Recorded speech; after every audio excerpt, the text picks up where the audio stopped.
How's it going, folks? We're going to go ahead and get going. I have promised many times in the past that as soon as the Game of Thrones mod comes out, we were going to be doing a lot of it. And I fully intend for that to be the case. I did a poll on my YouTube channel for who we're going to play, and it was... House Dayne was ahead for quite a while, but at the very end, I actually just checked it. It looks like the Hightowers did get ahead. But given I did my research and I did my planning last night when it was still the Daynes, we are going to be playing as them. That being said, we will be starting a multiplayer roleplay one. We already announced that. We have 30 signups. It's going to be a huge game. And for that, I will try and get the Hightowers. So we should have both of these going on here potentially. So we're going to be playing as House Dayne. Now, I'll talk a bit about them, but before I do, I figured I might as well just play the video that Game of Thrones themselves made for House Dayne, because it's really well made, and I'm probably going to put it in the YouTube video anyway, at least part of it. So we're going to start by watching that really quickly, and then I'll do a little talk about kind of what our goals are, where we're at, and then we're going to go ahead and get going. So hope everyone's having a good Saturday. And I will be streaming from Saturdays from here on out again, so it will be 2 days a week. Okay, let me get this open. As a boy, here we go. even I Where's my YouTube? Alrighty.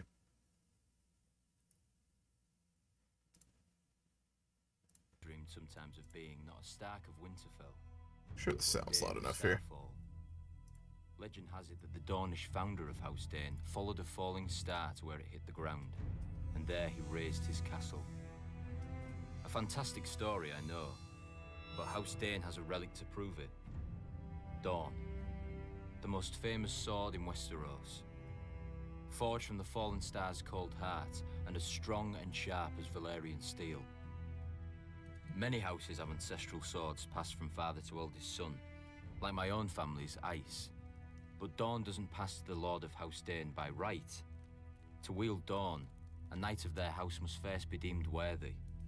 It doesn't matter if he's the Lord, a younger brother, or a distant cousin. If none are found to be worthy, the blade stays on the mantle in Starfall until the next generation. But Dawn hasn't rested there often. From House Dayne have risen some of the greatest warriors in Westeros. Vaurian Dayne, who was a king and the greatest knight in Dawn before he was defeated by Nymeria. Because of his honor and his prowess, she sent him to the wall in golden fetters and took his heir as her husband. Joffrey Dayne, who answered Aegon the Conqueror's demand to submit by invading Aegon's 7 kingdoms and marching an army to the gates of Old Town, where Aegon had been crowned. And the greatest of them all, Sir Arthur Dayne. Alright, we'll stop it there. It goes into more detail, but it's more about Arthur Dayne, who's very interesting, but not who we're going to be playing. So that's a little bit of well-animated background on House Dayne, which is pretty cool. And now I'm going to lore dump on y'all a little bit here before we get going, as is custom. You know, got to do that. But turn the music on first, though.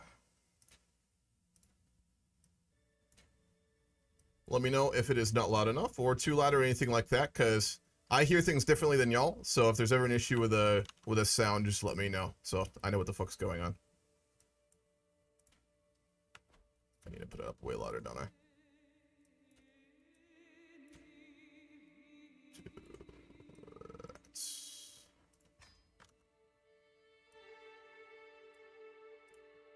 Anybody to join? Yes. The multiplayer one is not today. That'll be starting next Saturday. It'll be going from 2 to 6 p.m. So this slot, I'll probably do in the morning. So I think it may be a lot. I'll see how it goes. But I may be doing 8 hours of Game of Thrones RP on Saturdays. I don't know if that's too much, but until I get bored of it, we're probably going to do that.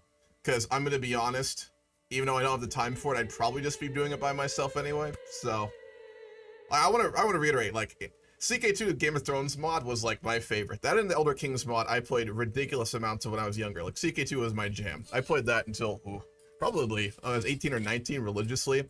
My hours in it are ungodly. And the Game of Thrones mod was up there. The guys who I would play over and over and over again because I like them so much is House Celtigar, who's one of the Valyrian houses who's not as well known. They were mentioned in the books a couple times. And I think one of them was even in the TV show. I want to say House of Dragons, but regardless. We will be doing them after this for our single player campaign.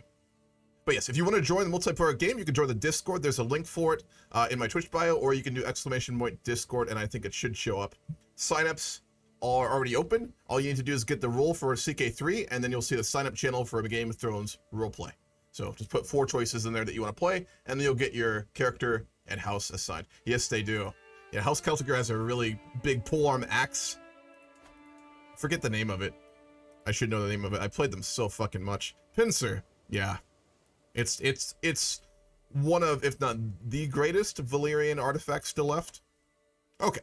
So let's get back to House Dayne. So House Dayne is in a really interesting position. Obviously, they give us technically 2 starting dates for this game. We're going to do the one that's earlier. So this is at the outset of the Civil War. Jon Arryn and obviously Robert Baratheon and Eddard Stark have all declared rebellion against the Mad King. Primarily, it's just due to his broad madness, of course. There are a couple things that made it really bad, but the burning to death of Eddard Stark's brother and father were the primary instigator for the Civil War. And Robert Baratheon, of course, is the de facto leader. Though, realistically, Jon Arryn is kind of more in control. He's older, obviously. I mean, he's 63 right now. He's much more mature. He's been around for a while. And although Robert is the spiritual leader of the rebellion, and to a lesser degree, Eddard Stark is a political figure, it's really Jon Arryn who's kind of leading things, more or less. I mean, he was loyal to King Aerys for a very long time, but he's a good man, and very close with, obviously, the Baratheons and the Starks. So after all that happened, they kind of just gave up on trying to work with a king. So again, he's kind of in control. It's more complicated than that, but I guess. For us, we're undecided, but we've got a really complicated history recently, and we're really connected into everything that's happening. The primary reason being 2. One of which is Arthur Dayne, the other which is our daughter, Ashara Dayne. So they don't cover characters, obviously, yet in this. I'm hoping we get some flavor text on some of these important people in the future. And I'm going to warn you, I'm probably going to lord dump for a good 10 minutes here, so I apologize, but I think it's important. Is Jon Arryn gay? Yeah, I think they randomized him gay, which is funny. Game of Thrones, it's a good show. The books are better. Make sure you read those. So, Ashara Dayne is important for a very simple reason. Well, a couple simple reasons. She's heavily connected to Rhaegar Targaryen. They were very involved with each other-ish. And then she also was involved with Eddard. The extent of which was never really said in the books or in the lore. George R. R. Martin's really good about, like, alluding to lore and making you second-guess everything. And giving you multiple sources, given in every book you read, like, what, 50 characters or something like that? I mean, from their perspective, so you get a lot of different perspectives, and a lot of them will contradict each other. But what is known is that Ashara Dayne, at the famous tourney in Harrenhal, was very connected to Eddard. I believe one of the rumors, obviously, was that Ashara Dayne's maid, Willa, was the mother of Jon Snow. Obviously, I'm not going to block spoilers. At this point, I think most people have heard everything about Game of Thrones. It was thought to be that Jon Snow's mother was Willa. Obviously, it wasn't. It was, in fact, Lyanna Stark, and his father was Rhaegar Targaryen, but at this point, that's not well known. There was also, I believe, a rumor in the book even that Ashara Dayne was potentially Jon Snow's mother, but it was thought to be Willa. So anyway, our family is really well connected. House Dayne is really fucking old.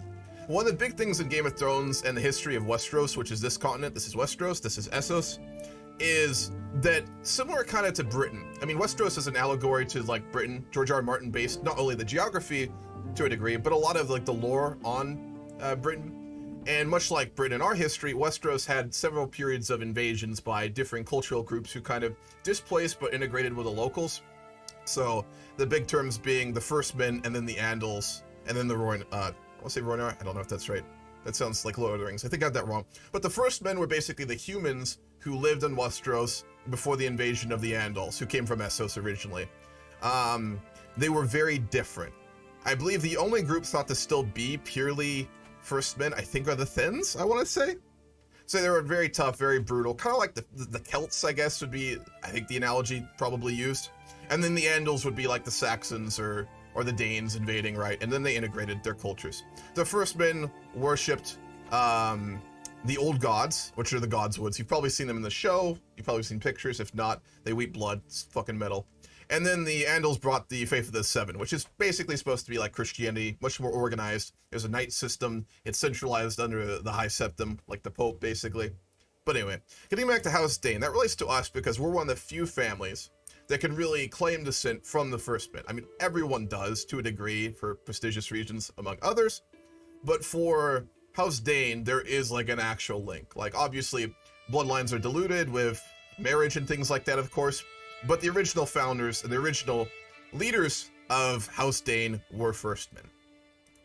The other thing that's really important to understand is that House Dayne wasn't always a part of Dorne. Obviously, in this current era of Westeros, there are the Seven Kingdoms, which is the Reach, Dorne, the Stormlands, the Westerlands, the Riverlands, the Vale in the north, as well as the Crownlands, but they're not considered a kingdom. That's just directly controlled by the king, of course. But there was a time when House Dayne was independent. Now, the video I kind of showed earlier, there was the note about that one guy, I want to say his name was Deimos or something. House Dayne was a kingdom. They were entirely independent, completely. They were very powerful, they were larger than their current borders, and they were independent. Because in the early days, and for a lot of period of Westeros, things were much different than they are now. They were more decentralized. The kings had less direct control. What happened, obviously, was with the conquering of Aegon and the Targaryens centralizing leadership in King's Landing, is they got integrated and then pushed underneath Dorne, which was independent. I think they were independent, actually, when they subjugated House Dayne. The point being, our family does have a history of independence, so I'd say House Dayne is the most unique, interesting, and ancient, and potentially powerful house in Dorne, besides the Martells. And they have claims to go pretty far above where they currently are at. The other thing that was covered in that video, I will note before I stop lore dumping on y'all, is Dawn. So Dawn is not Valyrian steel.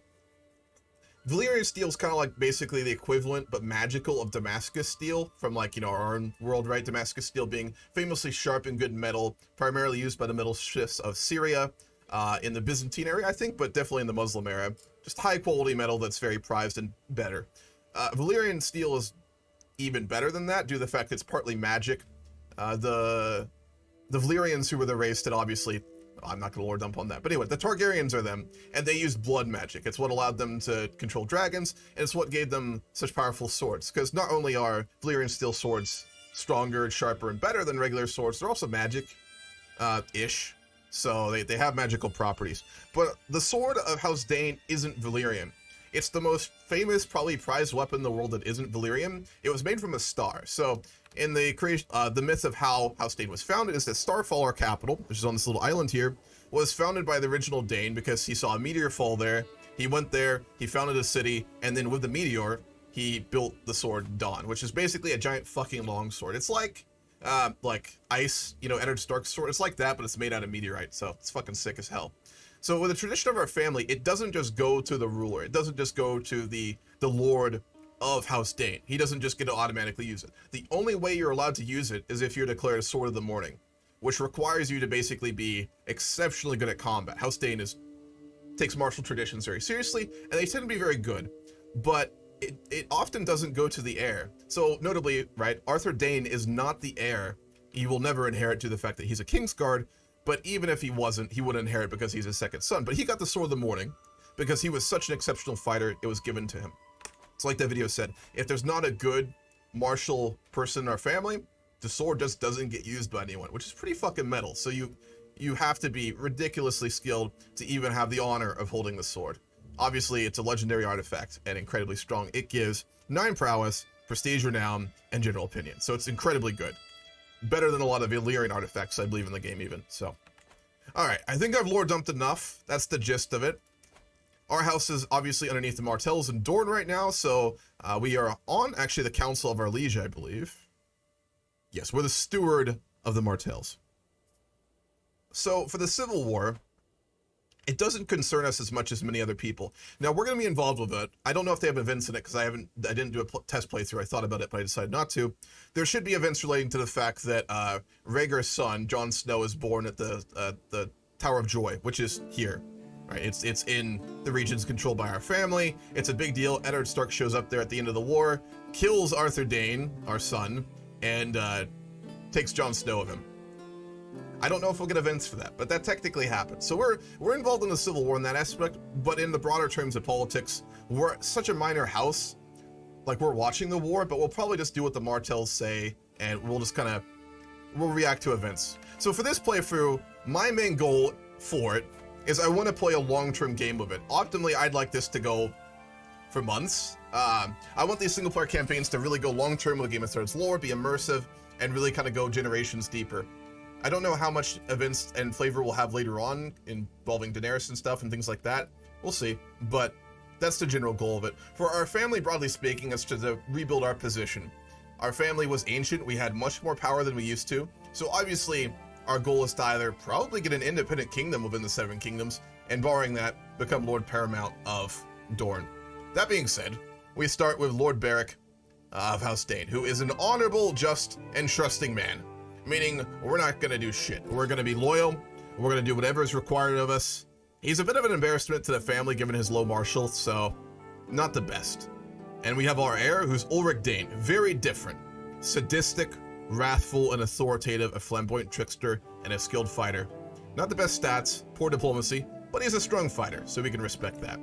We obviously have our second son, who is by far better, Arthur Dayne, who's a Kingsguard, meaning he can't inherit, he can't marry, he can't have kids. Well, he can't let his kids inherit, I guess. They can still, go screw around. He is just, brave, diligent, and patient. A major character in the Civil War. He is a loyal Kingsguard of the Tyrant King Aerys, and that's our big connection to this war. It's absolute Giga Chad. No other way to put that, really. Our first daughter, Shara Dayne, is fashionable and beautiful.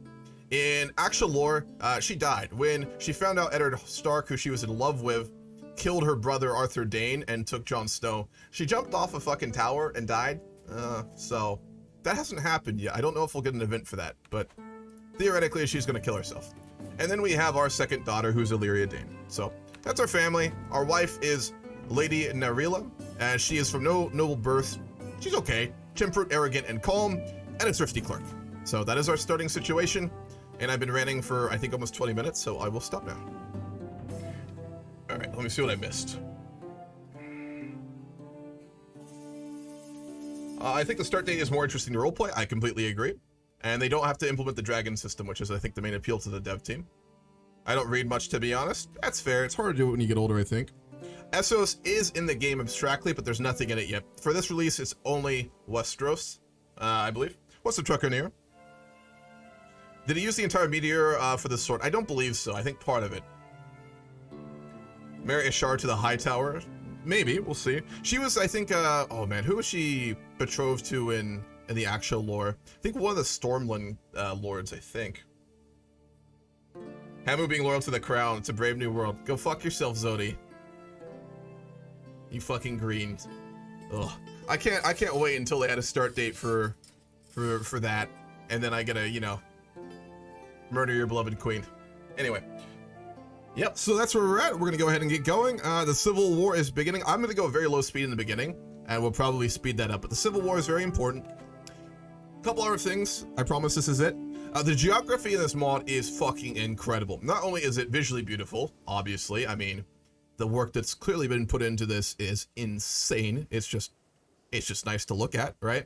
Is the fact that they built the geography really accurate in the sense that mountains and geographical features to stop troop movements are really relevant. Now, Dorne was always difficult to control and to conquer for a simple reason. The desert, obviously, which makes many armies just die when they come here if they don't know the land very well. But it's also the fact that there's the mountain range that kind of protects it. There's only a couple pathways into Dorne, barring, obviously, the naval invasions of the sea, which is right here, I believe. Yes. In the Hornhill pass, and which the Tarleys control, I believe. And then there's the pass right here, which I forget the name of. Anyway, there's only two ways into Dorne, so that means the three. I apologize. 1, 2, and 3. That means that it's really easy to defend. Famously, the Dornish are known for hit and run tactics and that sort of thing. So going through like a choke point is very difficult. So it gives it a lot of geographical advantages. With us, we're completely blocked off from the Reach, which we're next to, which is the fertile, wealthy farmlands of the southwest of Westeros. And we can only get to sea as well. The mountains go all the way down to Starfall, and in order to directly cross, you'd have to go all the way up to Hornhill. So we kind of have a natural blocker to the Reach, which means our politics will be more focused in this area. Our major rivals historically are the Blackmonts. They're the family to the north of us that control, not quite the pass, but they're on the border with the Tarleys. I think it's the Tarleys who control the pass. We fucking hate them. They're family rivals. That wasn't added into this game, but as soon as we get the option to, hopefully, we're friends and foes, I'm going to make them a rival. And we do also have a cadet branch of our family somewhere. I think they're in the game. Let me look. They own another territory, theoretically. Yes. Estermine. Is that the right one? There should be a cadet branch of our family. I guess they didn't include that. That's unfortunate. Nah, they didn't. Anyway, they're technically a different dynasty, but they're up here as well. Lady Anara. So yeah. Alright, let's look at our council. We get our wife to keep assisting us. We've got our Castellan to do oversee realm. Our Chancellor, we will get him to work on domestic affairs. Our Steward, who is our, I guess, cousin, distant member of the family, we're going to get her to work on development of Starfall. Our Spy Master, also fucking incompetent as hell, is going to disrupt schemes. And our Marshal, we will get to organize the army. Also fucking incompetent as hell. He is not a lord. Let's see if we can get a replacement for him to start off with. We'll make our son our Marshal.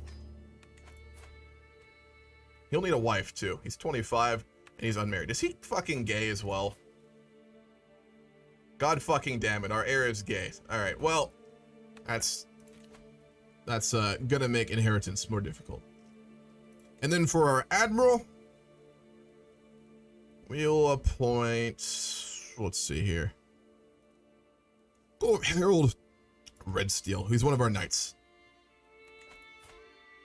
Also, one more warning before we get going. I'm using a lot of mods, which is risky. I added 18 mods. I found ones that I thought would be compatible and improve the game. So there is always a chance that we have to restart. I did a little bit of like a speed run earlier today. I ran at 5 speed for a while. No issues, but you never know, so just be warned. Let's make an alliance with our family member in the north. And then we will wait probably for the war to continue until we choose who we're going to betroth our son to. Obviously, betrothing our heir is a hugely big political decision. Same with our daughter, Ashara. They're both unbetrothed, unmarried. I think we're the type of guy who would be loyal of our liege, but we're also not the dumbest. Our diplomatic skill is significant. So we know we kind of want to see how the war plays out before we start to betroth and make decisions. So let's get going. Dorne is Middle Eastern inspired. Yes, it is. As far as Dorne goes, I'm a House Euronwood fan, and I'm always challenged House Martell for supremacy of Dorne. Fuck yeah, dude. I played them once, I think, in CK2, the CK2 mod. I mainly played Dayne. Was originally going to show up. I have a D&D game to DM, but the session got moved to tomorrow. Oh yeah, man. What's the other faiths of the 7 religions? You mean like the other big faiths? Faith of the 7, the Warring Star, Where Were the 7, Bailerism, those are the sub ones. We want all the big ones. Old Gods, the Drowned God, which is obviously the raiders from, oh, what's it fucking called? I got brain aneurysm here. I want to say Pike, but I've been playing too much League of Legends. The Greyjoys. Similar vibe, I guess. Rilor, obviously, in the east.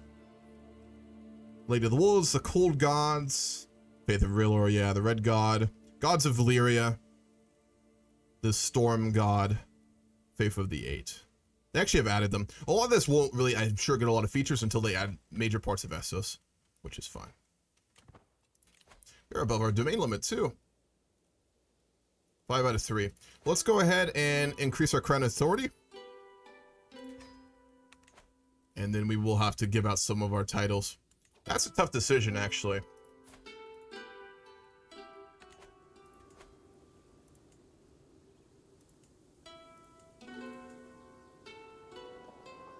The Outpost of Nightfall. We can just find a random Dornish person, but I'd rather think about it. We could give it to another member of our family, but that would cause problems down the line, and we know that. We're smart enough, we'd understand that.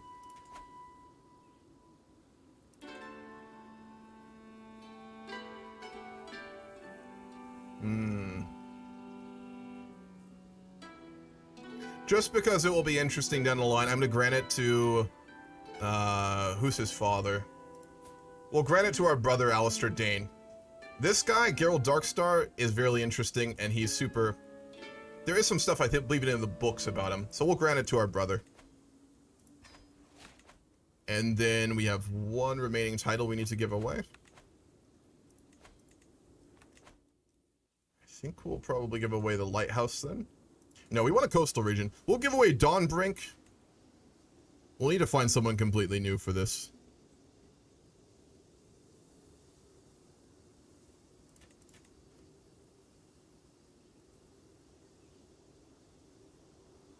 We'll give it to a random noble, who is Lord Allard, who is a poet with 17 Diplo. Nice. That'll work.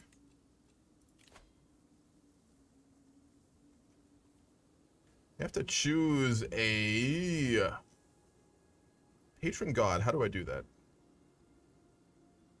Bear with me. I am going to be learning parts of this mod as I go as well. Ah, here we go. Patron aspects.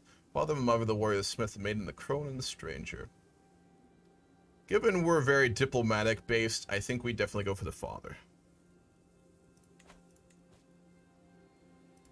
And we'll make an alliance with our brother as well. Cool. I have no idea what Game of Thrones is. It's, oh man. It's tough to... I could sit here all day and talk about it. It's very elaborate. There's a lot of lore. There's so much to it. The history and the lore of Game of Thrones is astounding. I know a fair bit about it, not as much as I used to. I read the books religiously when I was younger, a couple times I think. And then I used to be in a couple RP groups that did like Game of Thrones stuff when I was younger too. So I know a lot of it, but it's been years since I really got into it. And so we really want to be paying attention to the war.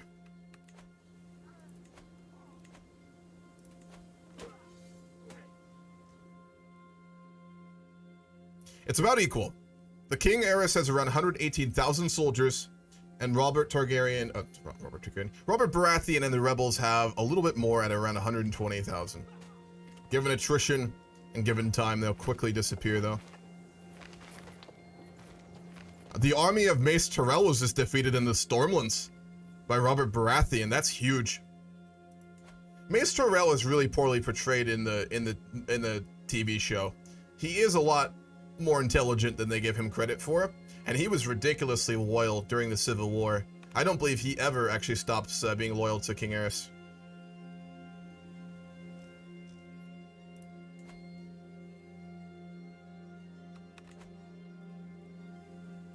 They're going to siege out John Cunnington as well. He was the only lord, or one of the few lords in the Stormlands who actually declared for Aerys.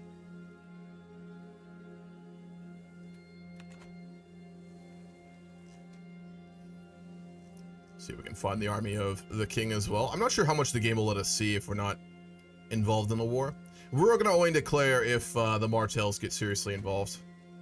Like, they are technically, but in the Civil War, they didn't do a hell of a lot. They kind of just left it to the other kingdoms. They're going north. They're kind of getting close to the capital, really. There's the army of the king.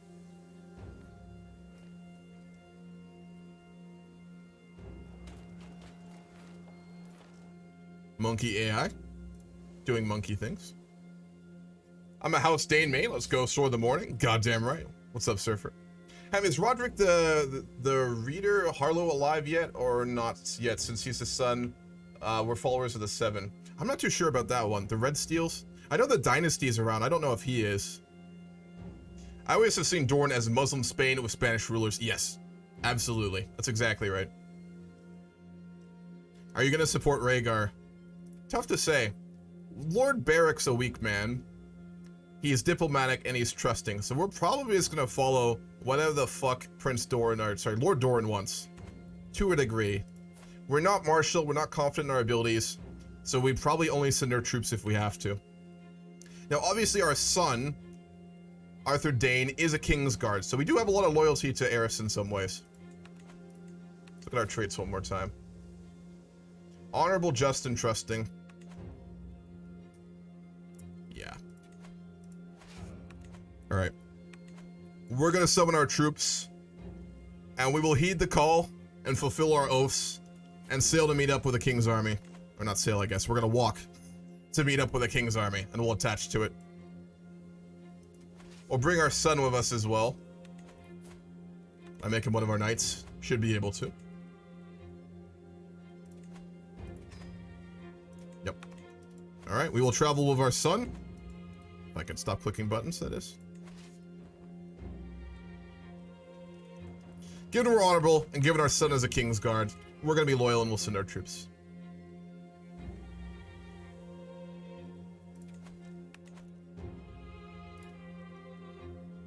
Mace was either really smart or an idiot. He was both. He wasn't traditionally smart, but he had political acumen.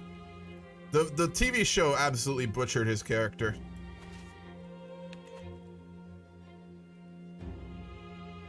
He was not loyal at all. He only participated in one battle that the besieged storms in, so he wouldn't have to fight any more battles. Mace was either really smart or an idiot. Yeah. My understanding, though, was he supported it, though. It was more a case of he wanted to see where, like, the balance of things went, but until the end, he did remain technically loyal to Eris, though, right? I don't think he declared for the rebels ever. Can you look at Doran's brother and see how many bastards he has? Ah. He has 4. Oberyn, Nymeria, Dayne, and Sorella. They're really young, though.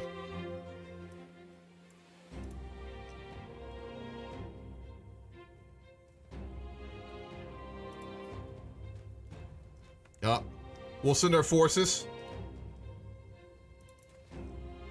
We went a little too far. We'll get them to meet up with Lord Doran.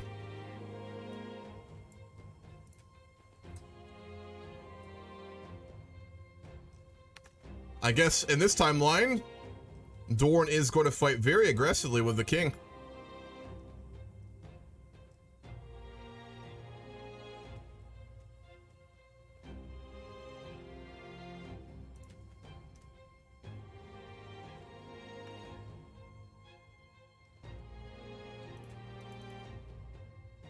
Ooh. Robert has gone to, I think that's Goldtown, isn't it?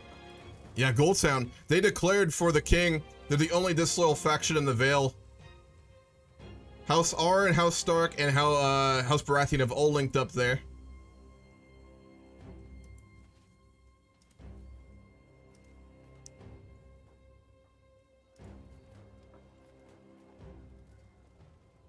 Did we not correctly declare? Maybe we haven't declared yet. Yep, there we go. We're going to attach our army to Doran's army, so we're going to march with Sunspear, who is currently besieging the southern coastline of the Stormlands.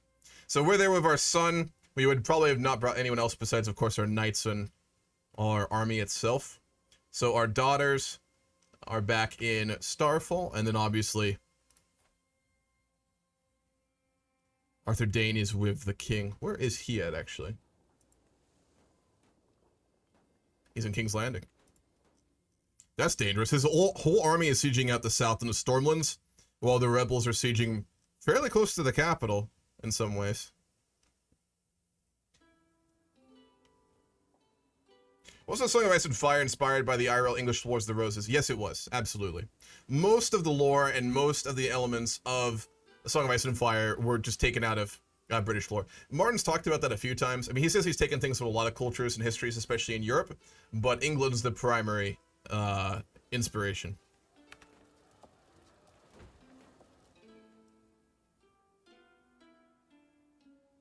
Dorne only sent 10,000 soldiers after being threatened by Ares. If the Reach and Dorne fully backed the crown, they would have squashed the rebellion easily. Yeah, Ares didn't have a lot of support because he was an absolutely crazy fucker. But we are already going, obviously, until a turn of timeline where Dorne is actually fully committing, and so are the Tyrells. I'm looking forward to the big battle. You know there's going to be one. We have a lot of spare funds. Let's see if we can invest that a little bit back at home.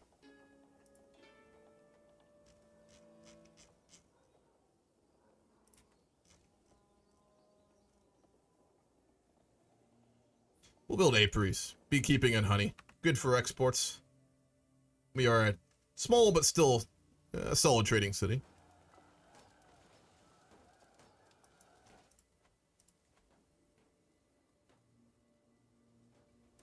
Let's name a captain of our guard. We'll name our brother, Lord Alistair. We don't have the money for much else, too. I will get us, we will get one sworn shield as well. We'll go with Orvel.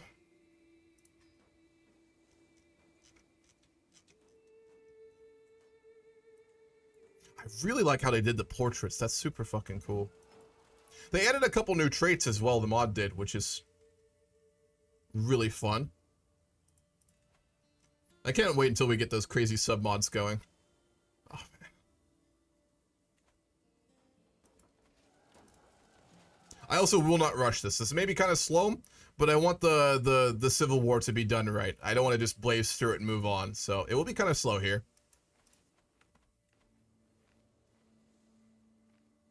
British lore.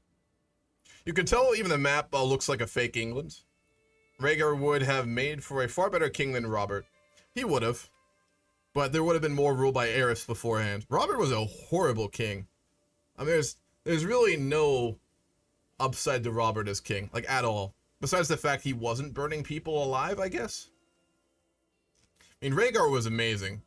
But the thing is, with Targaryens, you get one great leader, and then you get one really bad one. So I'm sure his son would have been horrible.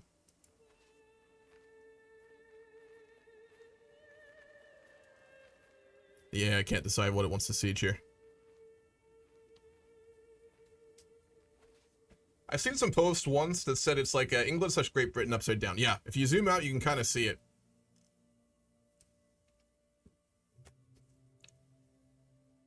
Kind of.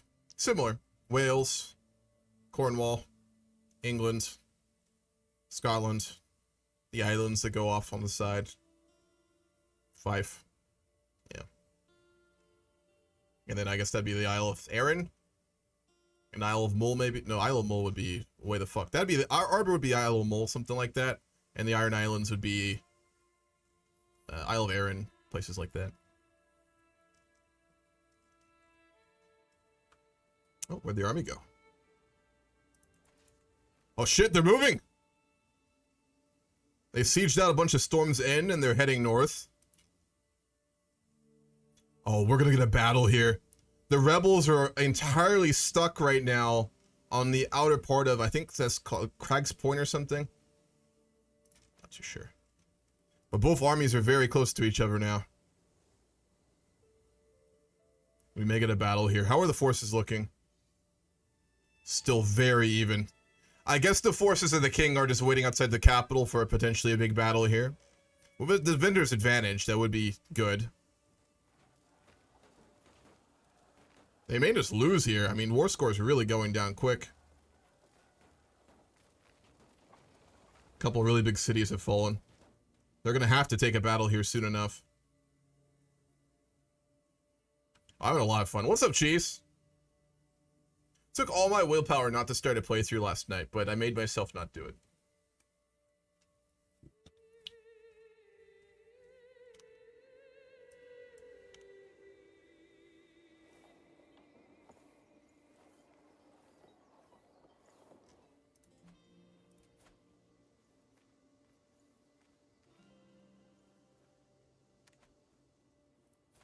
I'm just waiting for either the king to make a move or Lord Doran to make a move here. Or the rebels, I guess. I can't keep losing sieges like this. I hope the AI knows that. It's a bold hope, but it's always possible. Also, the map is just fucking huge. It's way bigger than CK2. I had no idea they were going to go into this much detail. It's absolutely fucking incredible. Like, the size of it, you don't realize until you zoom in and you look at the individual holdings. It's fucking ridiculous, man.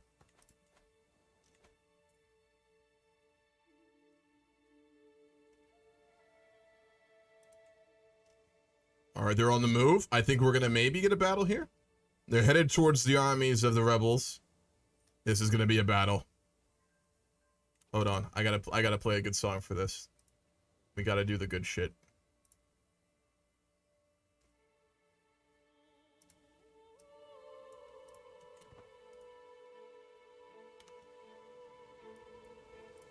Here we go. Oh boy. What are they doing? They're gonna go siege? Take the fucking battle! There it is!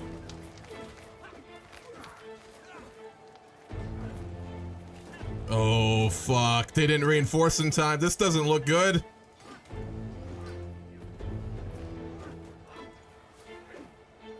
Here comes the last of the reinforcements. It's about even. Oh, man. Lord Tydos is leading for the king. The Blackfish is leading for the rebels, and they are starting to lose. I think our brother was just killed. Oh no, he was captured. Oh boy. A lot of dead knights. This is a huge battle. Oh shit! What the fuck just happened? We were imprisoned. We have lost the war led by Prince Viserys. Robert has won. Did Aerys die?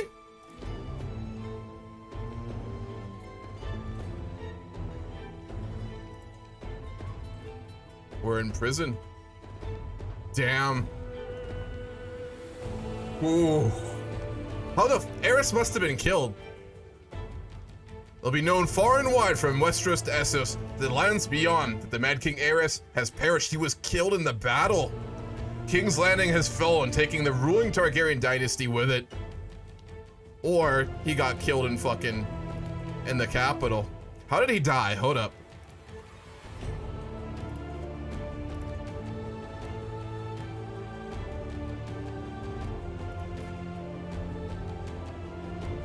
Oh shit, yeah, Jaime killed him in the capital during the fucking battle.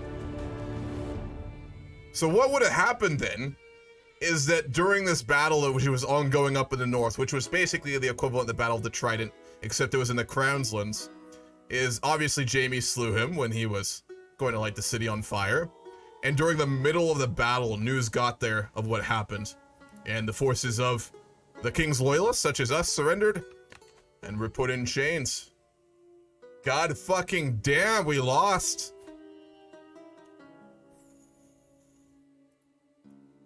Is Arthur Dayne is still alive. Let's see if we get the event for that. Wow. All right. Our brother is also in prison.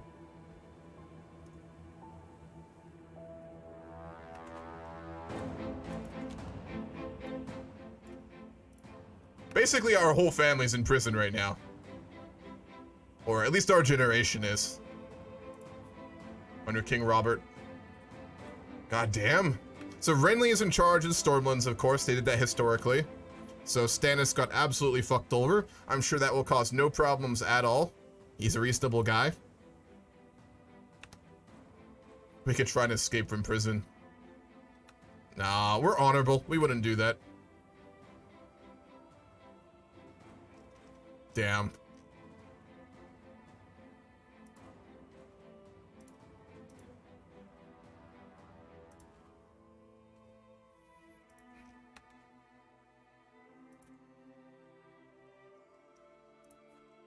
Oh fuck, we're kind of stuck. So currently we're just rotting in a dungeon in King's Landing while they're figuring out what to do after the war. I will turn up the speed now. We'll go up to 2 and I might go up to 3 if it's slow enough.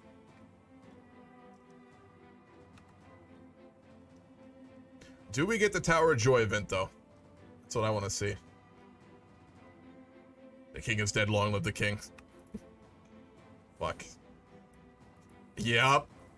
Arthur has been murdered. Oh, the 7 who are one. How could you do this to Arthur? If I have sinned, why not punish me instead? Alright, so he did get killed then. Yeah, Lord Holland, Reed. So the events for the Tower of Joy just happened, and our second son was just killed. Damn. Alright, we're gonna pay the ransom and leave prison. 100 gold.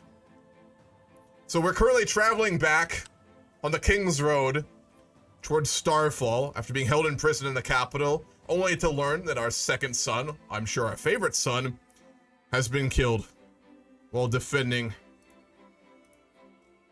what would that be? The daughter of Rhaegar Targaryen, the son of Rhaegar Targaryen, I should say. Is he in the game? What happened to Rhaegar? We've been invited back to be Steward of Dorne. Good. Hold up.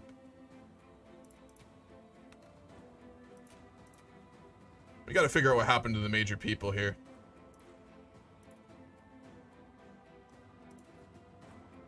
No, Rhaegar's dead. King Robert killed him in that battle, so he did die. Ilya of Dorne also died. Lyanna is dead, I'm sure, too, from childbirth. Let's see if they did that. Oh, fuck. Eddard died? Eddard died in that battle as well. Jesus, that was a slaughter. He's dead. Lyanna's dead. Brandon's dead. Benjen's obviously at the wall, so... Widrin is now Lord Paramount of the North. He's 1 year old. What the fuck, man? Who else fucking died? God damn. Jon Arryn survived. Mace Tyrell survived. Tywin survived. Dorne survived. God damn. Well, Eddard Stark being dead is pretty fucking major.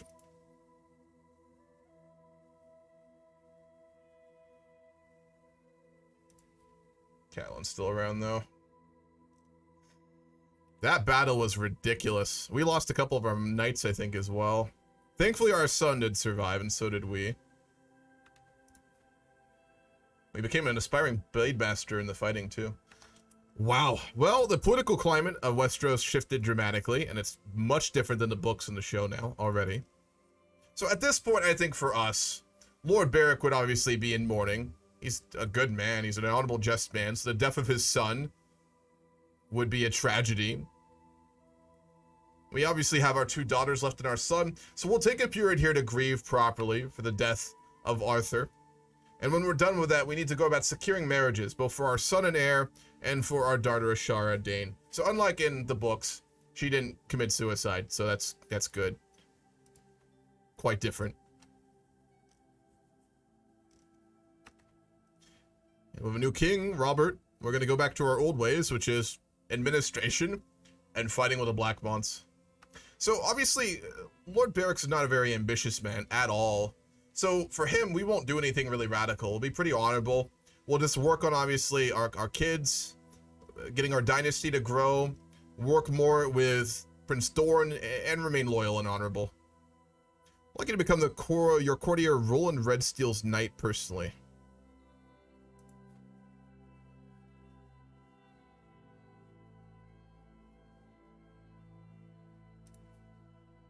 He wants us to take him on. Sure, we'll do that. And we do actually have an extra holding as well. Where the hell is it? Broken Elbow. We'll give that away. We'll give it to just a member of our culture. That will be Lord Adamar, who is rude, gregarious, but honest, and also gay. Jesus Christ. Why is everyone fucking gay? And we'll become a patriarch.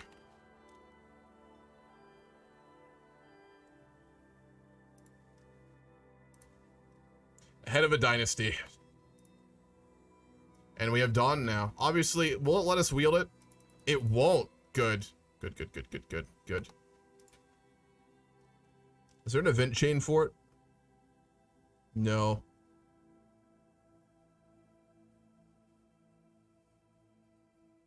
I guess it's a case of you are able to wield it. I bet it's one of those artifacts that you need a certain thing for. Let's look. You have to have is Sword of the Morning. So maybe there's an event if we have like a high prowess heir or something like that. In the big RP, I can't wait to see the rivalry going on between the Brackens and the Blackwoods. True. Did they even add a struggle or something for it? Or did they just give it a bunch of flavor? I know they did something. The fuck are they? Brackens. Did they add a struggle for it? No, they didn't.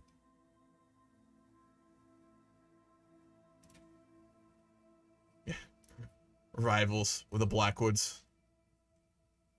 Those two guys. The Riverlands has a lot of really interesting houses. The Brackens and the Blackwoods are really cool, and so is House Mallister. They're really interesting, and of course the Freys. So much flavor, despite them being in many ways kind of weak. Really. Me watching a Netflix show. Struggles Beyond the Wall. Did they only add one? They added the one with the tribes. Yeah, Struggle Beyond the Wall.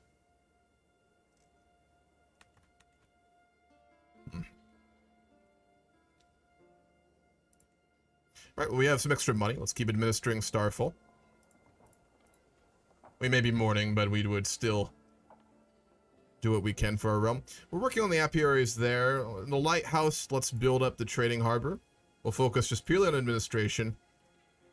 And then in Sunbreak Forge, we will work on... We'll do some hill farms.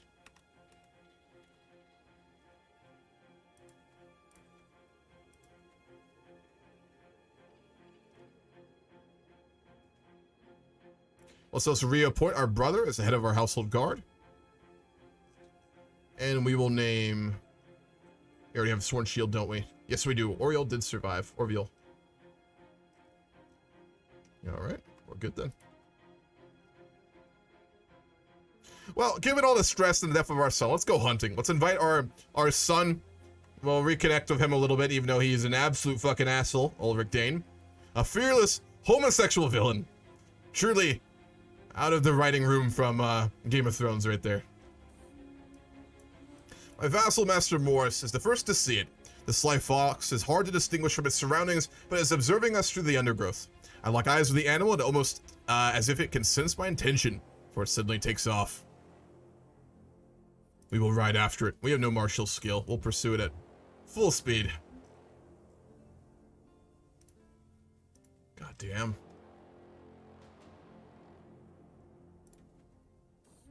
Love House Frey? Yeah, we definitely have to do a playthrough of them. We follow the fox on its flight through a ravine, and suddenly Master Morris, who is our Chancellor and vassal, he controls the starport, so he's a very influential member of our capital. Loses his footing and sends him to the ground screaming. It's nothing fatal, but the master is twisting in pain. We are honorable, we are trusting, and we will just. So we will help him out.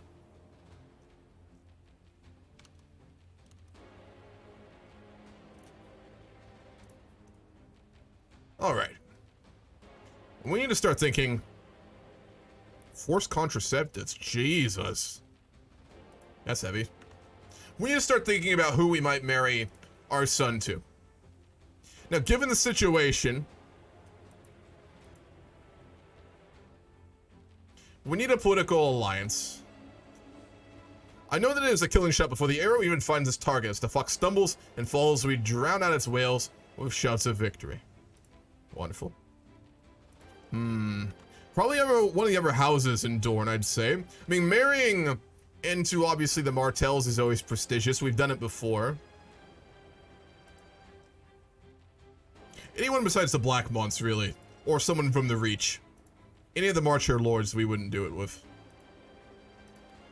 The hunt is drawing to an end. We mount our horses to leave the hills behind us. The servants prepare the fox and other game for the journey back. Good. We got our mind off the death of our son for a little while. Illyrians, that wouldn't be bad.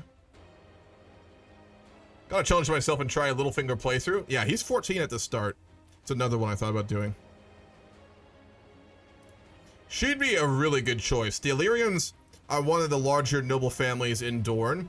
They're close to the capital too, I think, right? Yes. Influential family, large holdings. Almodus Illyrian. She is a zealous, just, honest, vengeful, dutiful captain who's a holy warder and trained fighter. She would not get along well with our son, I don't think, except for the martial aspects. But we'll go ahead and betroth them. Almodus Illyrian to our son Ulrich Dayne, giving us further connections with another house in Dorne. Which is good. Given how rocky things are, we want to have good friends in times like these.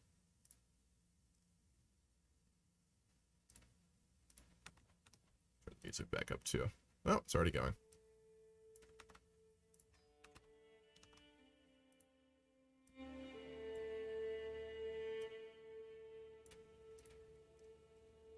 And then our daughter, Ashara Dayne.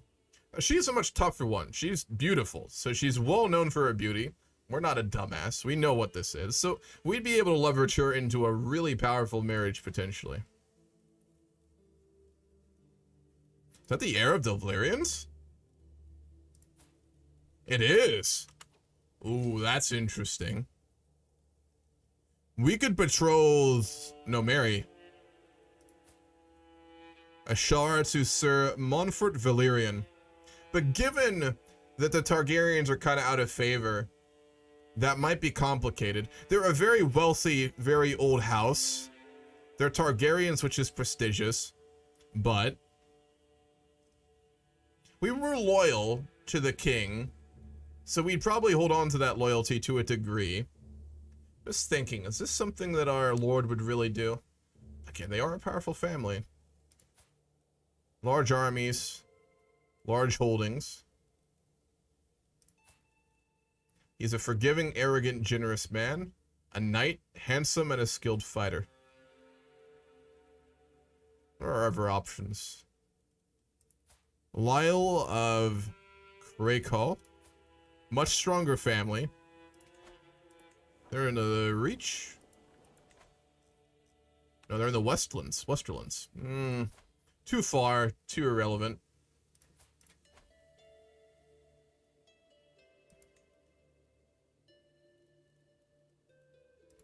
Vance. House Vance is very strong. They're in the Riverlands. What's up, Joriantel? You were loyal to Ares. Yes, we were. Out of these options, I think the one we would certainly choose here is a betrothal to Montfort Valyrian, the heir to House Valyrian and Driftmark. An ancient and prestigious family, and one we would be able to leverage our daughter's marriage into giving us familiar connections with them, which would be useful. You never know. There's always a chance that Targaryens get power again. It would be good to be in the good graces of one of their oldest allies. Why are these houses independent? Oh, those are all the tribes in the mountains. Yeah, Gods of the Vale. Wonderful. And we have an alliance now with Driftmark. Lord Lucerys of Driftmark. We'll pin him as well. He is a lustful, arbitrary, ambitious, brave man. We wouldn't probably like him very much. A knight and a skilled fighter. Very good warrior. Very capable. Who would he marry? Random. Cool. Good match if they like each other. We'll see. So what's our Dayne like? Well, we lost Arthur Dayne in the event in the Tower of Joy. Our son, Ulrich Dayne, is a fearless homosexual villain, so he'll be fun to roleplay. Sadistic, wrathful, and authoritative. Our house stayed loyal in the Civil War, but much like everyone else at the Battle of, what would that be? The Battle of Dayne, we were captured, and King Robert won. So we're very out of favor. We were loyal to Aerys, for all his faults.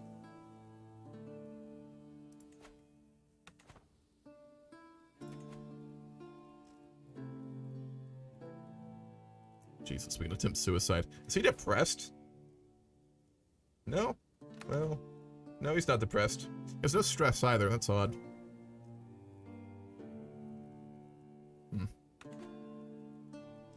We'll go with the speed 3. PK2 crimes. Fuck.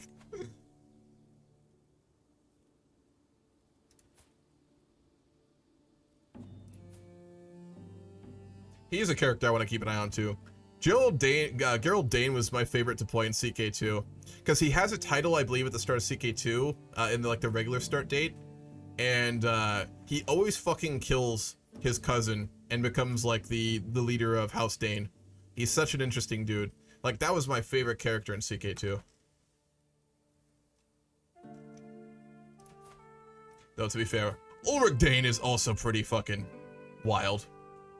I wonder if that's randomized or if they pre-plan this. A lot of the characters have randomized traits from what I've seen, besides the big boys. Hold a grand tourney if we want to go bankrupt, which I don't really want to.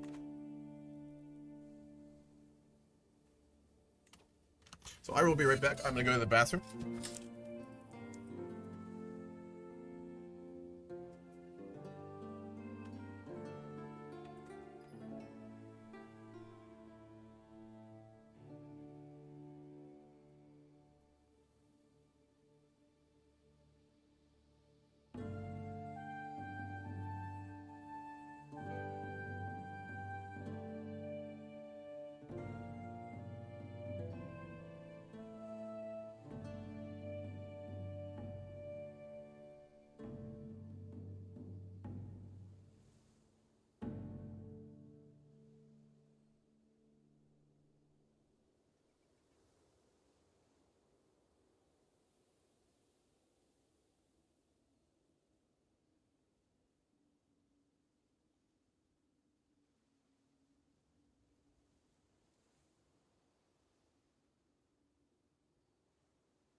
But you can make armor / clothes in your house colors. True. I'm sure they're going to add something like that along those lines in the future, but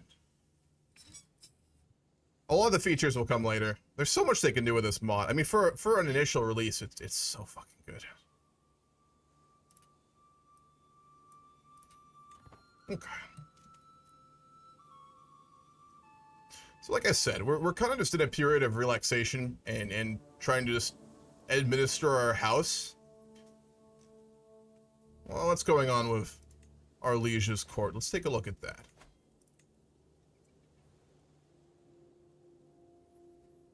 What have we been tasked with doing?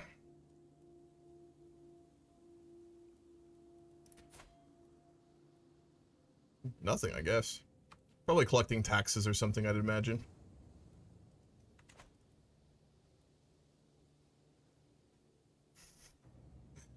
Definitely not siphoning funds or anything.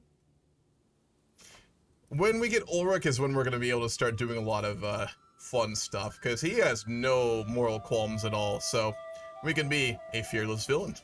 That's when we're going to start to move towards more power and do some shady things. But then again, it's the Martells, so that'll be rough. Fuck, I told her already.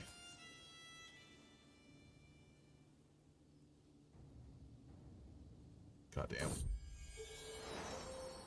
My daughter-in-law Almodus has given birth to a daughter. Our son actually had a kid. Our gay son managed to actually impregnate his wife. Wonderful. What should we name her? It's a daughter. Ariane is a good name. We'll go with that. How are you with your liege? That's a good question. Good relations. He likes us. 24. We would deceitful, calm, patient, diligent. We wouldn't like him very much. We're loyal. We're trusting, but we wouldn't like that he's deceitful, and we know he is. So you're hereby invited to a grand tourney in Riverrun by Hoster, who's the Lord of the Riverlands. Yes, we are absolutely going to go to that. We're going to travel to Riverrun. We need to get back into the graces of, obviously, the court and into the rebels, who we did not fight with. So this is a good opportunity to do that. I know I love all the political administrative stuff more than the wars. I know I'm in the minority there. You are in the minority. I don't disagree with you, but very much so. 2 years from now, we will find out that it's not really his child. Yeah, there's a chance of that. Is she disloyal? Zealous, just, honest, and vengeful. Probably not. Unless she found out he's gay, then she might have screwed someone else out of revenge. You know. When at last I reach the tourney grounds, I spare a moment to take in the sights and sounds. It seems that all and sundry of the realm's nobility have calmed their pennants and banners fluttering in the breeze, their shields and heraldry proudly displayed. There's glory to be won here. The blast of a trumpet proclaims the imminent start of the qualification rounds. I spur my mount towards the list. We're really bad militarily, but our prowess is good, actually. Our son would do really well. I don't know if they'll let him compete, though. Yeah, 22 prowess. Look at that. For glory. Can we make him a squire? Recruited spy. Whoa. That's fucking cool. Damn. Hell yeah. How'd the Starks do? Badly. Eddard got killed in the Battle of the Den, which was the equivalent of the Battle of the Trident in this timeline, and he was killed in combat. So every single one of that dynasty of the Starks is dead. Lyanna is dead, Brandon's dead, and Benjen's at the wall. So his son, who was born literally like during the battle, is in charge now, with Caitlyn obviously doing things. Greetings, my charming vassal. Said that any knight can take another knight, man as knight. I've noticed that you are not yet a knight. I would be happy to right this wrong and grant you knighthood from Lord Doran. Wow, he did us an honor for this. We will become formally knighted by our liege. During the tourney and river run too. That's a high honor. We'd like him a lot more for that. My courage and training have seen me through the preliminary rounds, and I take my place among the more poisoned warriors of the realm. The roar of the crowd thunders in my ears, and I can barely hear the trumpets heralding the start of the final rounds. We don't have a high martial skill, so we'd not watch the other rounds, because we wouldn't... I don't know, we probably wouldn't do that. I would think. The herald announces the next tilt. Lord Beric and Prince Oberyn take their place in the list. The roar of the crowd is tinged with excitement, anticipation, and an unmistakable touch of bloodlust. Fuck, we have to fight goddamn Oberyn? Oh boy, this will not end well. That's like the worst dude to get like put up with. God damn. All right, we'll do it. Who's thunder down the list? I take aim at my opponent, but I am slower in the mark. The weight of a mountain slams into my chest, shattering my vision into 1,000 fragmentary shards. Fuck, we lost one. The impact is far too much to withstand. I feel the wind as I hurtle from through the air, only for a second impact to crush the air out of my lungs. We lost another one. And that knocks us out. Prince Oberyn has prevailed against us and will advance to the next round. No surprise there. Yeah, we didn't die, so I'd call that a win. He doesn't hate us. He's just way fucking better. I mean, we're really good with our liege. The Martells do like us. They married into our family on multiple occasions, so we do have literal blood relations. But no victory in the tourney for us.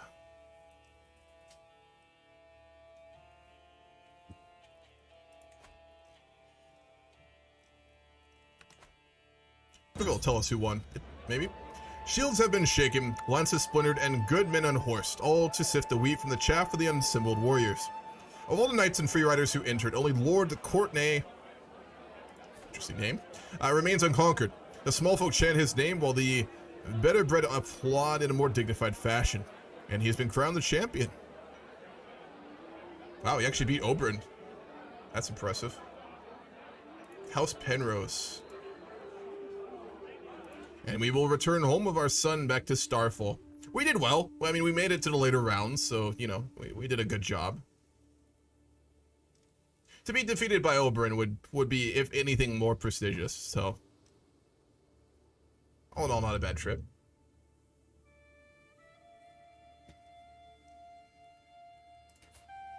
Fuck that she has a sword. What are the goddamn Valyrians doing over there?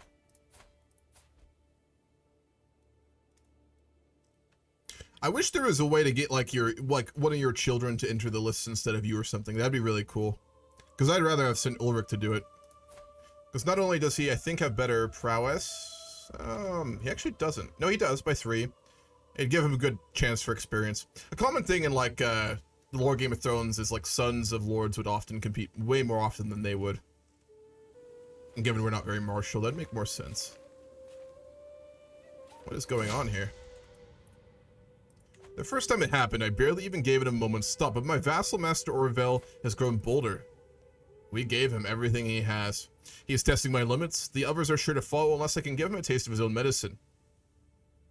Or diplomatic. We'll give him impossible tasks. Who is at war right now?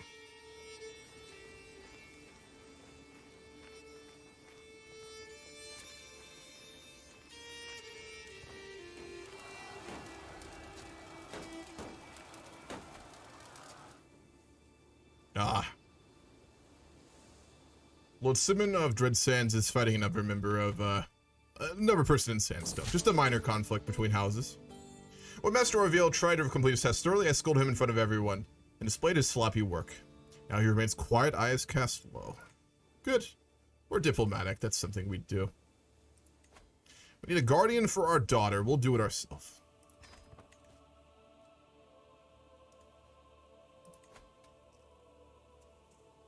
We have a lot of money. Let's invest some more into Starfall.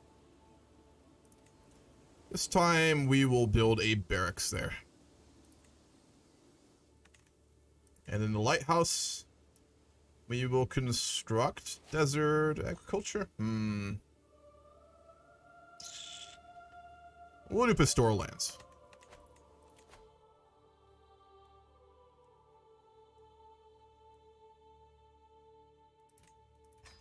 And we'll take Fawful.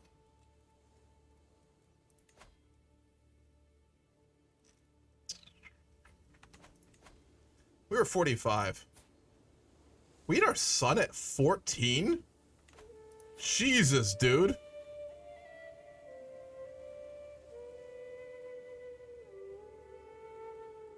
That's terrifying. This dude had his son at 14. She would have been 16. That's Game of Thrones, but fuck. Getting heirs is important, I guess. I can't speak. My actual mother, I think, was 16 when she had me. When I'm adopted, but still, was very young.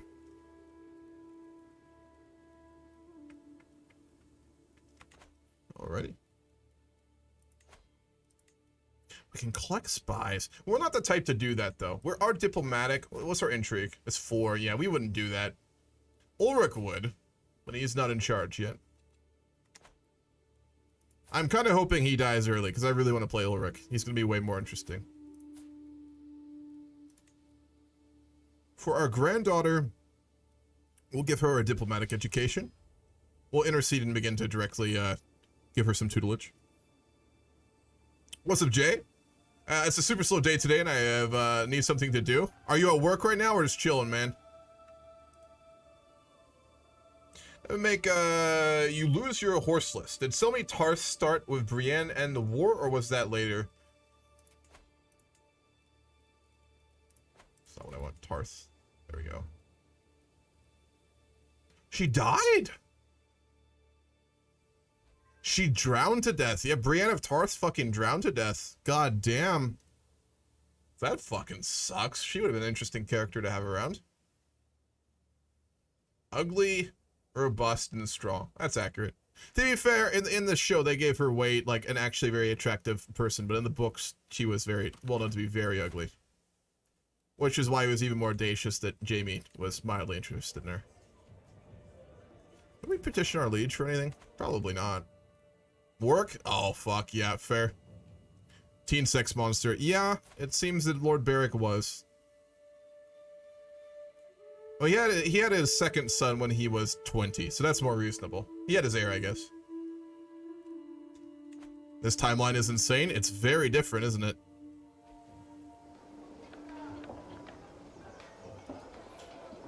The work they did on the map is just so incredible, though.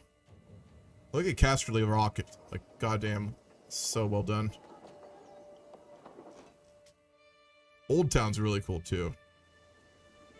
Fuck yeah. There should be more of a city here, but that's fine.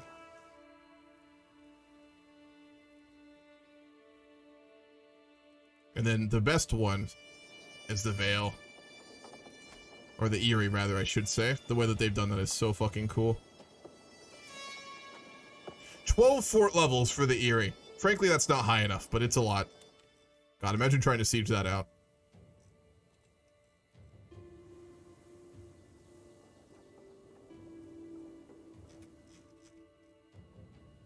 I'm really excited to see what they'll do when they make Bravos.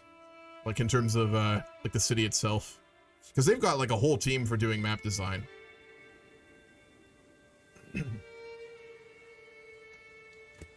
Sandor Clegane arrive. He should be. Fang Hill. They're both alive. Gregor's alive. And Sandor's also alive. He's got a burned face, too. Yo. They actually gave him the burned face. God damn.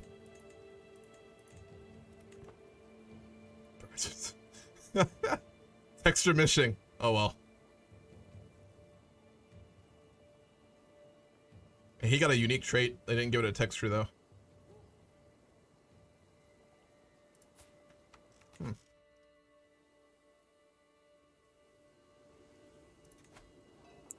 We are not lacking in money. We'll put more money into the Radiant Cliffs.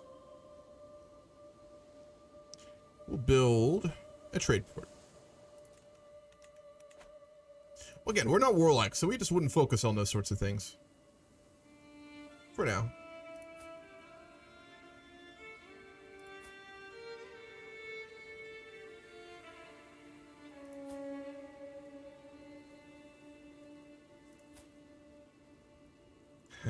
Fearless villain. Oh yeah. He's gonna get that territory too, so that'll be fun. Man, I'd love to see him and Ulrich get into a rivalry.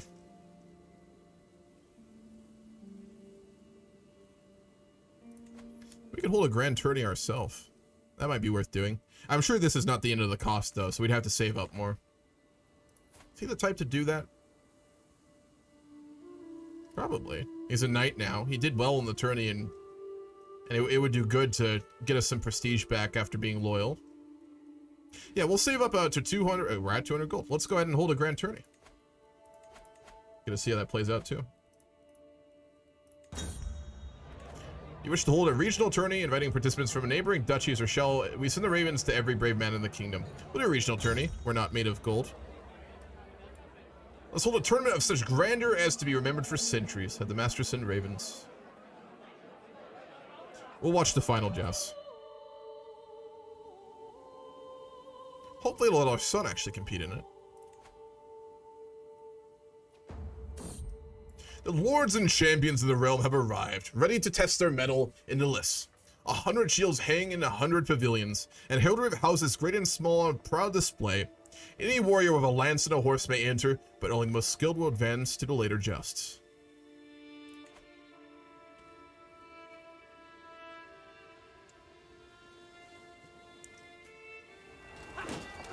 Our vassals are fighting. Not a good time. The preliminary rounds have ended and many brave competitors are left licking their wounds. The tourney grounds are abuzz with anticipation as spectators lay their wagers and competitors make their boasts. Who is fighting? Our brother is currently fighting with Lord Allard. What the fuck? Oh no. Buddy. Jesus Christ. Oh no. Our brother is currently fighting with a religious zealous in Dawnbrink. We gave him his territories too, but he became extreme. Our brother should have the troops to win this though. Yes, he does. He's gonna win it. What's the war even for? Oh, our brother's conquering him. I wanted him to only have one territory so him and his son wouldn't get too powerful, but it seems he has other plans. Oh no, he died! Gerald Dayne died! Oh, fuck. That's sad. He's such a cool character. Ronald Dayne will inherit instead, our nephew. Ah, man. Gerald Darkstar. Fuck. That's sad. Lord Franklin and Lord Flanklin. From different families, too. Nice. Enter the list and ready themselves for the next tilt. Their mounts paw the ground, eager to charge. Do we want to place a bet? Are we a betting man? We're not. No, we wouldn't place a bet. We'll not do that. This is our own one. From my seat of the eye honor, I watched Lord Franklin triumph over Lord Franklin. The victor will advance to the next round. Not confusing at all. Thank you for the follow, Tonerim, and thank you for the prime too, man. How's it going, dude? Yeah, Darkstar's dead. Fucking bullshit. Look, you're appreciate that. Ulrich and Lord Ulrich. Ulrich? What is with these names? Enter the list and ready themselves for the next tilt. It's our son. Oh, good. Our son is fighting against Lord Ulrich Uller. We'll place a bet on our son. It'd be rude if we didn't. My seat of high honor, I watch Ulrich triumph over Lord Ulrich. The victor will advance to the next round. Wonderful! Our son has won and moved on. Good. If he doesn't make it to the final rounds, he'll be a bit of an embarrassment, to be honest. And we won some money on him, too. Next, you will have to fight Lord Franklin, the old hawk, who is much better than him. We love our son. We love him dearly. He's a good lad. A little sadistic, to be honest, but who isn't in this world? I don't think we're gonna bet on him this time, though. Lord Franklin is a pretty good fighter, and we don't need to completely drain the treasury for our son. So we'll wish him the best of luck. Yeah. From the seat of high honor, I watched Lord Franklin triumph over Ulrich. Oh well, our son has been knocked out of the lists, but he did himself good honor and proceeded very far. Yeah, he made it to the quarterfinals. The final joust is contested and stands erupt in raucous cheers at its conclusion, with Lord Franklin emerging the victor. My tourney has been a glorious affair, and while Lord Franklin's name will doubtless echo in the minds of small folk and nobles alike, my name too will perhaps linger in their memories. Yeah, he's a really good fighter. God damn.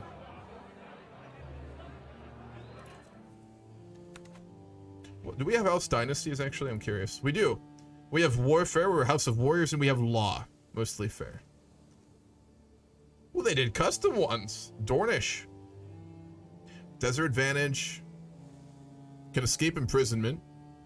Spear Advantage for fertility. And then Intrigue. Interesting. That's cool. I bet they had that for all of them then. What's the Eerie get? Mountains of the Moon, Andal Landing, Falcon Knights. Yo, that's badass.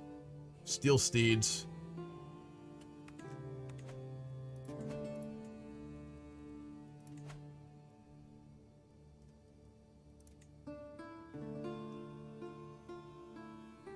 Taxes, Crossbowmen, Men-at-Arms, Building, and Siege Progress. That's fucking cool they added unique ones.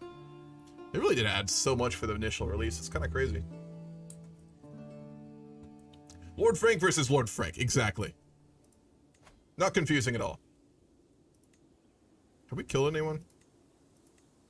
Yeah. Lord Jerian Shearfield. We killed him in that mega battle. In the last battle of the Civil War.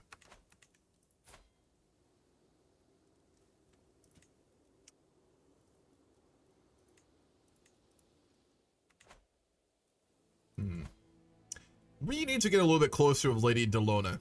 She's a harsh woman, but given we have married our son to her daughter, I think we need to get her know better. So we're gonna try and befriend her. We'll invite her to a board game to start off with.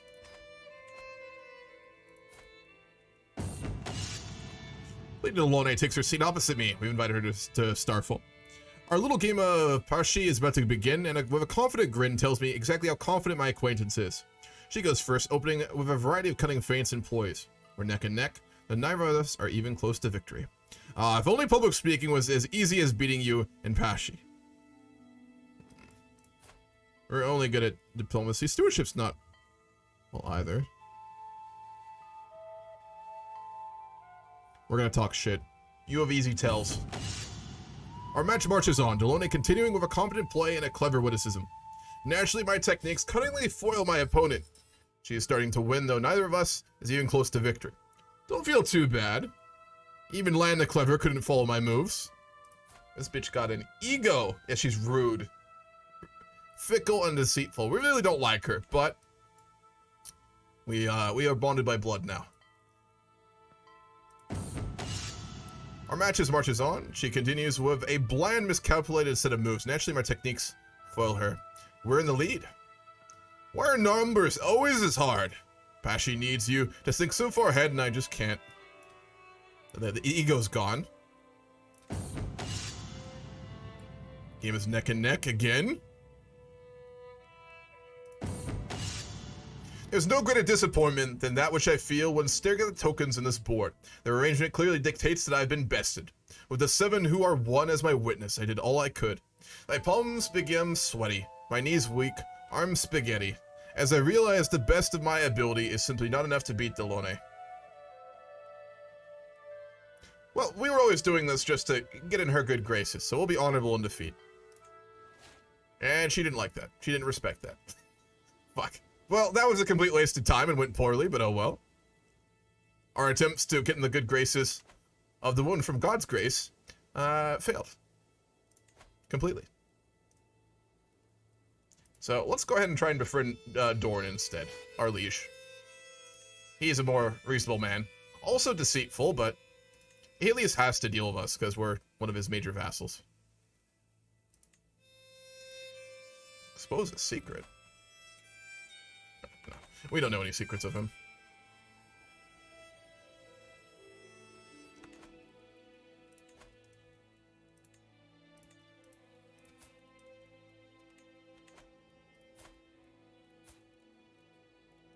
He's only had 1 child. This is the problem of a gay heir. We may end up actually inheriting him with Ariane. I mean, we have the cadet branch of our family, obviously, with Alistair, our brother. So we're not, like, you know, gonna die out as a dynasty, but it would be nice to have more kids. Diligent, ambitious, and rude. He's a lovable asshole. I'm gonna follow back Ton 3. I'm so fucking pissed that Darkstar died, though. Gerald, my beloved, your time came too soon. You have lots of money. Let's invest in Starfall again. We will upgrade our harvesters. We'll say that, in order to cope with the death of his son Arthur, he picked up beekeeping as a hobby and has turned it into a full business now for the capital. So we'll put our time and energy into our beekeeping. Keeps us away from court and from our children. We'll do defensive negotiations. You can trade alliances for marriages. We will have 1 more person to betroth, which is our second daughter, Illyria, who was 8. Curious. She's not bad. She's coming along pretty good, actually. Lovable asshole. Never thought I'd hear that. I know. I've known a number of lovable assholes in my life. There's a lot of people like that. Like, they're just fucking dicks, but, you know, they've got redeeming features, so. Maybe I just choose my friends poorly. That could also be the case, to be honest. There's a fair bit of evidence to suggest that. We'll make an alliance with Lord Colin of Brinkburn. How do we have the ability to do that, though? No, we can negotiate them now, can't we? Yeah. Most wile. I wonder if they're, wily leaders. The Stoneway. That'd actually be really good. They're one of the protectors of one of the 3 passes into Dorne. So yeah, let's negotiate an alliance with them. They're also very strong. We'll propose an alliance. If that goes well, we might actually try and betroth our second daughter to... Ooh, yeah, Justin Weil. We could do that. That wouldn't be a bad marriage. Would we like him, though? Generous, honorable, and patient. We'd really like him. He's a diplomat. Amazing diplomat. We'd love this man. All right, that's decided then. We're going to betroth our second daughter to his grandson, Justin Weil, who will one day inherit his holdings. Well, betroth Illyria Dayne to him. No, he doesn't want to. You have too many existing alliances, but we already have an alliance with you. What do you mean? Swear to fucking God. Justin Weil is important. I'm getting fucked by game mechanics, but that's fine. Courtier between friends. My cousin Lord Colin has honored me with a visit and has brought one of his courtiers along. Colin approaches me excitedly. Well met, Lord Beric. It pleases me to see you thriving here in Starfall. It occurred to me that Arion here might be of service in your court. He's an incredibly talented scholar and the brightest I have ever learned with. I would make use of it myself, but alas, it doesn't seem possible. Arion is a shrewd maester. Whoa. Yes, absolutely. 100%. Damn. Ruthless, chaste, and patient. That's a good man to have advising you, not gonna lie. Jerome brought my daughter Illyria to the market today. Illyria was to hand out alms to the poor and needy, to learn about charity and a ruler's plight to the less fortunate. She refuses to give a single coin to anyone, Jerome exclaims. Everyone we met were either undeserving or beneath her. In the end, she kept the gold. Fuck. Illyria seems to have developed an egotistical streak. We wouldn't like that. We wouldn't like that at all.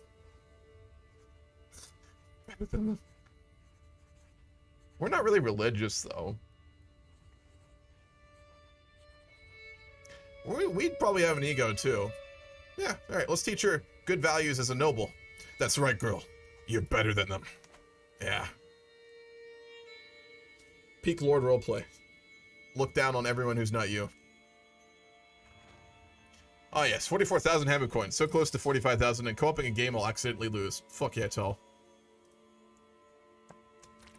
It'll be an RP game though, so losing doesn't really matter.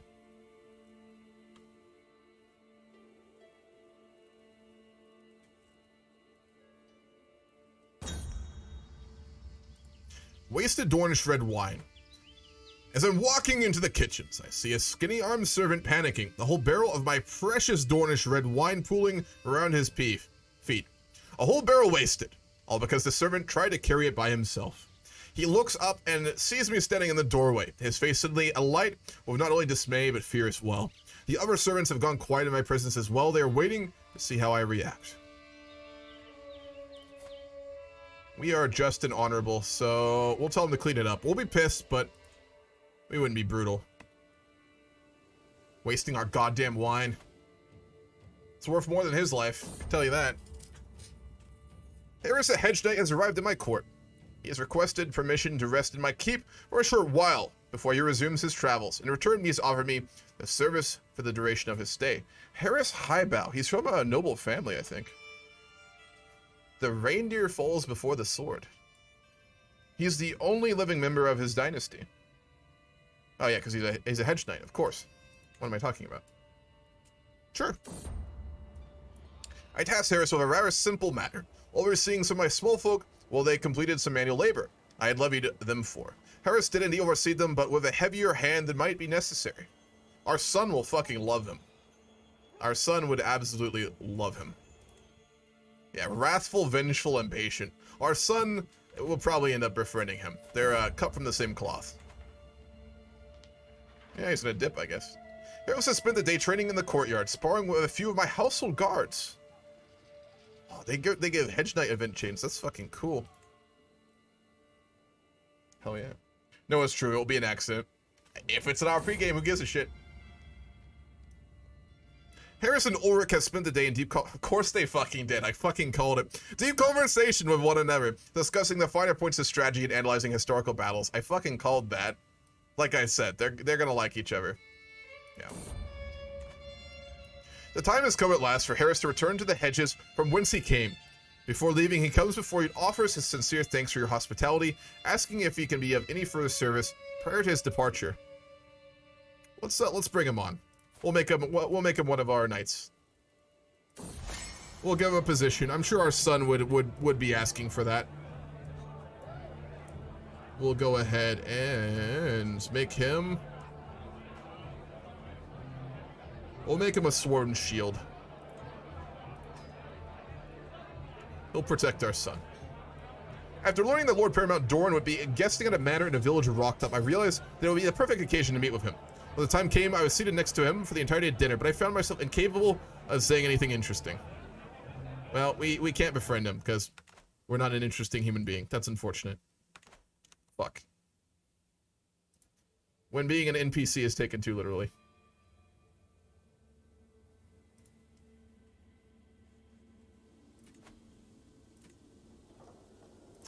The lighthouse. We'll build a godswood there. We keep the faith for the 7, but we're descended from the first men, so we'd honor it with a godswood. To show our memory of our ancestors. You could have made Horus keeper of the cell since he is, wrathful. We could, but I thought about it. But I think it's a case of, like, we just met him. He's a hedge knight. We don't trust him yet. We like him. So we'll give him time as our personal champion, and if he does well, I'm sure he'll get a promotion in the future. If not, when we die, I'm sure our son will give him that, at the very least. He might even get the head of the household guard, to be honest. We'll see. Or remove her, or remove some of these.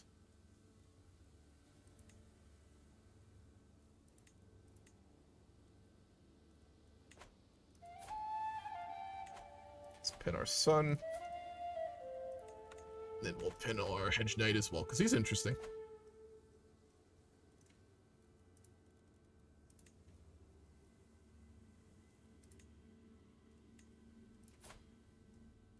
Not the most competent, though.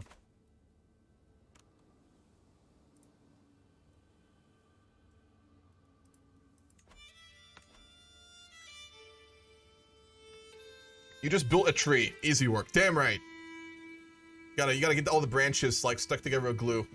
It's a long process, but in the end you have a godswood. So I know it's actually planting and then building something around it, but it does feel weird, doesn't it? My dog walked in my room, circled around me as I'm sitting at my PC, and then walked away. He's just checking you out, man. He's seeing what's up. My dog used to do that all the time, and I always took it personally, but he's just checking things out. So it was the worst feeling when your dog shows up, you pet him, and then he gets bored and leaves. That's like the ultimate insult you can get, honestly. I can't think of anything that compares, really.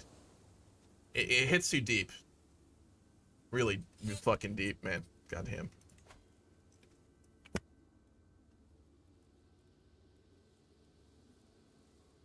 We'll host a feast. It's been a while.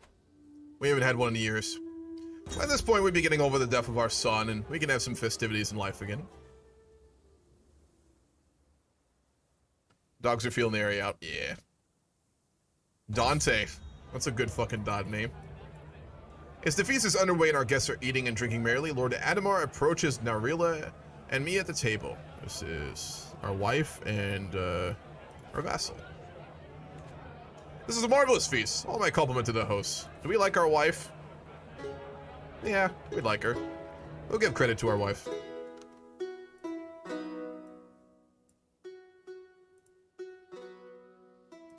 We're actually not an asshole.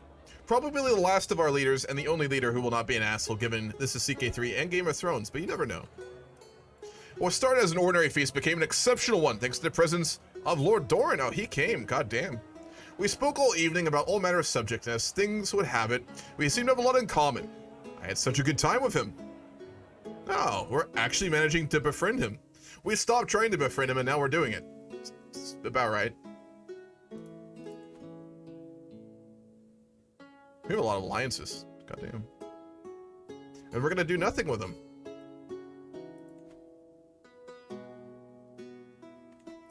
Can we raid the Black Bonds? No. Damn it. Dante's Inferno is a great game. Yeah, the music was really good too. My dog's name is Jaeger because I'm shit with names. So might as well name her for a German word. Hey, Jaeger's not a bad name either. Or Jager. I don't think that's Jaeger. Jager? Alright, the feast went really well. Good. More prestige for us.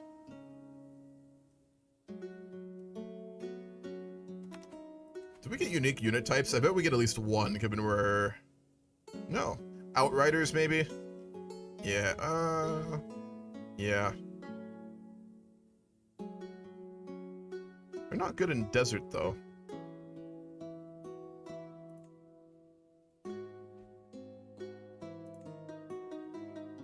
Past pikers. There it is.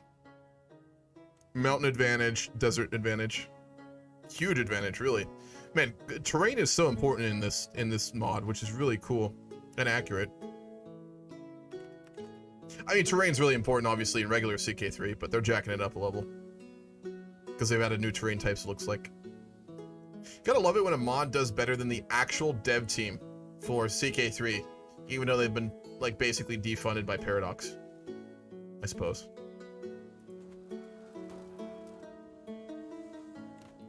Sandstone really has a lot of infighting, doesn't it? Good thing we're not living over there.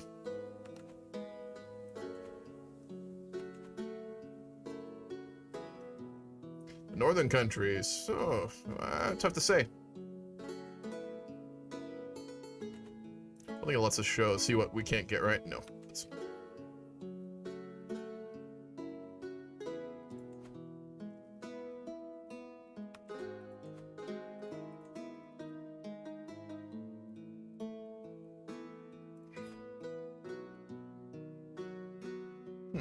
Or Dawn yeah. We can try and befriend Dorn again. No, we failed it.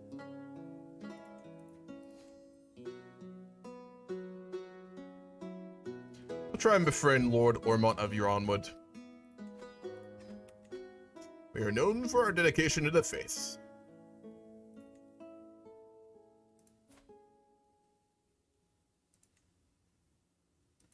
We do have a rival, Mala. Who the fuck is this? Married to the old Lord of Sheerfield. The Crownlands, or the Stormlands, rather. It's weird. No idea who that is. We can take a squire. Yeah, we'll take a squire. We'll take on Arthur Redsteel. Labor over courage. We'll take him as a squire. We can train squires. Yeah, I saw the dev diary for this. They have a whole system, don't they? So now you are expected to train your squire. This can receive passive training without your involvement, or you can use this reoccurring but optional interaction to personally train them. I should be able to help along my attempt to befriend Lord Ormond by presenting him a gift. No, we won't do that. Not our vibe. Let's upgrade the apothecary. Or not the apothecary.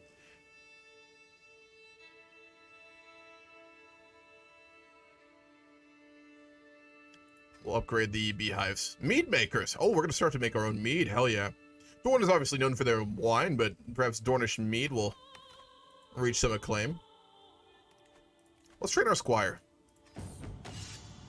As a squire, Arthur, is my responsibility to train them in the ways of knighthood. I've decided to practice a particular skill with them today, but I need to select one. We're not good with strategy, but we're a very good fighter, so let's teach them swordsmanship. We know our strengths. Arthur and I are sparring with practice swords today. After all, a knight is only as good as their swordsmanship. During our training session, Arthur could not grasp the techniques I was demonstrating. They seemed to struggle with other drills as well, unfortunately. Ah, shit. He has no martial talent, does he? Nope. That's unfortunate. Nightlife. Alcohol. Does the background music come with a mod? It's good. Yes, it does. They made a couple of their own unique songs. And independent devs do it better than the real company devs. Shows how scum Paradox is. I don't blame the devs in Paradox. I do blame the company, though. We've been invited to a grand tourney at Storm's End. Absolutely. We will go. 100%. We are on our way. With the children at court, Brain has taken the wooden warrior of a younger boy and thrown it into a nearby cave. My daughter was there and saw it all happen. Illyria got hold of the household guards and forced Brain to go into the cave.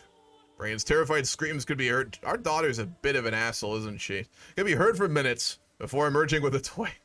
It seems that when Illyria thinks something the right thing to do, she won't stop before she makes it happen. She's stubborn.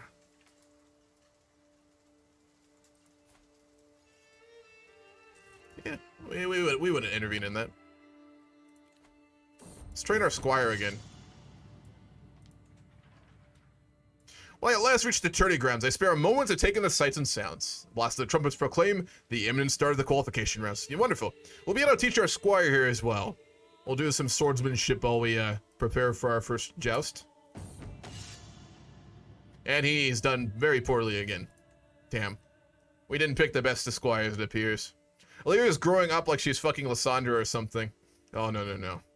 I don't think she's quite that bad. Now, Uruk, on the other hand, does have similarities to Lysandra, I will say. Damn. Despite my best efforts, I was defeated in the preliminary rounds and eliminated from the tourney early. An outcome that will impress no one.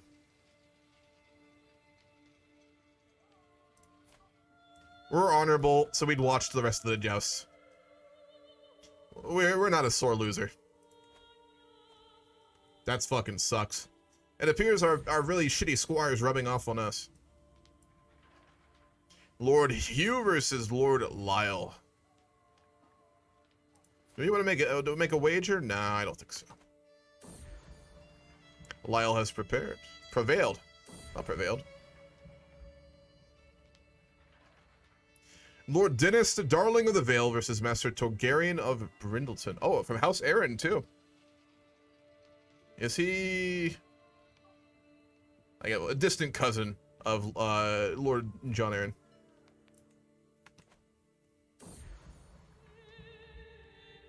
And he won. Master Ilfer versus Lord Aaron of Corgyle. They're from Dorne. Yeah, Sandstone. They're our neighbor actually. Are we on good relations, good terms with them? Yeah, Lord Quinn, we do kind of like him. He likes us. He's ambitious, impatient, and stubborn. We wouldn't likely like his character, but we're neighbors, and I'm sure we have a shared history, so we're not on bad terms. And he won. His son has won the list. We'll go through some of these. We'll do the final one. Oberyn is fighting Lord John Cunningham. Ooh, that'd be a really fun battle to watch. Lord John has prevailed against Prince Oberyn. They were both great warriors, to be fair. Damn.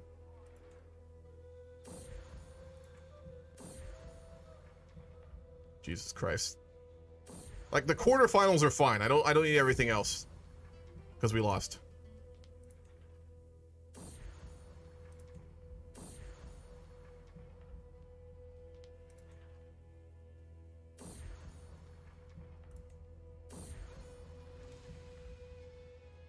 Jesus Christ, how many fucking rounds do we have to watch? They need to add an option here to let us, like not see this all. That needs to be added. Badly. Because Jesus fucking Christ. Daughter's kind of a bitch? Yeah, I'd say so.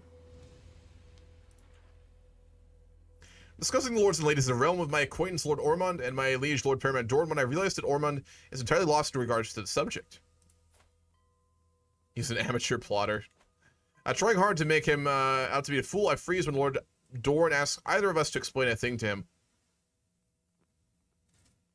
We'll let him do it. Oh my god. What the fuck is this?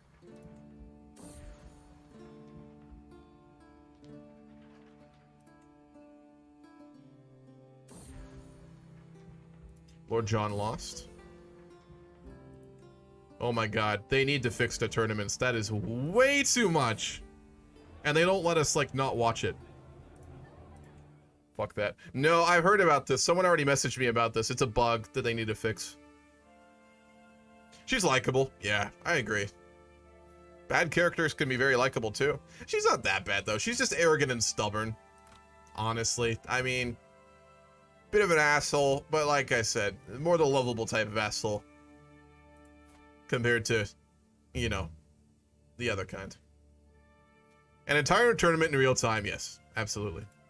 I will say, I'm not going to rant about it. The tournament features of the next DLC are going to be really cool. Things like Game of Thrones. I think that they went with the wrong direction early, and it should be a side DLC, not $50 fucking like it's going to be, but it will make Game of Thrones mod way more interesting. After learning that Lord Ormond will be attending the dance in the village of the Boil, I decided it would be a perfect occasion to pass by to ensure I got some free time with him. The ball was exquisite, and Lord Ormond put on a fine show. Afterward, I told him how impressed I was and got to talking. By the time I left, I felt as though we had known each other for a lifetime already. Good. We have befriended the other really major vassal in Dorne. Yeah, he's way stronger than us, too.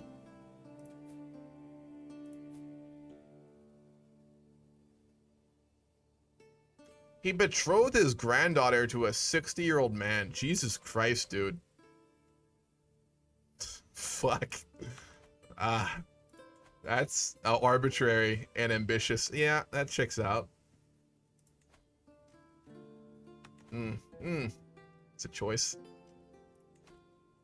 Let's upgrade the barracks or the camp and the lighthouse. Yeah, it's pretty gross. In this world, can you blame them? You mean for being assholes? No. As a lord in a medieval proto-kingdom, yeah, you'd be pretty arrogant and a giant asshole 99% of the time. 60-year-old man, sex offender. Yes, absolutely. What's his son like? Deceitful, compassionate, and patient. He might get along with our son, not gonna lie. Fuck. Ariana Dayne. Let's find her a good educator. We can do it ourselves. Let's directly administer our daughter's tutelage, or granddaughter's tutelage rather. And let's train this piece of shit fucking squire again. Arthur, I swear to God. We'll go riding. Let's do this easy. You can't fuck up riding. Come on.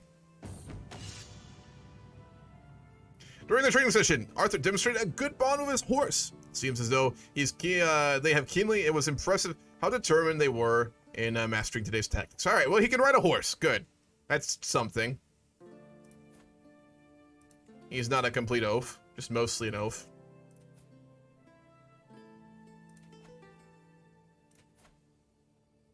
Where are the red steels at? Red stealths, I should say. Do they not have lands? No, they don't have lands. They're from a noble house, but very minor. They've lost their titles long ago. If he's competent enough, perhaps we'll give him a holding when he's older. Alright, we're gonna teach you chivalry. You can't fuck that up either. Come on. Demonstrated excellent chivalrous behavior. It was very pleasing to see how they embraced the concepts I taught. Alright, well, he's not clearly good with sword fighting. That's relevant, right? But he's not a bad lad. He's not a bad squire. Perhaps we misjudged him. He's got other redeeming characteristics. He just can't hold a sword to save his life. I mean, no, well, no, we actually are a good fighter. Well, how's it going, Battlebird Balthus? I am really liking it. It is fantastic. Few, like, minor issues, but for a major mod release like this, shockingly good. The map detail blew my fucking mind. I saw, like, the previews for it and stuff, and I was like, oh, it's gonna look cool. Oh, man, oh, God, the detail is incredible. It sucks, though, because I'm gonna be playing too much of this now. That's my only gripe of it. It compressed the girls with his horse riding. That's like half the work, really. True. He's got the heart. He's a good lad. He's a good lad. Well, we're gonna put a lot more work into training him. We're also a moral person. We're honest, just, and honorable. We see the same in him, mostly. He's a little vengeful and stubborn, but hey, you know, we all have faults. Let's try swordsmanship again. Arthur, come on. You've got this. During our training session, Arthur demonstrated quick thinking, a martial prowess with his practice sword. It was impressive seeing how determined they were to master today's tactics. Good. He's taken to it. Very last minute, he's almost come of age, but that's fine. We're going to put all of our effort and all of our time now into helping train him to be a good knight. We see potential in him we didn't when he was younger. He is getting better. He is indeed. If he does his family honor, perhaps Red Steel will hold titles again. We're not going to teach him strategy, because we're really fucking bad at it, but... No, because prowess also encompasses strategy, to be fair, doesn't it? We're really contradictory. We have a high prowess, we have a low martial. I'm just going to take it when that happens as more as they're a really good fighter, but they're not a good commander, so we won't teach him strategy. We'll teach him more swordsmanship. He demonstrated quick thinking and martial prowess again. He's really coming along. Good. That was the same with me and the Elder Kings and Princes of Darkness. True. It was like the only CK stuff I played for a few months. Yeah, I know that feeling. Elder Kings got me hooked for a while. I streamed like one game of it, but I played a lot of it by myself just for fun. Let's teach him riding again. He struggled to keep up. Oh, with me and my horse, he often lagged behind and hit many obstacles. That's fair. He'll learn. Even if he gets a concussion, he'll fucking learn. Create our farms on the coast. Jesus Christ, he's a leper? It's an ugly motherfucker right there. Princes of Darkness I need to delve more into. I played like one campaign by myself one time. I really liked the flavor, but I just haven't made the time to play more of it. It's objectively a very good mod though. Same with, oh, Fallen Eagle. Amazing mod. CK3 mods are really coming along. It's such a tragedy because like the CK3 modders I think are the best right now. Wave 4 modding's really fallen off. Vic modding hasn't really reached its, it hasn't found its rhythm yet. It's really new. I think of all the games, CK3 has the best modding groups by far. And it's a tragedy because it's the game that's really getting the least support from Paradox. Fucking sucks, man. Alright, let's give him, chivalry training. Did not show any chivalrous behavior. God damn it, Arthur. You're better than this. Lad, you need to buck the fuck up, alright? You know what? I'm gonna educate you myself. No, I can't. Fuck, never mind. I would educate you myself, but... Oh, we can see progress.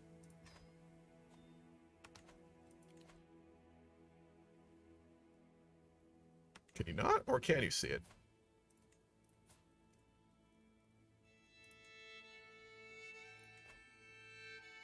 Squires showing decent understanding of knighthood. They are improving, but still have some ways to go. All right, let's give him a strategy talk. We're not good at it, but we owe it to him. Showed difficulty understanding the material I was teaching. We would know that we weren't teaching it very well to begin with, so we wouldn't hold it against him. We barely know what the fuck we're talking about. What's up, Lollipop? Mod is fantastic. It's really good. Red Steel is a very good name. Yes, it is. Yeah, it is. After the End, it needs a lot more work. I love the CK2 mod for After the End, but the CK3 one, although it's come a long way, it needs more work before I really, I think, get into it. Alright. Swordsmanship. God damn it, son. You got this. Quick thinking and martial prowess. Good. He's learning. Slowly but surely. If we train him to be a good knight, he'll be a loyal servant of our son when he comes of age. Or, no, when he comes of age. When he rules. When we go to the 7.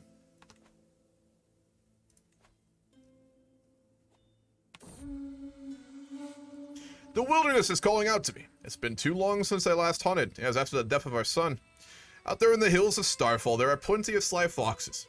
One would do well on my dinner table tonight. Something is missing, though. Are my hunting spears too old and dull, or is it a companion I lack? I shall make sure to prepare well. A hunting dog. Yeah, a hunting dog would be a good idea. We're getting older. It'd be nice to have a companion that we can rely on. As I pet the dog on the head, he happily wags his tail. What name would suit him? Alright, anyone got a good name for our dog? Anyone got a good dog name? I hope this game does not end disappointingly. As always, I do as well. You have hair on the back of your head. Yeah, we do. He's not balding at all. Okay. Joyous. So there's always a chance that we'll be rebooted and be really good again. Fair. Caladog. Joyous. Joyous is way too happy. We're still, you know, we've had a lot of tragedy in our life. I don't think that makes much sense. If we were, you know, had a happier life and we won the Civil War, maybe. Caladog, Solaris, Hunter. Solaris, that's an interesting one. Is that from Game of Thrones? Hunter? We can hit the nail on the head. Listen, dog, all right? You're here for one thing, and I'm going to name you that one thing, so you better get good at it. Caladog. We'll go for Caladog. That's a cool one. Caladog, not Caladod. There we go. All right, Arthur. We're going hunting, lad. You're gonna learn to ride, and you're gonna fucking like it. He showed, demonstrated a good bond with his horse. Good. He did well on the hunt. I'm gonna do the hunt too if we can. Yeah, we'll call hunt. We've got the money for it. Oh, Cerberus. I got you. That makes more sense. You would think it's a creature from myth, perhaps a god disguised in animal form, the largest stag I'd ever seen. Still imposing sight lying dead before me. A hunting trophy. Or we can give it to our son as a trophy. We'll get it for our son. We don't spend enough time with him. He's always off fucking plotting or doing whatever he is. Fucking male prostitutes. That kind of thing. We don't spend much time with him. Wonderful. It went well. Good. Our squire did well and learned, and we got our son a trophy. More chivalry, lad. And he wasn't chivalrous. God damn it, Arthur. Fucking Arthur.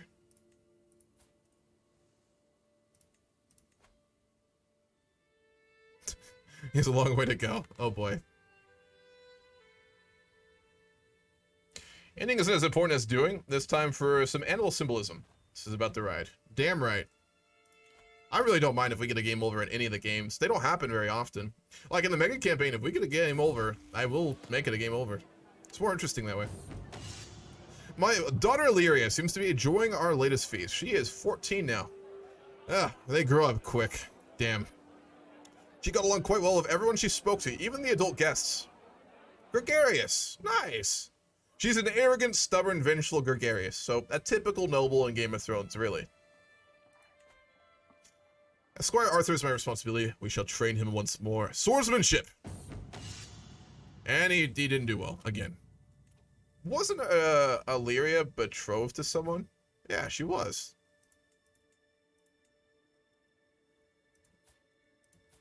Oh, no, we didn't. I tried to and we failed. Let's try it again.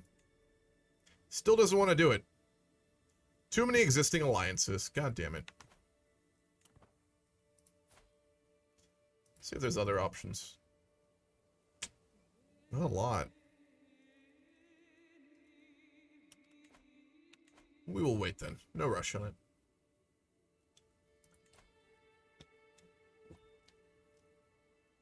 Let's go pet our dog. Fuck yeah. You son of a bitch. If you don't get his fucking sword form, I swear to God. And he's still struggling. He's really not good with a sword, is he? God damn. Maybe we didn't see much of him after all.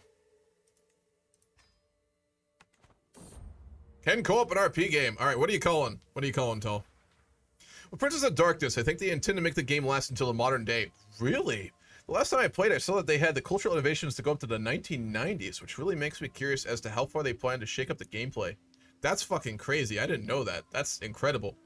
A modern day setting in CK3 could be actually really fucking cool if done right. With the character system for it. Especially if they put it under like a lens of, you know, something specific like what they do in Princess of Darkness. That's fucking cool. How long have I been saying that? Don't worry about it. It's not important. When I reached the tourney grounds, I spare a moment taking the sights and sounds. Sorry, we've gone to a tourney in Vaith. So it'll be a very minor tourney over in the Red Dunes. We're getting older. We're 53. This will likely be our last tourney that we'll fight in. And we didn't even make it past the preliminary rounds. We're not going to watch the jousts. They are really going to charge us 100 prestige not to be locked in an event for fucking 5 minutes. That's an L. But honestly worth it.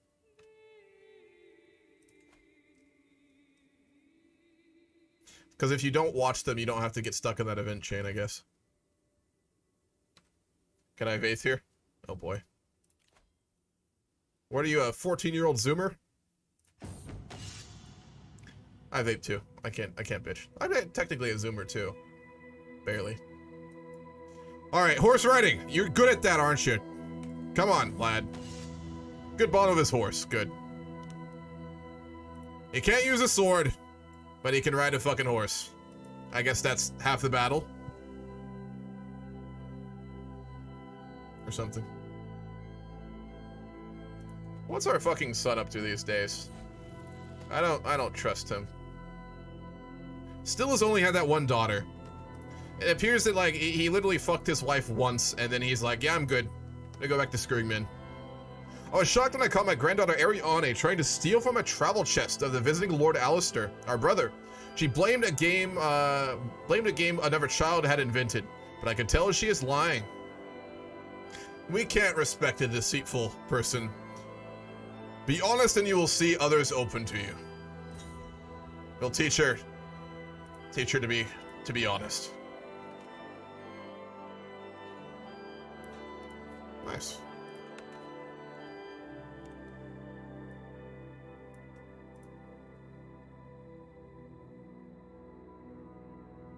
I spent all my points for that. I couldn't care less. It took me more than half a year to get all those points. I don't care what to do next. It took me so long to get to those points. Well, think about it, man. Let me know what you want. I will throw an option out there for you. If you'd like to co-op me in the Game of Thrones RP game next Sunday, I'm going to probably be playing as the Hightowers. If you would like to RP as, what's his fucking name? If you want to co-op me and be like, you have a small holding, you could be, what's his fucking name? The fucking knight. Lyman's brother. If you want to RP as Geralt the White Bull, that'd be interesting, because you're brother to the Lord of Old Town, and you're a Kingsguard, and you're really important in the Civil War. So there's an idea for you, Tal, if you'd like. Geralt the White Bull. You can't inherit, but after he dies, you could play another member of House Hightower. I'll just give them a holding or something if you want to do that. But it will be RP very heavy though, so I don't know if you want to do that. All right, our squire. Riding. You're good at riding. Let's get you amazing at riding. Good bond with his horse. Good. We've been teaching him the wrong things. He's never going to be a good fighter, I guess. But if he becomes a good enough horseman, perhaps he'll compensate. So let's get our control back on Starfall. Apparently we lost that. Never realized that.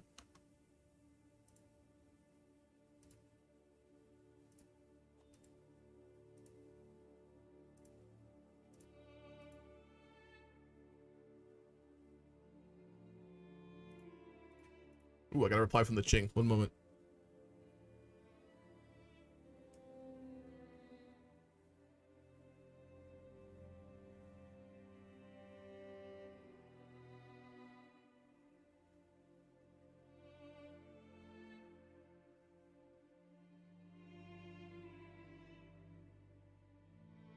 Oh.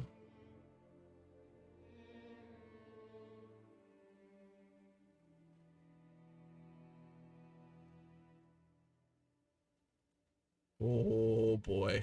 Good. Oh man. Tomorrow's gonna be spicy.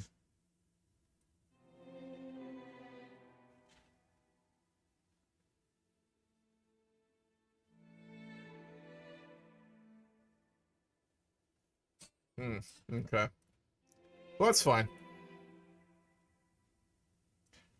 Old World Blues is great. It is. It's true. I think more of a diplomat or something. Maybe playing a loyal subject could be fun. Sure. Who do the Hightowers have as their vassals? Let me look for a minute. You're welcome to do another game, but that's the next big one that I think would be fun for you to play in. How into Game of Thrones are you, Tall? You could always be like a diplomat in the Spain game or in the next Vic game as well, or something like that. They have plenty of vassals. There's no shortage of those.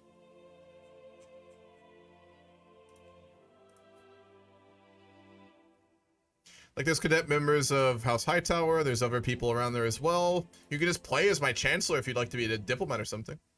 Not too knowing of the lore, but I can read really fast. I hear you, but there is a lot of lore. I mean, there's a lot of fucking lore. It's great to read. Like, I don't know.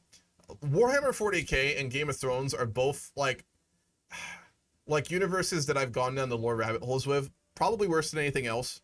I don't know if y'all do this, but you know when you, like, really get into lore because you find out how cool it is and you just, like, binge read wikis for, like, hours? I don't know if that's something other people do. I do that. I've always done that. And Game of Thrones and Warhammer 40k are the two that I have unironically sat down and been on their wiki pages and been reading and then like looked up and it's been 6 hours. I'm not over exaggerating. I'm probably under exaggerating. I remember there was a day when I was a kid when I first got into Warhammer 40k, I literally spent like two or 3 days straight sitting at the computer reading Warhammer 40k lore. And I remember on the second or third day, like my dad like literally came over and he was like, "You need to stop doing that." It's been 2 days or something like that because I kept reading it. But anyway, so Game of Thrones will suck you in. Be warned, man. Watching Lord vids.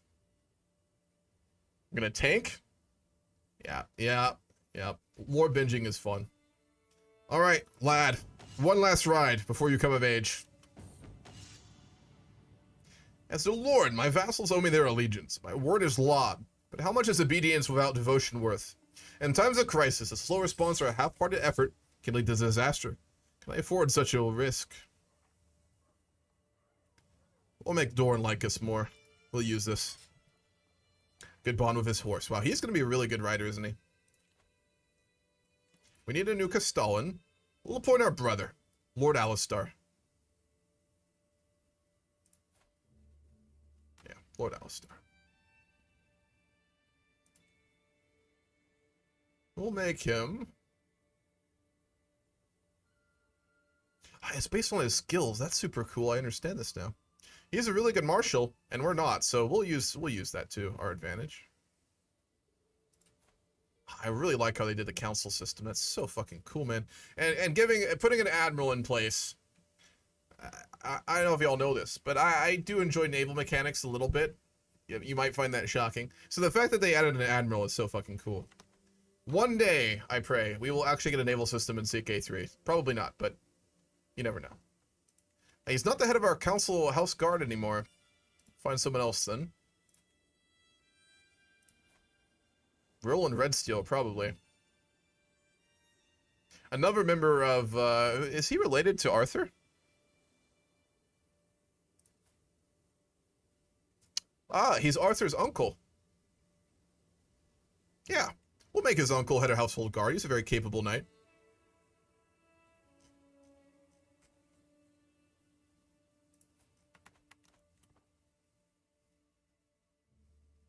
What does the Admiral do? Not a lot, I believe. You can embolden raiders, you can protect trade, or you can scatter fleets.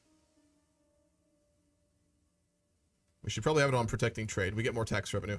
I just realized that. And they're based on different traits too. That's so fucking cool, man. Again, I'm gonna say this 100 times. Yet again, a mod team eclipsing the actual dev team. Like, fuck. Oh boy.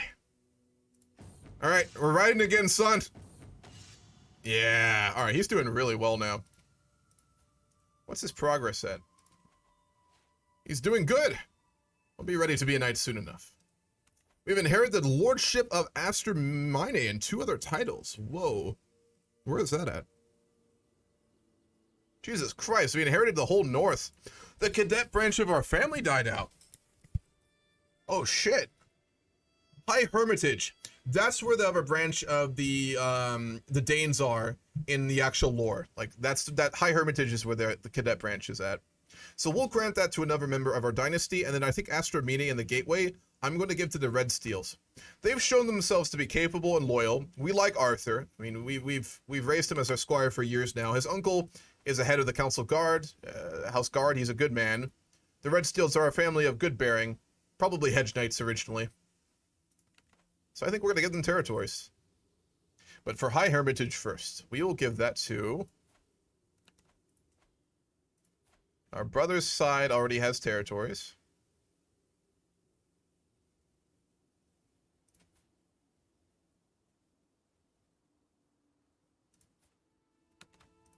There's no more branches of the family to give things out to, are there?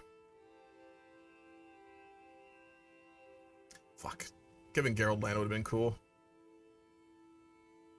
Oh, we'll find someone else to give it to then. That's a shame. They already have 2 territories. We don't need our brother and his son to get more powerful, so we'll give it away to...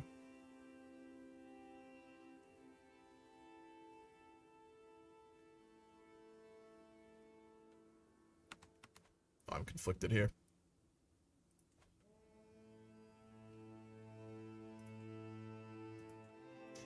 Estermine we will give to rule in red steel.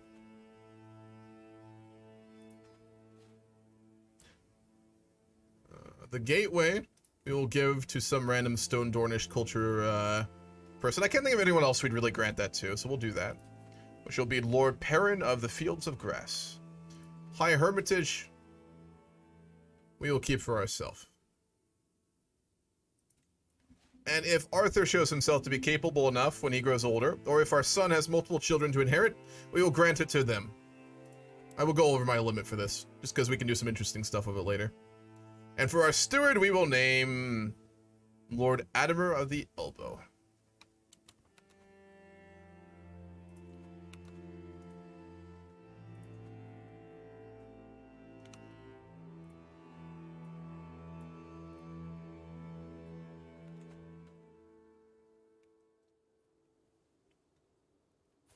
Getting older now, aren't we? 54. Alright, writing again. He's doing very good with it. Naval system would actually make the Iron Islands playable and make it fascinating. A naval system would also make the Vikings incredibly fun in base CK3. I won't rant about naval stuff, but it's such an underrated aspect of games. I mean, to be fair to myself, I know small pieces of lore like Tyrion Lannister's entire backstory and patch trace from the books. Yeah, so you know a fair bit then. Is that dynasty now known as the Gateway? Is it? That's fucking based. The Gateway, yeah. Plural, the Gateway is weird. We'll go with Gateway. Can I rename it? I can. House Gateway. Let's give them a good motto. We hold the gate. And then... bear with me. We gotta immerse ourselves here. Let's find a gate. And we can just, you literally copy the one from the Riddlands for the phrase. I think. Should be able to. It's over water though. There's no water on the gate. Oh, there we go. And then make it gold. And then we'll make the backgrounds black. That's fucking badass. We hold the gates.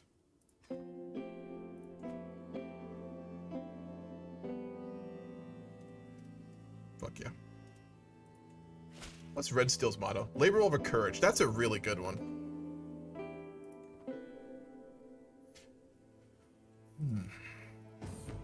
Writing again. Yep. We were doing this the wrong way. We need to play to his strengths, and he's a great rider.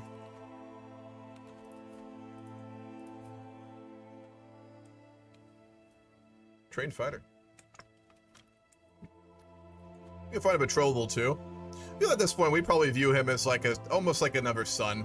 With Arthur having died, our second son, and becoming a Kingsguard when we were younger, I think in many ways we'd probably treat Arthur like an adopted son in some ways.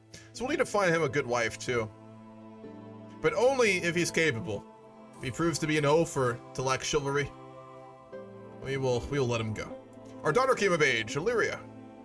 A charismatic negotiator. Gregarious, vengeful, stubborn, and arrogant. Beesbury. Oh, fuck.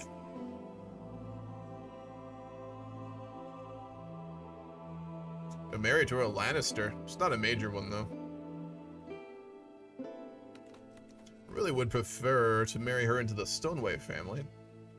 Actually, the Euronwood family would be even better.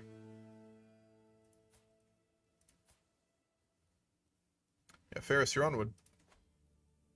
He's got a lisp. That's unfortunate. Yeah, we'll betroth them. Let me make sure I'm doing this right. He's the heir, and then yeah, he's the heir. So he will one day rule in Ronwood, which is a great family for us to have ties to, and we can look past his lisp. We'll betroth them.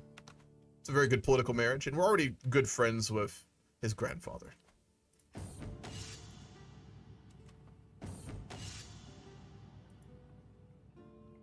Hell yeah. He should be almost ready to be a knight at this point. We have a lot of money, don't we? Alliance with Lord Anders.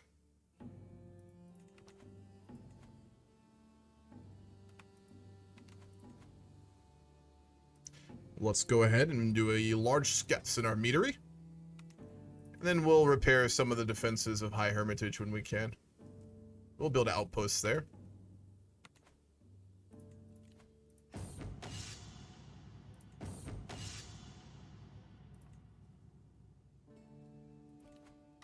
So can we knight him, or does this event chain just like end with us being able to? How does that work? I mean, we're gonna find out, but I guess you just keep going with it, and then I'm sure we'll get an event to knight him or something.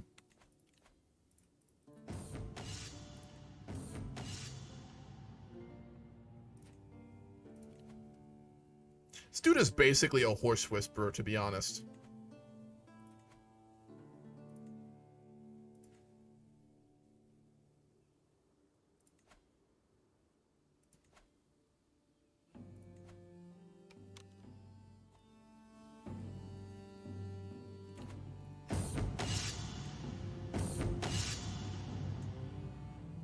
Captain of the Household Guard. Lord Roland's not bad. Poor aptitude for it, though. That's unfortunate. We'll do it anyway. He's our best option available. Invited to a grand tourney in Hellholt. I wish there was an option to let your squire fight instead of you. So, yeah, we're not going to go. We're older. We failed to even, like, qualify in the last two we went to, so we wouldn't probably go to them anymore. We're well past our prime. If we could actually, like, use our squire in the event, I would go so we could do that, but... Let's try chivalry again. Excellent chivalrous behavior. Good. He's a vindictive lackey. Ugh. As long as the kid doesn't start hearing them talk back, he's fine. The Song of Ice and Fire Mine is a Game of Thrones mod. Tibbers. What's up? I wish the Paradox would focus on CK3 more. It's probably the Paradox game that reinforces RP the most. It has the potential to be their best game by far. Assuming they don't just abandon it like Imperator, it will be their best game, I think. Maybe Vicky 3 could contend it, but if they fully commit and like build a proper team who's not just like thick, like 5 design leads and a programmer, they could do very well with it. Our dog caused problems for Lord Perrin. Too bad. I was happily soaking in a bathhouse, sharing deep reflections and salacious jokes with Lord Paramount Doran. Nice. As I feel attention to my body, I realize it's not the warm water loosening my muscles. I'm generally having fun, and it's all because of Doran's company. We've befriended Lord Paramount Doran. Oh, wow, that's huge. He's a murderer and an adulterer, but he is our liege.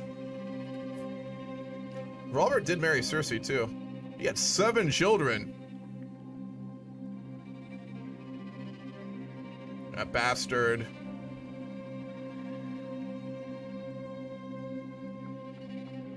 Well, some of them are congenial. They have black hair. She's probably Jaime's. Probably. Fearless nihilist. It's too accurate. Oh boy.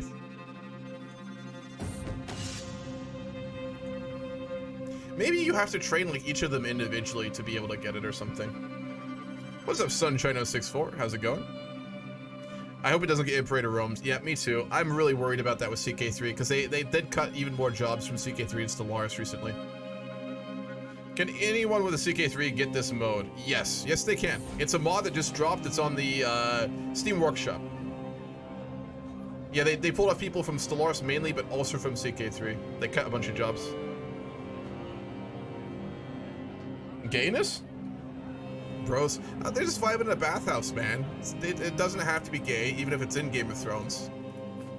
Our boy here is a proud heterosexual. I think so is Doran. Yeah, he is. Oberyn should be bisexual. Yes, he is. Yeah, no. It's just two bros hanging out in the bathhouse, man. I mean, come on, you don't have to make it like that. Let's try chivalry again. He did well. Good.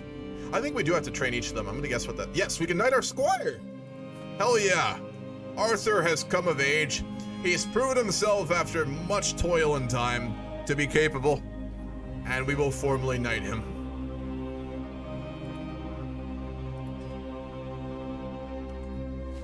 Sir Arthur Redsteel, not the most capable, but he has a good heart, and as I promised, we will grant him the ancestral home of our cadet branch, and we will gift him High Hermitage, if we can.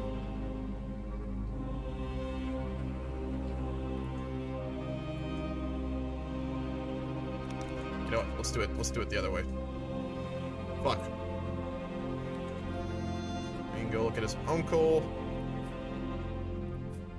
There he is.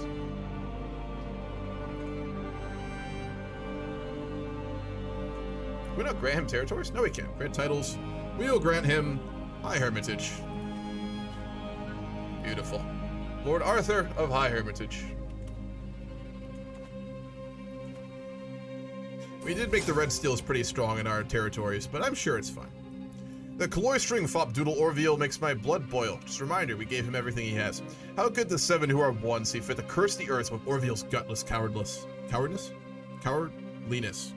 No, it is obvious. He is the Lord of the 7 Hells kin. He is worse than both putrid boil and ravenous locust. I cannot stand the mere thought of breathing the same air as him. He's become our rival. Yeah, he's one of the major heads of our town in Starfall. You go talk to our son. He knows how to do things like this.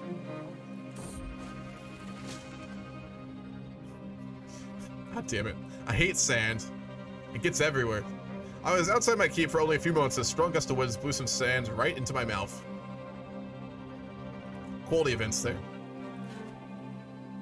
Let's go ahead and... I'm going to send my spy master to find secrets in Starfall and see if we can get something on that mare.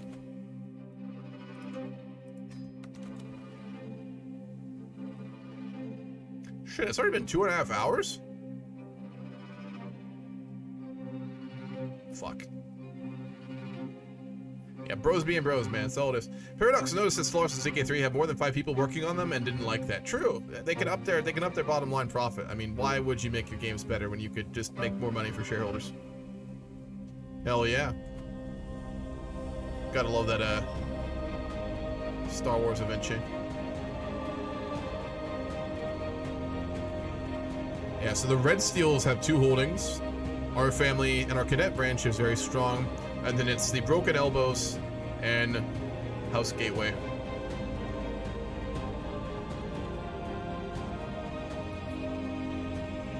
She's a Dayne. Damn. Our son has not had a single male heir. Like I said, he fucked his wife once and that was it. That's gonna be a problem. I mean, a woman can rule, but it does cause problems for us. We'll need to definitely get her a matrilineal marriage.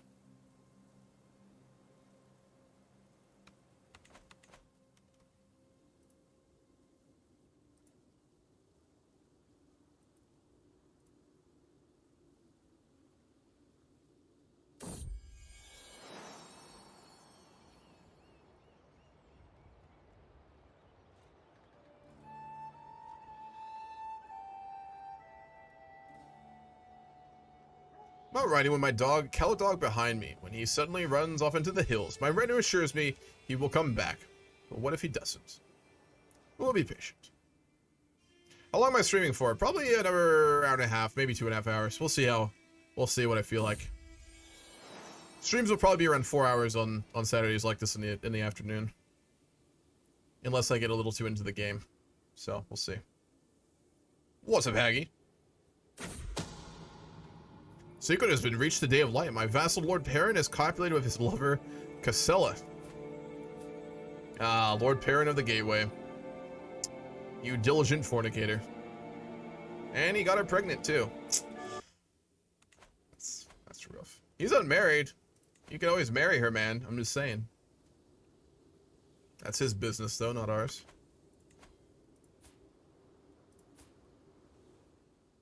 All right, we need to sit down with our son and have a talk. Obviously, we know he's not straight, but we need to have a talk about him making more heirs, because my god. That should be an event chain. All right, tell you what, son, I've got a deal for you.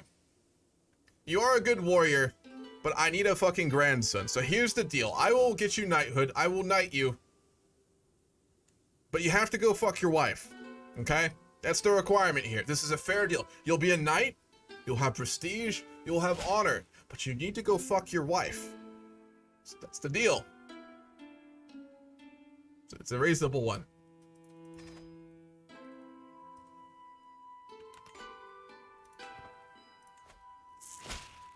All right, cool. We united our son.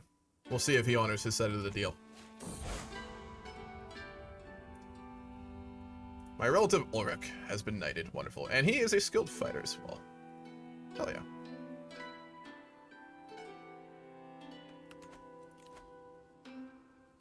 We hold a grand tourney. It's been a long time. I arrived back at my castle after a long, lonely walk. Another year passed, another year older. I was born 57 years ago. I hear a clang down the hallway. Surprise party or murder? Ah, it's a surprise party. All my dearest and nearest friends have come together to wish me well as I begin this year of life. I cannot believe that Narelle went to all the trouble of arranging this in secret. My friend Doran approaches me. Of Euronwood, I was struggling to carry 3 beautifully wrapped packages. Choose one. We're humble. We'll take the small one.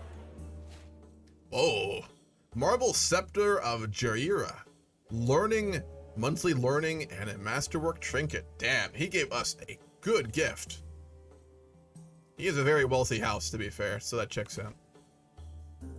Hell yeah. We have a marble scepter. We'll hold a tourney as well. We might as well celebrate while we still can. We can hold a huge tourney. We've got the money for it. Yeah, let's hold a huge one and go bankrupt. What's the lore behind House Dayne? Never was very into A Song of Ice and Fire. That's a long story. You can check out the wiki page, or when I'm done with the stream, if you want to go back to the start of the stream, for the first 20 minutes, I lore dump, which I'm not going to do again. If you want all the background, the first 20 minutes of the VOD will be me ranting about House Dayne, so I'd recommend you watch that. There's the wiki as well. And the YouTube video I'm going to put out will have all that in like a nice narrator voice too, if you want to watch that. We'll do a huge tourney. We'll only watch the final joust, though. I don't want to get stuck in that menu for another fucking 2 hours.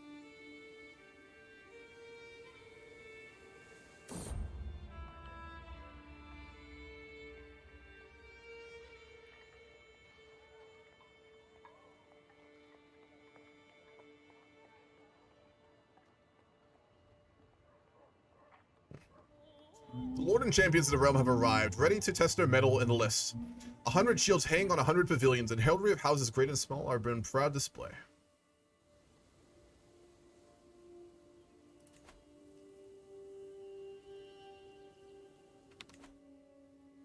We might, if it's a big enough one, we'll probably get some really interesting fighters.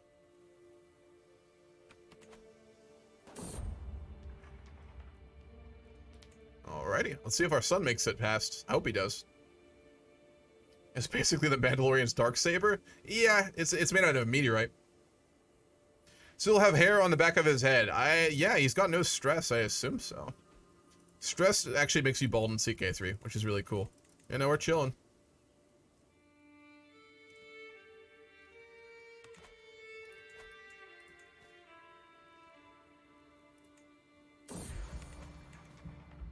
Lord Aubrey of Brightbridge fights against Lord Gesmund of Prince March. He won another big tourney in the past, I remember that. Do we want to bet? No, we won't. Aubrey has won. Lord Marius versus Lord Alaric of Euronwood. He's of relation to us. And he actually won against a much better fighter too.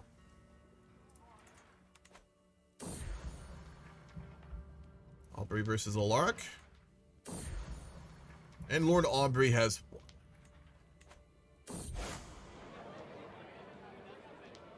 Oh shit.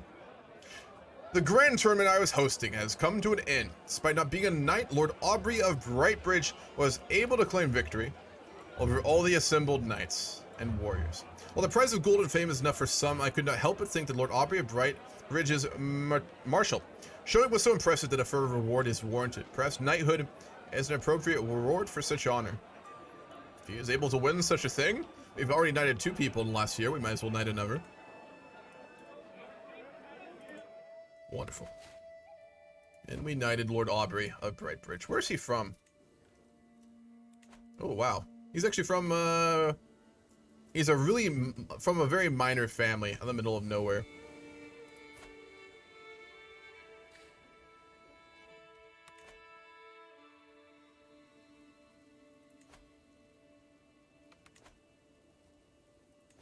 Can we upgrade anything? No, we cannot.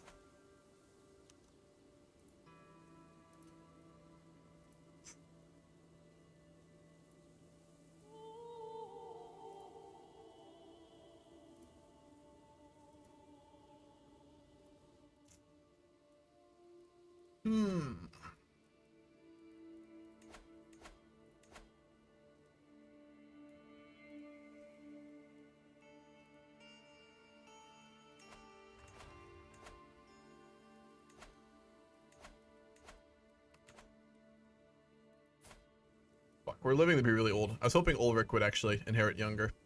He's not gonna have kids for much longer. Oh my god, his wife's a lunatic. Almodus Illyrion has gone insane. Probably from having no affection from her gay husband, but you never know. That might be part of it. They're an ancient house? Really? The culture of the Hightower vassals is Honeywiner.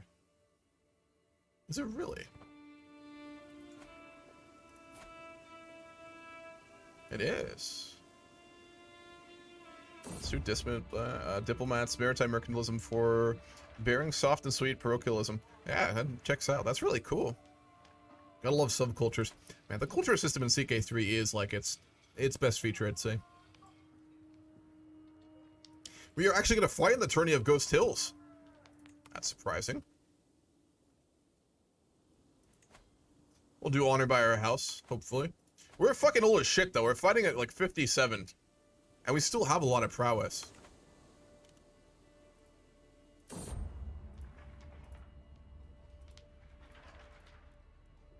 My courage and training have seen me through the preliminary rounds. Wonderful.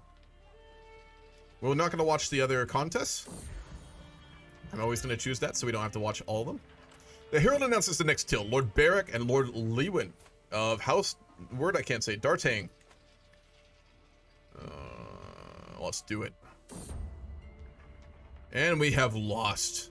Unsurprising at our age. The fact we even made it to the later rounds is pretty nice. He's almost half our age, so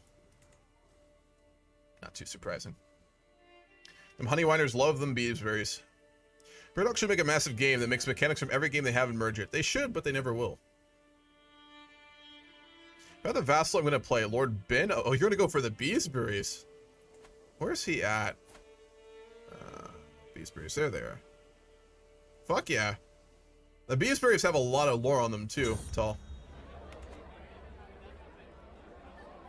Shields have been shaken and lances splintered. Good men unhorsed, including us, sadly.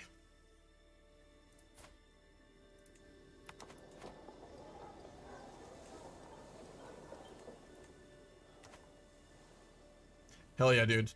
Yeah, they've got plenty of lore. They're really interesting. They've been very powerful, like well above their station powerful.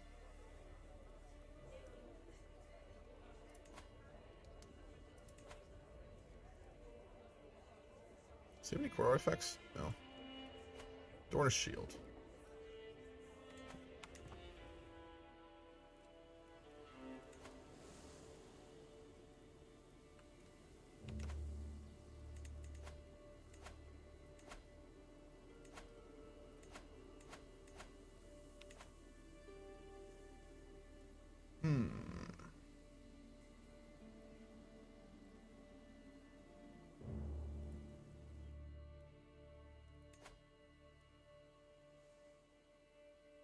Eye for an eye, hit and run tacticians, mountaineers, staunch traditionalists, and guarding the passes. Nice. Extra blacksmithing building stuff. That's the... we can build one in Starfall, I think, can't we? Yeah. We'll build that. That's really cool. There was a commotion among the children today. Davos was attempting to preach amongst the fellow youngsters and became a target of a small fight. Ariana intervened and did what she could to protect him. Oh, she became brave. Wow. It's our granddaughter. Brave, impatient, and honest. Not bad. And charming. We will inherit if our fucking son doesn't screw his wife again, which is looking like it will happen, unfortunately. How much will a blacksmith cost to build? Let's get that going. 255 gold. We'll be there soon. I'm getting dizzy. Go eat then. I actually haven't eaten all day either. I was just thinking about that. I've drank a cup of coffee and I didn't eat all today. Pretty fucking hungry. I may go take a break to eat. We'll see. Don't talk about mega games lol. Paradox's issue optimizing a game spanning 100 years. That is very true at Scova. I'm sure they'll do it well, and definitely not half-ass it for money. If you could have a 3D part of the characters to be set up in CK3, what would it be? 3D part for characters to be set up. You mean like a graphic or something? I just want an E4 start date and a Hoi 4 end date.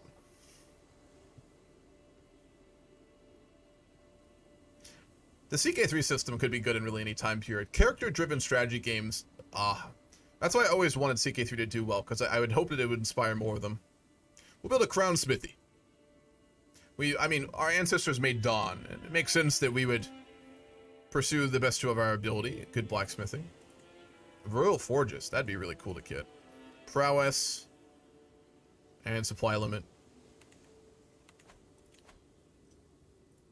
We need a new old admiral. Our old one has died. We'll go with... Man, we don't have a lot, do we? I fucking hate Orville. Aren't we? No, that's... Okay, no. I thought we were rivals with him, but it's another one. We'll get him to protect trade. My granddaughter, Ariana, has been impressed with one of the household knights for a very long time. After finally meeting in person, she has been repeating the warrior's words to herself. Give others their due, and you will receive your own in turn. She became generous. Oh, we can make her diligent, though. She must be taught that hard work always produces results. I'm going to do it. We're going to take the stress. Jesus Christ, this is a good heir. We might inherit with her, too. Diligent, brave, impatient, and honest. God damn. If only we could make her a squire. Fuck. Goddamn sexism. Oh, like the throne room part is. 3D assets. I'm not too sure. Let me think.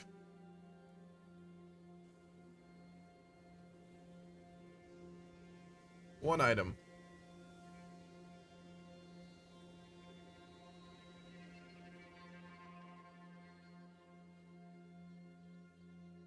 That's a tough question.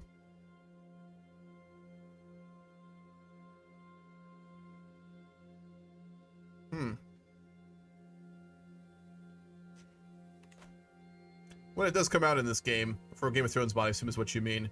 The armor of, what's his name? Euron Greyjoy. Euron Greyjoy's armor. That's what I would, a good 3D, if that counts. On display or on him, Euron Greyjoy's famous Valyrian armor. That would be what it would be, for sure. That'd be so cool to see. You're allowed to pass equal, gender laws, right? That's a good question. Fucker laws.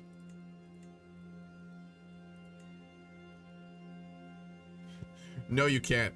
Absolutely not. The Faith of the Seven, I'm sure, doesn't allow it. No, you can't. A CK3 and Vicky 3 trade systems would be the best game ever. Yes. The CK3 system for culture and for characters on top of the Vicky system for trade and buildings. That would be the GOAT. You're allowed to CK3 needs some kind of pop system, true, for religions or cultures. Yeah, a pop system would be great. Vicky's pop system and trade system kind of combined with the characters and culture system of CK3. That's what it would be. Cyclically trade as a knight should be a feature. True, it should be. That'd be sick. Or did this trade an individual, broadly speaking? Like, for example, Brianna Tarth. I know she's a very extreme example, right? But she was given proper training. There are mods that already do that in CK3. I could probably add them for the next playthrough, to be honest. Honey Hold is good. You get so much money from the bees, and you can form the honey lens if you get your liege to change the realm laws. Hint, hint, nudge, nudge. I don't know about that there, bud, but yes, they are really interesting and strong. You get a unique building, right? No, they don't. I thought they did. Nope.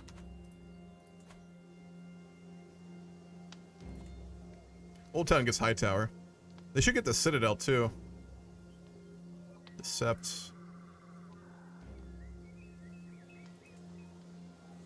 Oh, the High Tower. Is that? The Maester Citadel I thought was different. Or am I tripping balls right now? No, there it is, the Citadel. Holding taxes, development growth, learning per fame level, diplomatic range, and monthly lifestyle. Yeah, that's about right.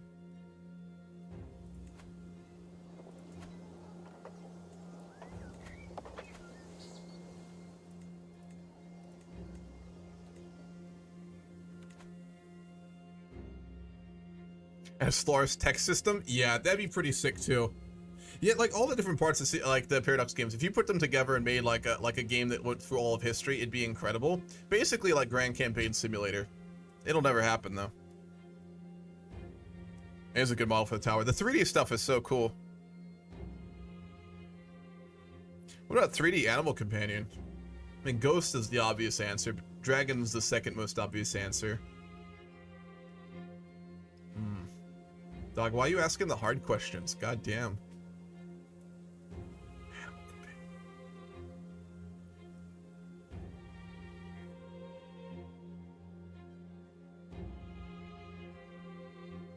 I gotta go Ghost, man. He needs to be animated. They had a direwolf trait in CK2, I remember. Like, John had it and stuff like that. So if they do that and they add like a you know, a portrait for the game, that'd be fucking sick. So let's go hunt. It's been a while. We're getting old as shit, but we'll go hunting. As much as I do like Lord Beric, I do want him to die. God damn. So we can play fucking Ulrich and do some actual fucked up shit.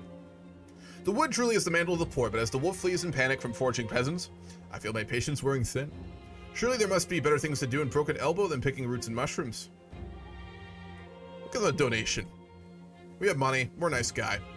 We'll help out the local peasantry. Hell yeah. What about you, man? When you go for Ghost, what would you go for?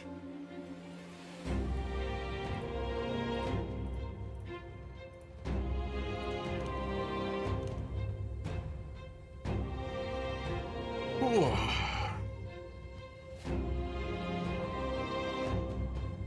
I may end a bit early and go eat. I am fucking starving. Oh, Eric Redsteel died. Damn. He was their, I think, father or uncle. Yeah, there he is. No, Aaron. There he is. There's so many fucking Redsteels. God damn.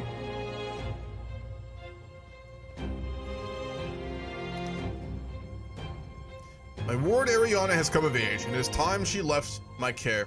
With sufficient tutelage, even a child that has displayed little natural inclination towards diplomatic influence such as Ariana can come to understand it. Good. Jesus fucking Christ, man. I take it back. Ulrich, don't fuck your wife. I'm fine with my granddaughter. She is an absolute beast. Diligent, brave, impatient, honest, and a gray eminence. Whew. Jesus, man. We need to get her a good husband. She is very capable. Wow. Oh, I wanna play her, man. That's gonna be fucking fun. Alright, we need to find her a husband who will be fine with us carrying the House of Dayne's name forward. Why are they old men? God damn it. We're gonna probably have to marry someone of no noble birth, I would imagine here. One of the Corgoyles, they're our neighbors. I do everything in my power not to do a meta marriage here. The AI will just marry her off automatically, so we have to do something. Again, like I said, maybe one of the other sons of the Corgoyles in Sandstone. That'd be useful. Delicate.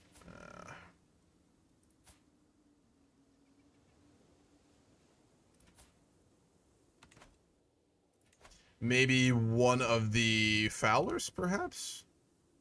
We could marry into Euronwood again. A Martell? I don't think we could probably get a matrilineal marriage with one, though.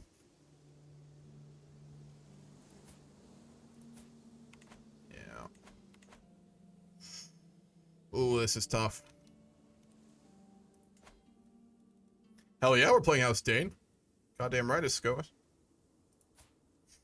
Damn it, this will be difficult. We need to find a good husband for our granddaughter who is going to actually be willing to do this. No, we're not going to make her take the vows. Let's recruit her as a spy. We have a hook on her. Yeah. Good girl.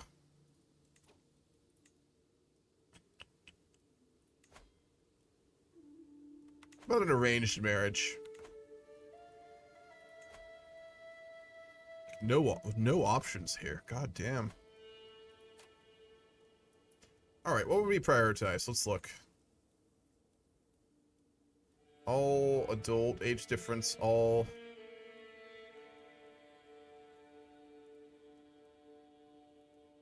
Obviously male.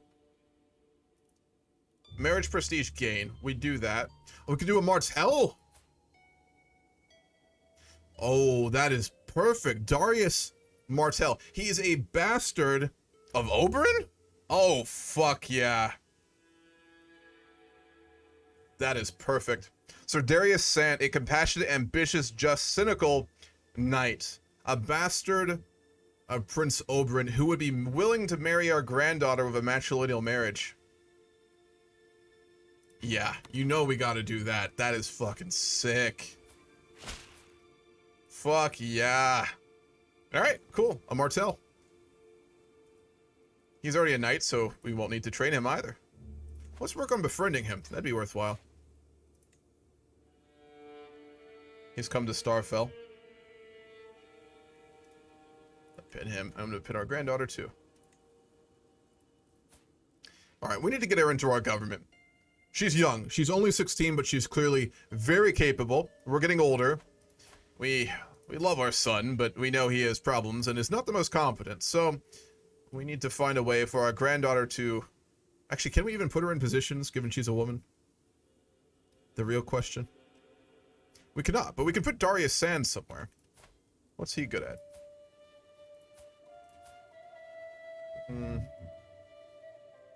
A good marshal. We'll put him in place instead of our son. That's how you get murdered in actual Game of Thrones, so let's hope that doesn't go badly. But we're honest and trusting, so we'd assume that our son wouldn't take that personally. So our granddaughter's husband will become our marshal. Can we get her to do anything? We'll befriend her. If we befriend her, we might be able to put her on our council.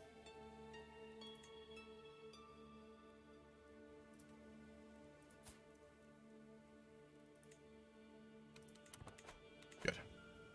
Yeah, she's a fucking beast. Oh. She'll be fun to play. She's not explicitly ambitious, but she's also not ambitious. I'm gonna go with that. As an impatient, honest, brave, and diligent woman, she would seek higher standing, so we'll let her clean up the mess our fucking son will, I'm sure, make when he inherits. Because this dude will cause a shitstorm and she'll have to clean it up, so that's fine. Did our maester die?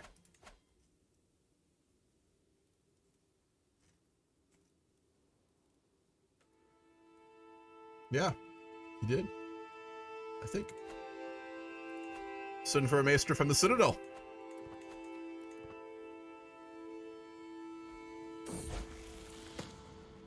The maester sent for the Citadel has arrived in Starfield. A Sand Dornish by the name of Manfred. Let's hope you will be loyal and wise. Capable. Ah, he's lazy. Lazy, compassionate, and calm. He's a good but lazy man.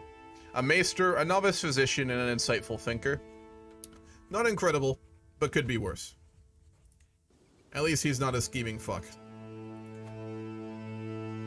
To celebrate his arrival and the marriage of our granddaughter, we will host a feast in Starfield for all lords and friends of the family. Good occasion for good food, good wine, and mead, which we now produce. A drunken stumble. Oh, god damn it. Ariane enlarged an enormous cauldron hanging over the fireplace in the middle of the feasting hall. Please tell me we aren't going to get an alcoholic granddaughter. She's fucking pregnant. Girl, what are you doing? Surgery broth welled forth to cover half the room in a sea of stew. The irritable Ulrich, seated next to the cauldron, was caught by the rushing wave and loudly cursed his ruined appearance as grease ran down his face. Fuck. Oh, she's pissed off our son. Her father. Giving in to his insatiable hunger, Master Morris collapsed on the floor, swallowing as much as he could. That's fucking gross, dude. Well, that's a shit show of a feast. It appears the luck of House Taurus has come over into the Game of Thrones story arc here. Yeah, our granddaughter was shamed. Fuck. Getting shit-faced while pregnant. You gotta love the olden days. I think he did. I think he did what, Shadow? It could have been worse, but it could have been way fucking better as well, you know? God damn. Ariane. Tisk tisk, child. What a wonderful day to go fishing. I feel like nothing could wipe the smile off my face were it not for the voice behind me and my fishing partner, Ormond. Oh, of your own wood. Wow. Look what we have here. Mala clearly just returning from a fishing trip of her own. Oh, what's up, Moose? Thank you for the sub, man. 12 months. God damn, it's been a year. Appreciate that, dude. RP is going great. Hard to fuck up with House Dayne, to be honest. That was me saying your master died, but you replaced him already. Oh, yeah. Appreciate that, man. Look what we have here. Mala clearly just returned from a fishing trip of her own. Is flanked by the figure of Peter. Peter Pyron. The former reaches down and grabs one of the friggling catch. The resemblance is uncanny. I turn to go with a dramatic roll of the eyes, but a thud and a trickling witness down the back of my net stops me dead. Ormond eyes narrow as he regards the fish that had been thrown at us. We're honorable. We're honest. We're just. We are better than this. We'll walk away. Or walk the fuck away and go fishing. Go on a pilgrimage. That's cool. We're not really religious, but we're not cynical either. I guess we'll do one since we are getting closer to death here before too long.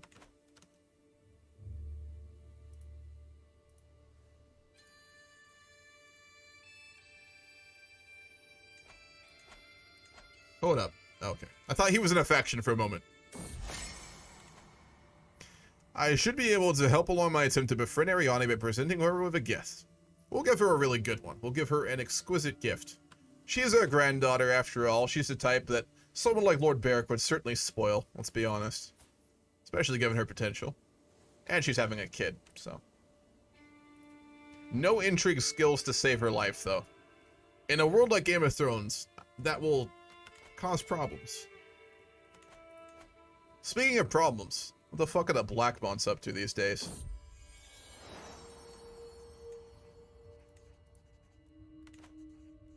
Alright,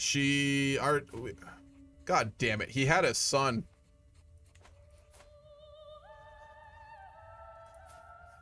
I wanted Ariana to inherit, I'm gonna be honest. But right when we didn't want him to, our fucking son, you know what he did? He got so pissed off at his daughter, and he got so pissed off at us for making fucking Darius Sand our marshal. He literally, like, hate-fucked his wife to get an heir. Like, Jesus Christ, that's so spiteful. He hasn't had sex with his wife since they got married, but he did just to fuck with us and our granddaughter. What an asshole. Fuck you, Ulrich. You piece of shit son. Well, we have a grandson. We're not gonna name him Edgar. We're gonna name him Arthur. At least we'll give him a good name. And we'll give him a martial education. This is fucking bullshit. I want Ariana to inherit. I'd love to marry our grandson, but we're not the type for it. Fucking bullshit. What am I naming the child, Scobie? I'm not naming him Spite. It's gotta be an RP name. What would you like it named as?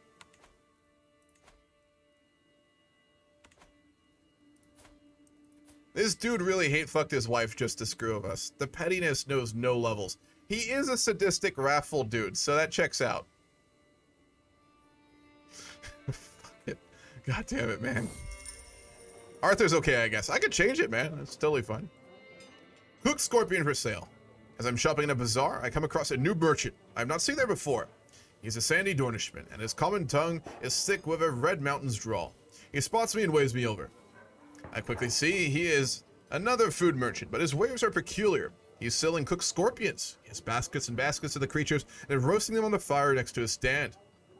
He even has some spices ready to use. Oh, let's go for it. That's apparently true. Apparently, like, they actually do taste like chicken, which is hilarious. Ariana's fucking what? What the fuck? She died in childbirth. Oh no.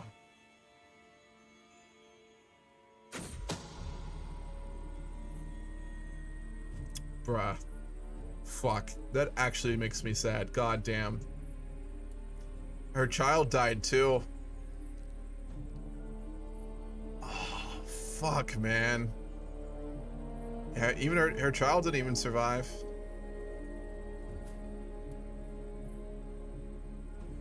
Damn. She was such a fucking good granddaughter, man. God damn. You know it's Game of Thrones when the good characters just start dropping like flies. Oh, fuck, dude. Damn. Well, I guess it's a good thing we had a grandson then after all. Arthur Dayne.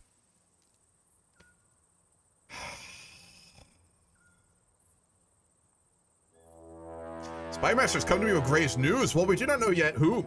Someone's planning to kill my daughter-in-law, Almodus. Someone is fucking killing people in our court. We need to get to the bottom of this. If he killed our granddaughter, we're gonna have him fucking beaten to death. No, we're gonna throw him from the Tower of Joy. That's what we'll do. Fucking bullshit. Alright, let's, where's our Spymaster? Find secrets in Starfall. We'll send Lord Alfred after it. See if we can find out who's doing this. Such a fucking L, man. We'll take him under our wing. We inherited the Gateway. Oh, he died. House Gateway did not make it.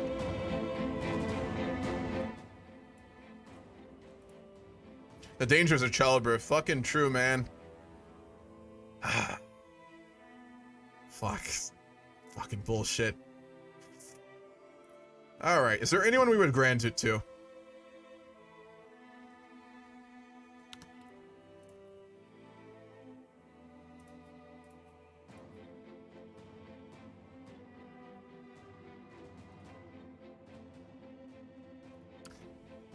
In his sadness and in his sorrow for his granddaughter, someone he loved more than even Arthur, his squire, and his son Ulfric.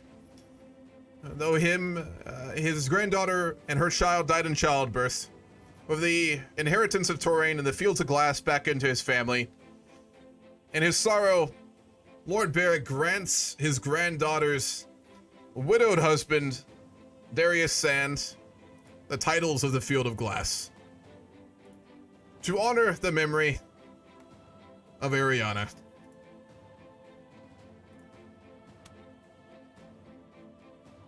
I think that's fitting.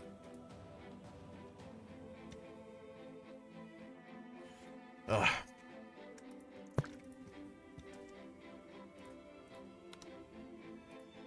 We'll keep him as our marshal. We became very close with him. He really likes us. We really like him.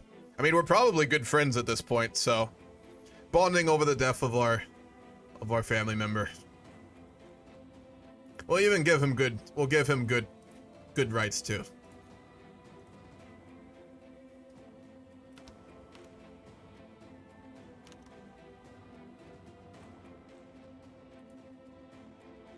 Fucking that one got to me. God damn it.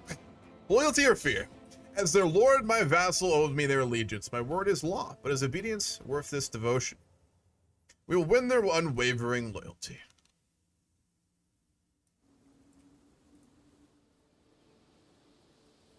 I have a lot of money. Let's see if we can upgrade the Forge of Starfall.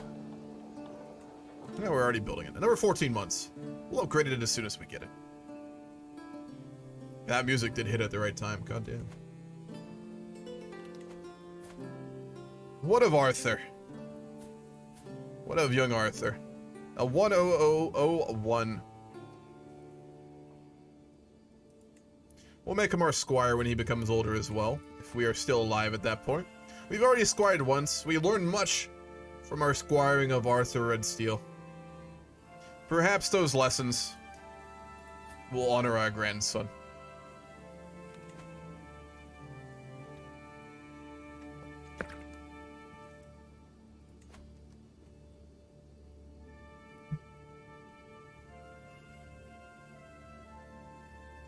Let's take a pilgrimage too. We're grieving. We'll go all the way to the Eyrie. We're gonna take a very long trip, spend all our money. We need to take some time away from court. Away from the memories that are there. Oh man, it would be cool if that DLC was out. We'd invite Darius Sand with us. We'll say in the RP he's accompanying us. We'll go together. We're not gonna bring Ulfric. Fuck that dude, Ulrich. I wake to the noise of chaos in camp. It only takes me a few moments to realize what is happening. We are under attack. Bandits are swarming our tents and wagons while our guards do what they can to resist. Where's the goddamn sword? We fended them off. Mongrels.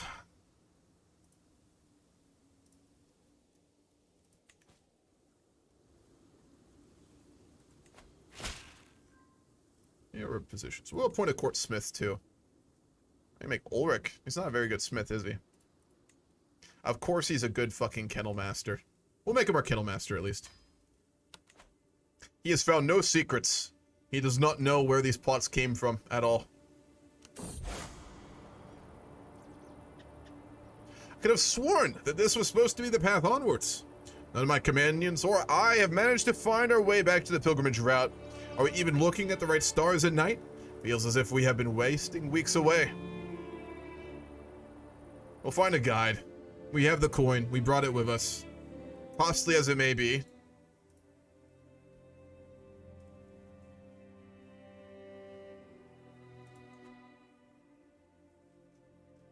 He's the master of whispers for Robert.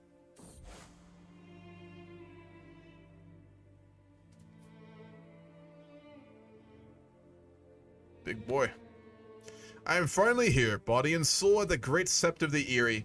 As the septon offers me blessings, I reflect on everything that has happened to me for the seven who are one to bring me here at this moment in time. Perhaps there we will find some respite from sorrow. And we return a devoted servant and a religious man. My spymaster has come to me with grave news.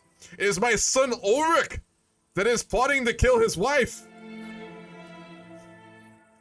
Fucking Ulrich. Oof, what would we do here? This is a tough call. We love our son, even if he is an asshole. But we're an honorable and a just man.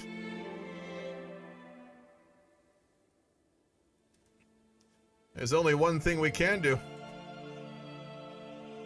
Enact that tyranny? Oh, we have to expose his secret, which we do. Can we not?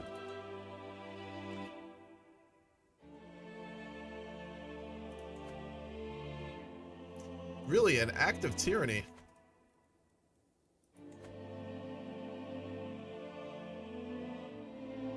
We'll denounce him, at least. We will denounce him publicly.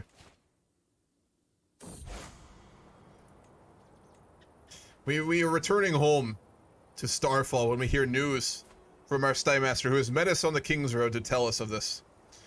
And as we arrive there in front of our whole court, we publicly denounce our son and banish him from court.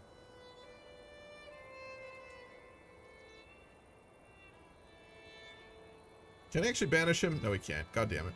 We can imprison him, though, which we'll do. See if he gets away or not. Ulrich has managed to avoid capture and has fled to the countryside. Ah, the coward. Yeah, our son is a cunt. Well, it appears we will be raising our grandson ourselves entirely. Poor Arthur Dayne. Born out of spite. Without a good father to raise him, with his sister already dead. Hopefully we can do enough for the lad. Lord Beric, we have found our differences in the past, but don't you agree that it's time to let bygones be bygones? My rival and vassal, Master Orville, gestures from me to him. We've just come back from a religious journey. The seven teach us to be forgiving, so we will bury the hatchet with this man. We have already done enough hating in our life.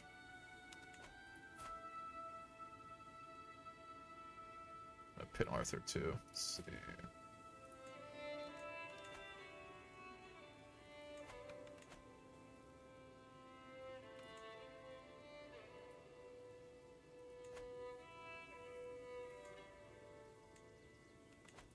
Where do you fuck off to? He's in the ring. He went to the Reach. Oh. Murdering your wife is one thing, but working with Marcher Lords, that we cannot forgive. We will never allow him back into our court. So go to the Reach. To the old hills at that. Old rivals of our family. Oh, such an act against our house. Can we disinherit him? Is he in our succession? Yeah, he will succeed. We can't, Is there no way to do that? Disinheriting is... we could have... I guess we would have needed to make him take the black. Which there isn't a feature for, I don't think. Now, if we made him take the vows, he probably would have. God damn it, we should have done that. And we can't kidnap him now, either. Fuck. I'm not sure how we'll play that out. If our grandson is of age... when we get things, I may do a save edit to make it so he doesn't inherit. So he'll come back to Starfall trying to claim the throne, or to claim the chair, the lordship, and then our grandson will turn him away, depending on his person, I suppose. Damn. Who would our heir be if we disinherit him? Our grandson. Arthur's done nothing wrong. He's a good boy. Only one, young still though. You have to capture him and then exile. Yeah. I could, if I need to, I suppose, tab over to them and make them do it, but I'm not going to. More interesting this way.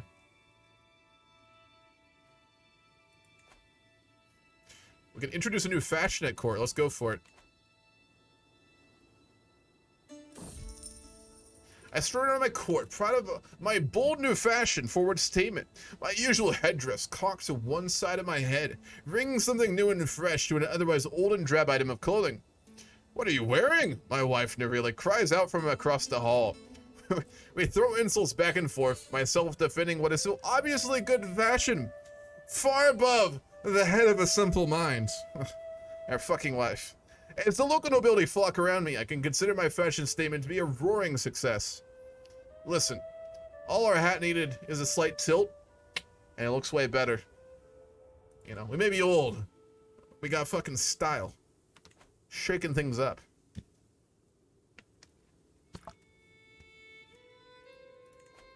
How much does it cost to upgrade the forge? 340. God damn. That is a lot.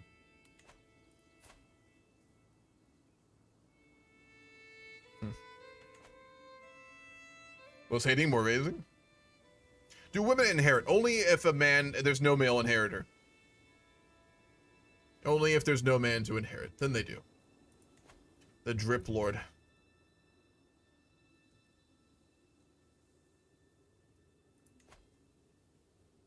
I'm gonna invite nobles. Yeah, why not? We had the prestige for it. We could use some more new faces in our court. Though nobles have been gathered from across the realm and presented before you. After careful consideration, the court has come to the consensus that the most qualified to join your court would be among Uros, Kay, and Felix. Uros is a very capable warrior. He'd make a good squire, actually, in 1412. Kay Alayan, a lustful, temperate, stubborn man. And then there is Felix Volatar, a rude, gregarious, compassionate, gray eminence. Ooh, Uros or Felix would both make it for a good courtier. either a squire or someone who could be of use to our grandson.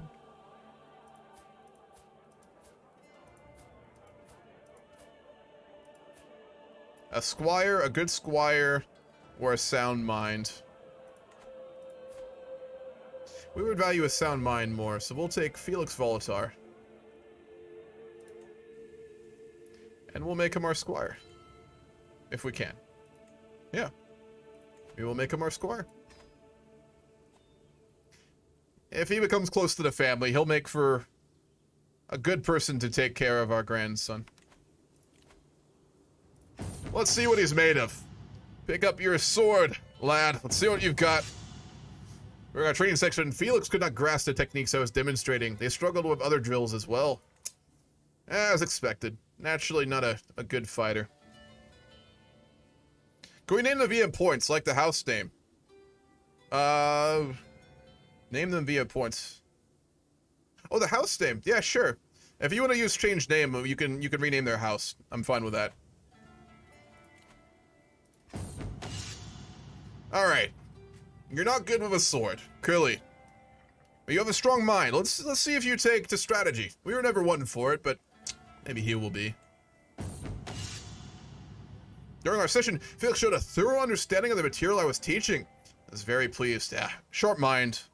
He takes well to strategy. He'd be a Paradox gamer. He'd definitely play Hearts of Iron. Wait, no.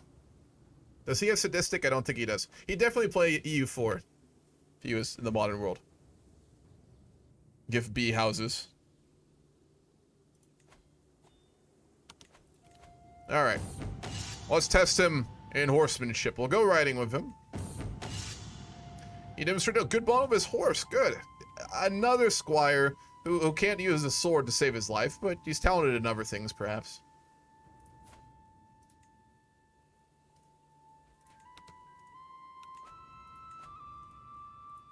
We'll befriend him, too.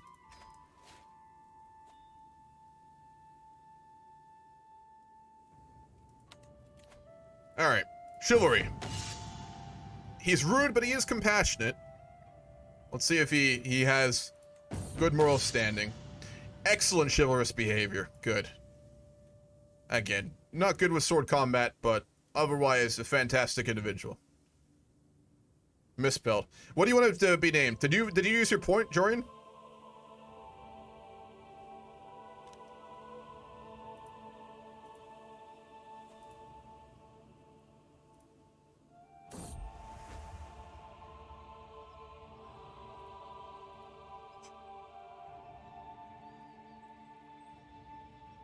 Oh my. We don't really like our wife, do we? No, we fucking hate our life. I'm walking the gardens with some of the lords at court when I notice my guest Bronda approaching. Yeah. I step aside to let her pass, but to my surprise she blocks my path and kneels before me.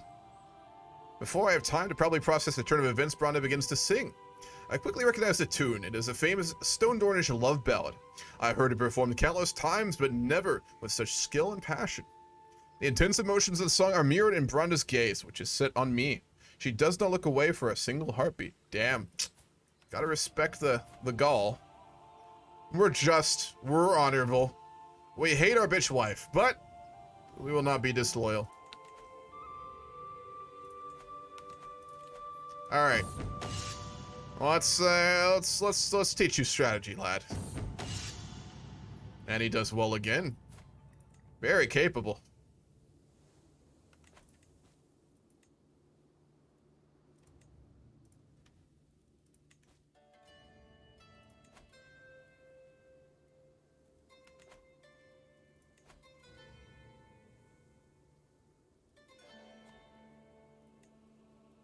He'd make a good court smith.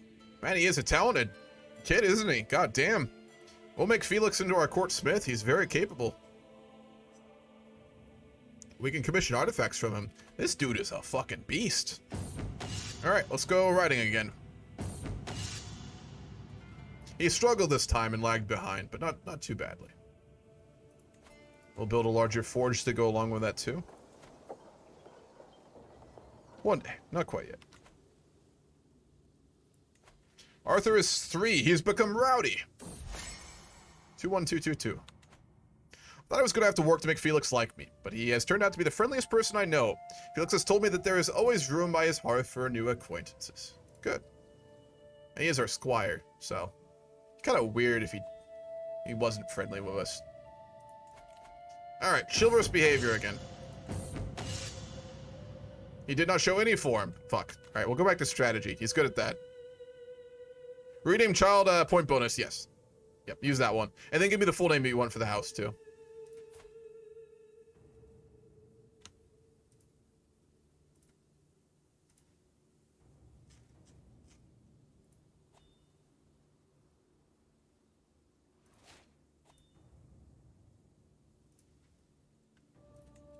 Got another diplomacy perk. We're going for forager, and then we're almost gonna have diplomat. Hopefully get that before we die. All right, strategy. Come on, you got this. He shows difficulty. God damn it, Felix. Fuck. Why do we always get squires who struggle so much? God damn. Driven by vengeance. Huh. Can't take on another ward as well. No, can't. I should be able to help along my attempt to befriend Felix by presenting him with a gift. We'll give him a modest one. He's not from a great family, so we'll get him a sword or something like that. Speaking of which, we can actually commission an artifact off of him. Let's do that. We already have a great sword for our family, so I think a crown would be... No armor. We need some good armor. You will not regret supporting me. Joffrey assures us he will create a masterpiece. We'll let him decide. After laborious preparations, I was finally able to spend some time alone with Felix, but by the time I left, it felt as though we had known each other for a lifetime, and we befriended him. Good. By beneficiary, Joffrey approaches me with a thoughtful expression. Is there anyone you'd like for us to name the armor after? No, not particularly. Alright, writing again. He struggled. God damn it. You quit your motherfucking job. You had a factory one, right? Didn't you, chef? I know you were working a tougher job. What's up, man? Good for fucking you? Yeah, his name's Joffrey. That doesn't bode very well. They tend to be brutal. Alright, chivalry. Come on, lad. Yeah, he's not doing well at all. What the fuck did we do wrong with this child? He was going so well. The prison industrial complex. Yeah, I remember it was a shitty job. Good, man. I bet that was wearing on your mental health. Less job, more play. Fuck. I don't even know. Fuck it. Swordsmanship again. Pick up your sword. Cannot grasp the techniques I was demonstrating. God damn it. He's spending too much time at the forge, is what this is. Give it a sub, Joriantel. Appreciate that, man. Look, you're a simp. I'm gonna have to report you back to Cusca. We can invite some knights into our court too. Yeah, might as well. All right, fuck. Strategy. Look at the map. Look at the colors. Look at the borders. You got this. Yeah, thorough understanding of the material. Good.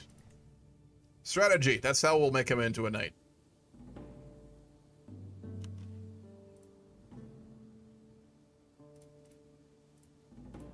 Slow but sure. We got Harmond as a knight.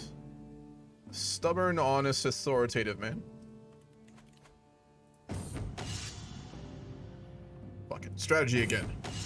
Thorough understanding, good. We're just gonna keep teaching him strategy. We barely understand it, but we picked up a few things over our long life.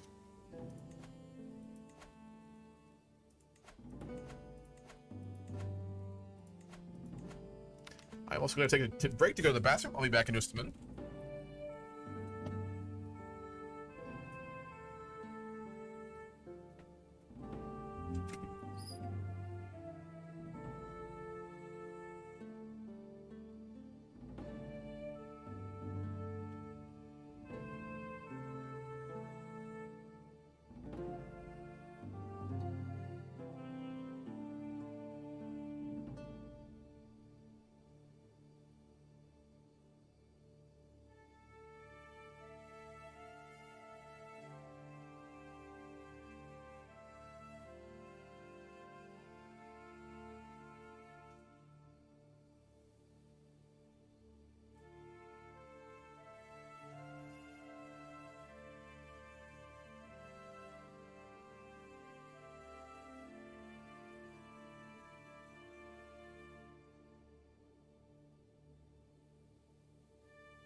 Hot out. The weather here couldn't decide what it's doing for months. It's always like that in the spring. I grew up primarily in California, so I was so used to just like weather like being one thing or another. Like in California, at least where I was at, I lived in Sacramento, which is like in the valley. The weather was so consistent. In the summer, you know, the asphalt melted and it sucked to go outside. In the fall, it got coolish, but still warm. In the winter, it got cold but bearable. And then in the spring, it got warm again. Not fucking here. I'm in Ohio. And the weather is as bipolar as you can fucking imagine. And I've been here for 2 years. I still can't get used to it. Because, like, my brain is so adjusted to, okay, it's getting warm now. We're warm. And then it snows. But I think we're finally warm, which is good. I can adjust. Goddamn. Looking forward to summer. I want to do a lot of biking again. Hiking. All right. He's getting older now. He's 18. Strategy. You got it. Yeah, there we go. So I think you just have to hit enough successes with it, and then you can knight them. So if he's good at strategy, we should just keep teaching it to him, honestly. Maybe? I'll need to look that up. I don't know if they have a more detailed system. You had fucking snow yesterday. Did you really, Scobie? Shit. I don't think we're getting cold again. Let me check the weather.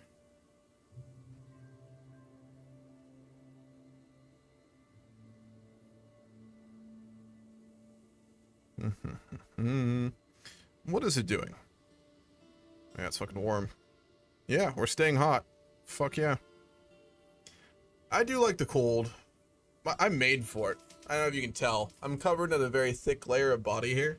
So, naturally I'm built for the cold, but only for like a month. Then it's not fun anymore. Strategy. Yeah, good lad. He'll make a very capable. If he's good enough, we actually may make him the tutor for our grandson when he gets older. Powerful plate armor, prowess attraction, and friendly casualty reduction. Solid. We got our money's worth. Granted, all melted, but still, it still snowed. If you right-click the squire interactions while you would arrange marriage, etc., you can see the squire progress.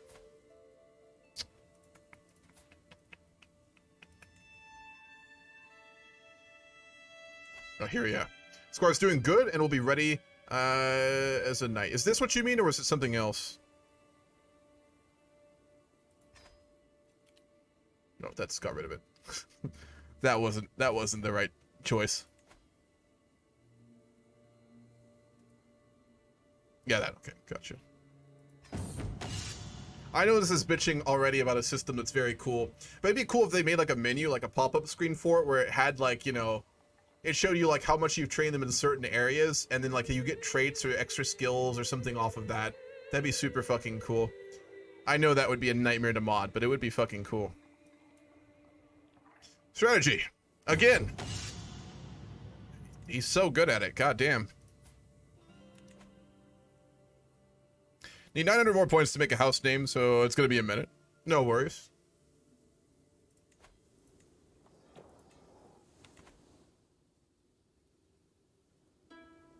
If you want to, I'll let you, if you want to, if it's not for a major character, if it's a side character like this guy is, right? Like Felix. If you want to do a change name or like I think everyone's really cheap for like change name, right? I haven't looked at my own fucking rewards, the things in ever. But isn't there like a one for like renaming, which isn't too much? You can use that if you'd want. I'm fine with that. The twists and turns of fate have not always been to my advantage. The 7 who are one know that I was cursed the day I met Mala. Today, however, that curse has been lifted. That's that rival that like we never interacted with once. I don't even remember how we became a rival with her. Whatever. Strategy. Yeah. If it's not broke, don't fix it.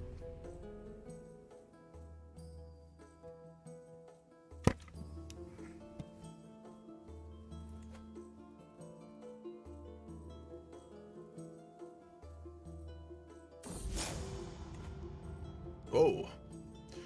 The worthless cur. Brian makes my blood boil. How could the 7 who are one see fit to curse the earth for his loathsome squeamishness? Who the fuck are these people we keep becoming rivals with? He's from an actual family. He's the son of the Lord of the Stills. Way the fuck up in the Vale. Like I said, where the fuck are they coming from? I will not rest until Brian is dead and buried. No idea. Strategy!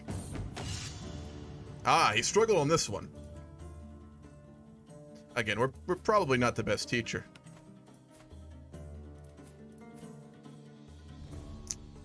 Arthur's not going as well as I would like. Is there a more capable guardian than us?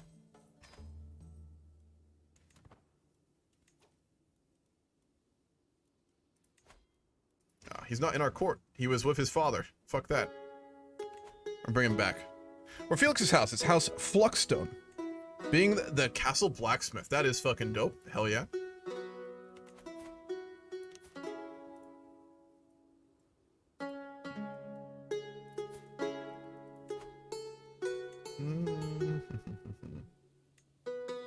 Honestly, Felix. We'll get Felix to tutor him a little bit too.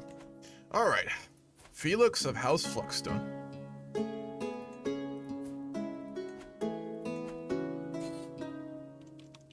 Of Fluxstone. You got a motto? Let me know the motto. I'll do that if you've got one, and I'll work on getting him a cool coat of arms here. And then we'll go for a smithy. Maybe a blue, a black smithy, on a white background. That's simple. Yellow maybe. Ooh, I like that. Orange and black. We'll go for that. Simple. From the fire, forged.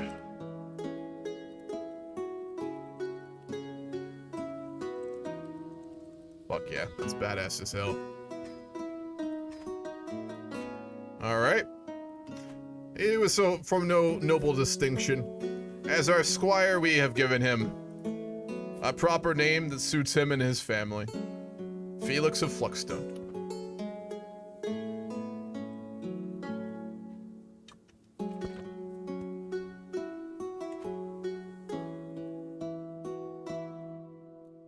Anything major actually going on in Seven Kingdoms?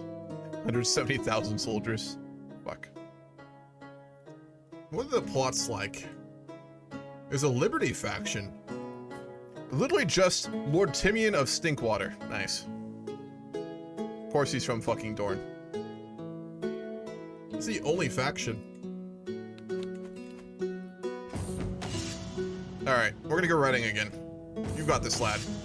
Yes, good bond with his horse. And we'll go hunting too to celebrate.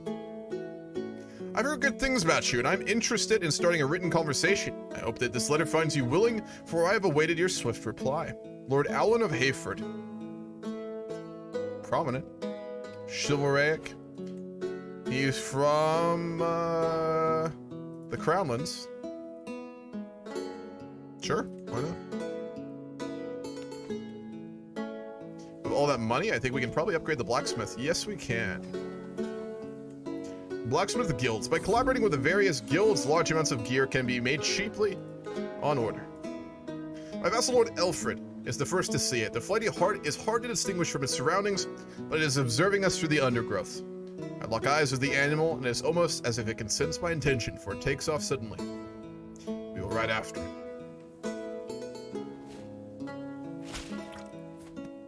Oh, shit. Roland of House Redsteel has died, but he did have a son who will inherit.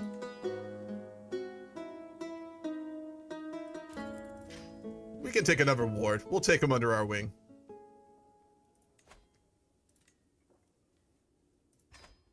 We'll bring him to court since his father has died. He served us well. We owe the man. We'll train his son. Bring him up ourselves. Thank you for your swift response. I'm looking forward to our correspondence. Please, I implore you, pick the first subject for us to discuss. Now we'll talk etiquette.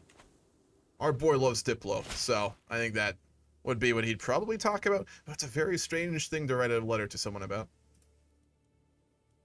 Yeah, cool. Alright, we'll take Lord Edmund underneath our care. We follow the heart on its flight through a ravine, and suddenly Effort's horse loses footing and sends him to the ground screaming. It's not fatal, but he is in pain. We'll help him. Star Crossing. That's fucking badass. Mage! How the fuck have you been? What's up? The mod is amazing. It is absolutely fantastic. It actually met my expectations, which is rare for games or mods these days. Surpassed them, really. It's fucking great. I know it is a killing shot before the arrow even finds its target. As the heart stumbles and falls, we drown out its wails with victory.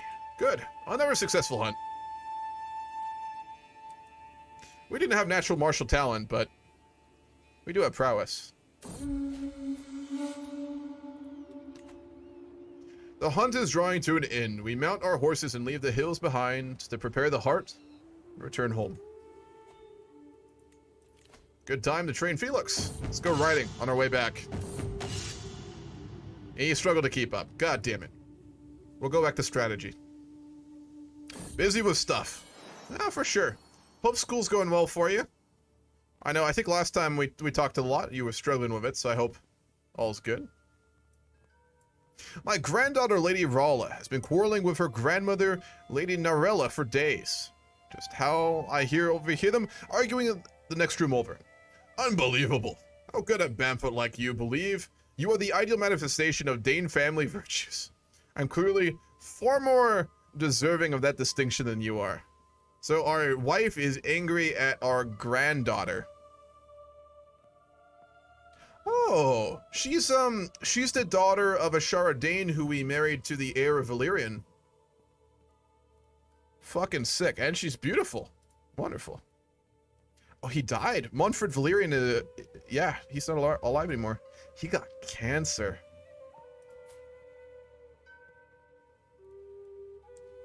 She had 3 daughters and a son who died. 3 fucking Targaryen daughters. All of them are beautiful. What the fuck? Holy shit. I bet she's gonna inherit. Is she? No, because if he didn't have an heir, he wouldn't have inherited. And she remarried too. Yeah, no, his second son will inherit. Fuck. Just these 3 Valyrian daughters who won't inherit at all. They'd be terrifying. That could actually be like characters in the HBO show. That'd be actually interesting. You're a simp. I'm gonna have to report you back. Wrathful and rowdy. Chaste, arrogant, and temperate. Impatient, lustful, honest, and paranoid. Yeah, literally HBO characters, I swear. Fuck. Thank you for the sub, Rush's mother. Thank you for the 1 month. Appreciate that, man. How did the Baratheon boys go? That's a good question. We'll let them sort that out. We're wise enough at our age to know not to get involved with things like that. His firstborn son and heir is Sir Loras Waters, who's of course a fucking bastard, but he's named him as heir. In this timeline, Robert actually acknowledged his bastards. From Rolla. Not a particularly unique woman. He's capable enough. Valued warlike courtier and a skilled fighter. Solitary, greedy, vengeful, and fickle. Prince Idina of the Iron Throne.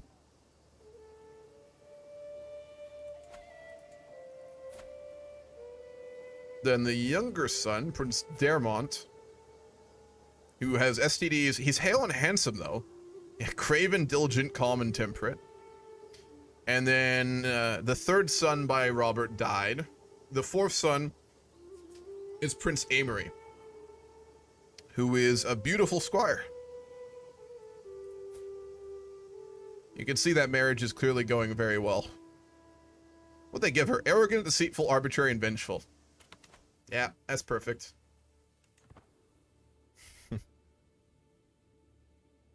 Is there beautiful, maybe hard-coded? It could be. I think it's just probably a higher chance. Renly and Stannis. Renly should be. Yeah, he's handsome. And then Stannis died. Stannis died at one of the battles in the Civil War. I actually didn't realize that. Yeah, he didn't make it in the Civil War. Fuck. Eddard also died during the Civil War in this timeline. Eddard and Stannis were the big guys who died.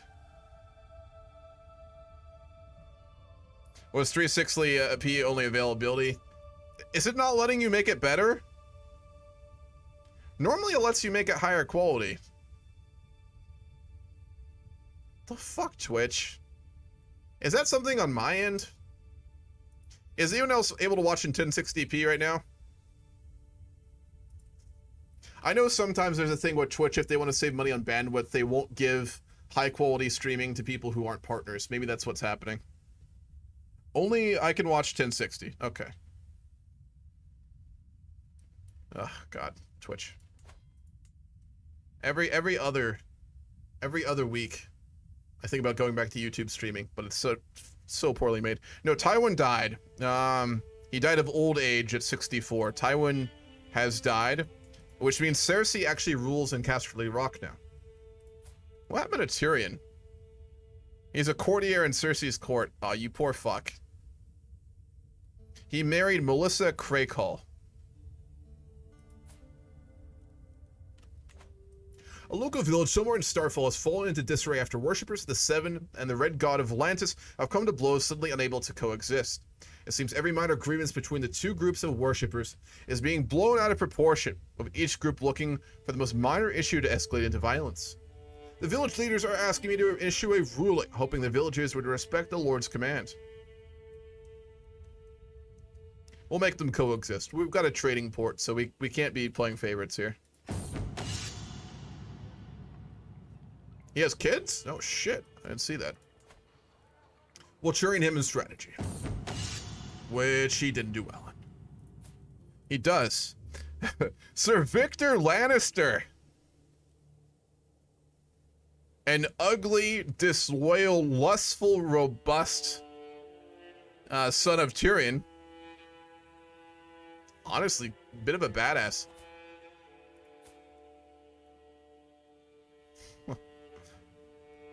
And then, let's see. He had a daughter who died. So he did actually have a son. He has an heir. Not that he has any holdings, of course, but his son became a knight, too. Yeah, it looks like his kid's a dwarf as well. I'm not sure. Yeah, that's a really badass son for Tyrion. Goddamn. Horse riding. Come on, you've got this. Felix, fuck. Yeah, he did well. Let's see where he's at. Doing good, and will be ready to be a knight soon. Hell yeah. What of Arthur? Not taking well. Let's put him back under our own care and tutelage. We need a really good knight to train him. We want him to be a good fighter. We want him to be able to hold Dawn one day. We need a strong knight to train him. Speaking of strong knights, Devon Trowbridge.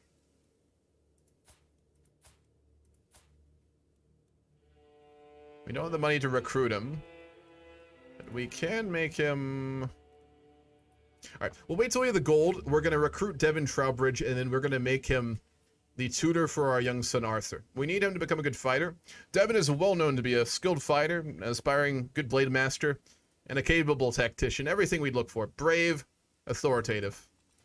It's the kind of man we'd want to raise our grandson. Alongside ourselves, of course. And we lost our Castellan. Oh shit, our brother died!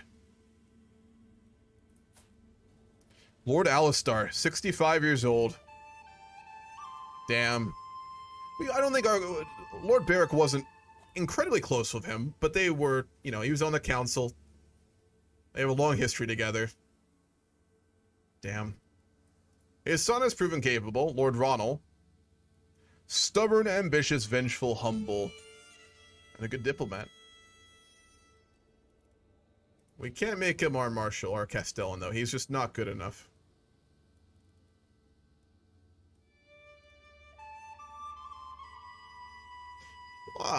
Arthur's not very good either. He's a good steward.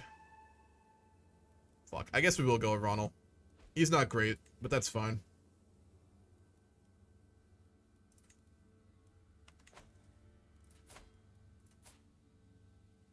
Our son came back to Starfall. No, the fuck he's not. Alright, he won't take the vows.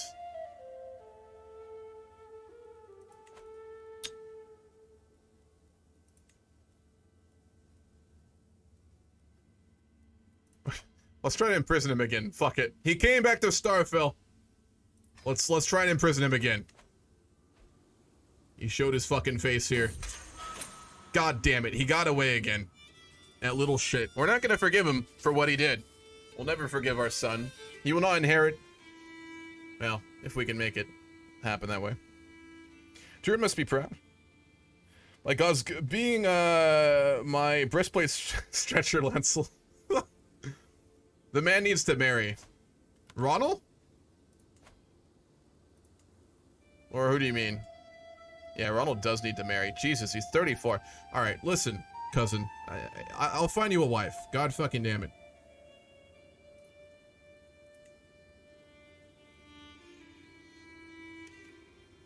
Can we really not find him a fucking wife?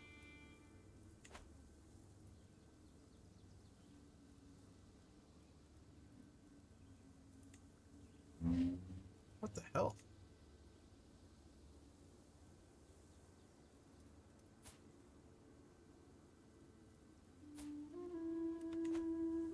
Yeah, he's... Jesus Christ, dude, you need to find a wife. How old is Beric? He is 67 years old. Send a bounty after him? That'd be a cool feature if that was a thing. Is he in your court? No, he's probably not. Because he's got a title of his own. If I... No, he's on my council, though, so that wouldn't work.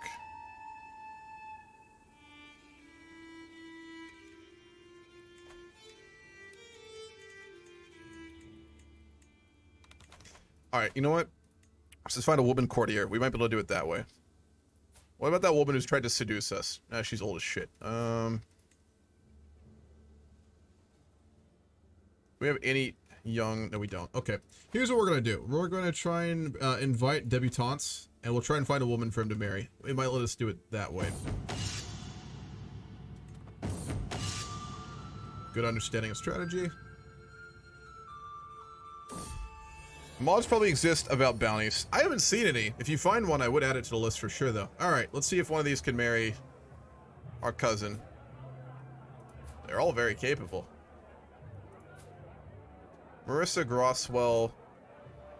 Gilda Cattle is the best of these.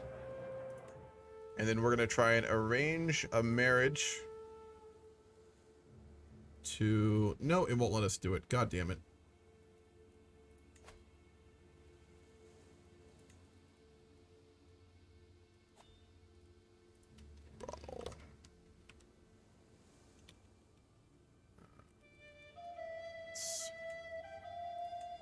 There we go. Okay, we'll betroth Gilda Cato to...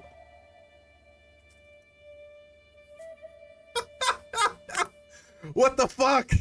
God damn it! I spent 5 minutes finding you a wife and you died! Fuck you! Dumb fuck. I swear to God. Okay. Well, Ronald has died. How the fuck did he even die? From a jousting incident. Alright, well, his sister inherited, Lady Alisa. All of her children are of broken elbow, so the broken elbow family is going to get way stronger here, which is not what I wanted, but oh well. Mission failed. Strategy. You know what? I've got a wife for you, lad. I've got a good wife for you. It's gonna marry her to my cousin, but you know what? Fuck it. You're a good lad. I can figure out how to do it. Find spouse. Does it need to be a Dayne? Where is our boy? Felix. I guess we'll let's do it that way. He has really high Diplo. Could sort by that. There he is. Alright, cool. We will marry her to Felix instead.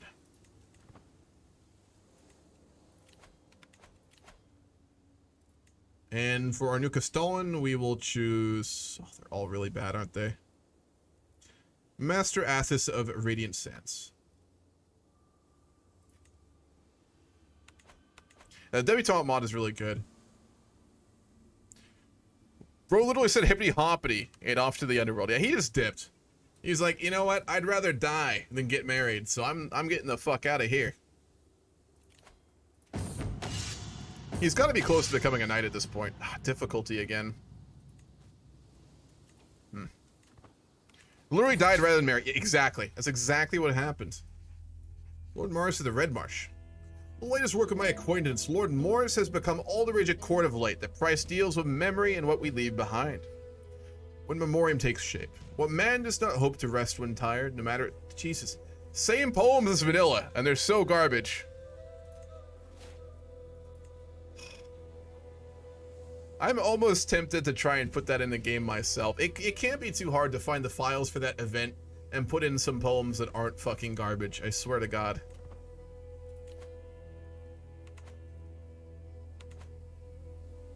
I may actually do that at some point, because it pisses me off that they put in shitty poetry.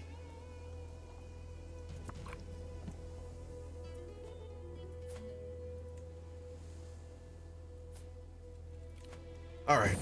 Chivalry! Fuck it. Excellent chivalrous behavior. Mission failed. What the fuck did I do wrong? Once I've debarred the world, my son and heir Ulrich will rule in my stead. Unfortunately, rumors of Ulrich having been spread around my court, it makes me wonder if he will manage to retain my vassal support when I am gone. We can help him overcome his flaws. Fuck that. We'll focus on ourselves. I was hoping we could disinherit him, but no such luck.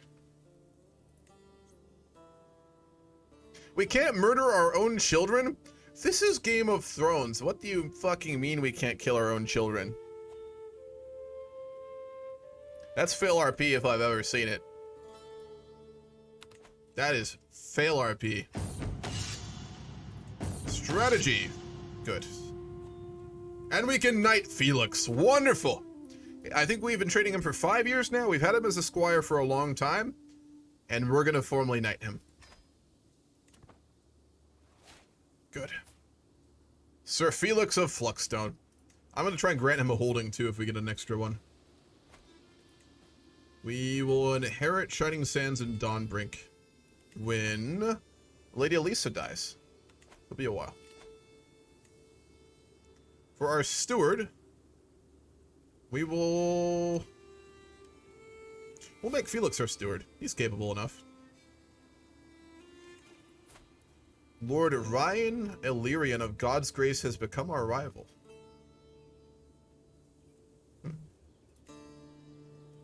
No idea how. Hell yeah. Sir Felix, Steward of Starfall.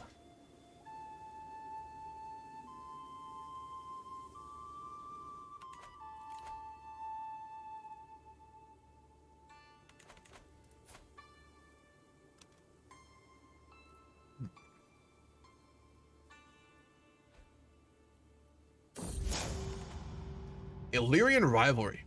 I am told Rion, the contemptible ogre, has vowed to Dayne to become eternal enemies of his family. That was our son's wife. Our son is married to, I think, his sister? Yeah. His sister's married to our son. You know what it is? That fucking blackguard piece of shit son of ours has been stirring up shit with House Illyrian. That's what this is. To think Ulrich's foolishness of Almodus has actually raised some hackles. Yeah, because our son's gay and he hasn't fucked his wife. Okay, I do get that. That is reasonable.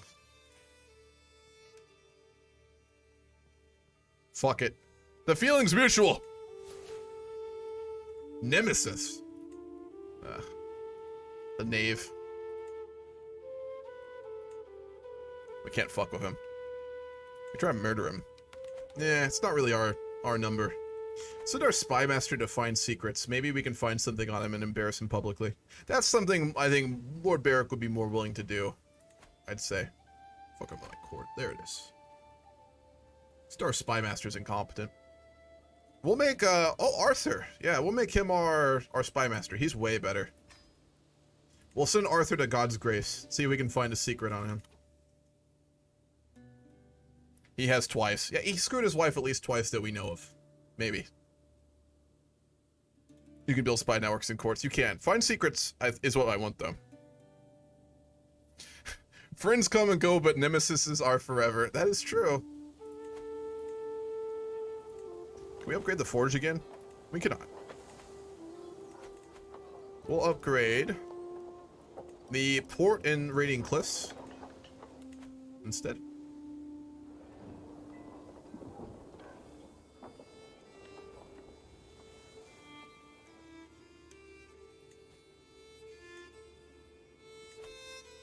We can change her contract.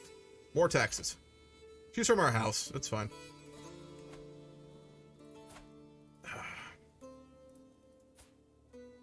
You married someone from House Withers. She's a craven. If we weren't honorable, we could try and fuck his wife. God damn it. Fucking honor. What is it good for? A lot.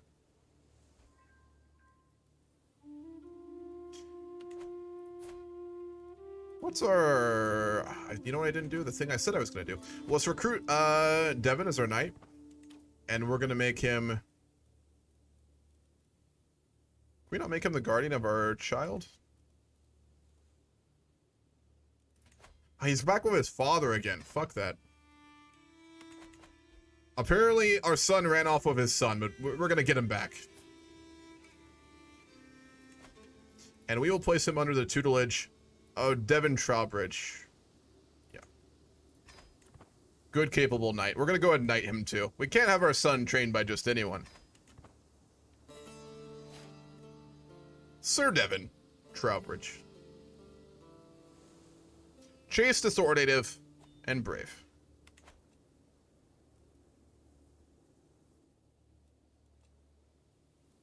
I'm gonna wait to hold a tournament until our son is older, because I would like our grandson is older, because I'd like him to compete in it optimally.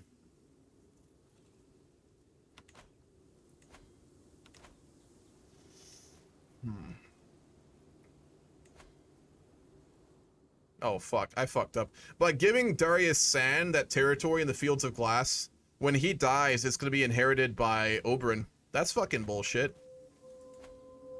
We literally did that to honor our granddaughter, and we're gonna get fucked. Well, then he needs to get a fucking child, doesn't he? Let's find him a wife. Can we get another debutante? Nope. Anyone in our court, we can marry him to.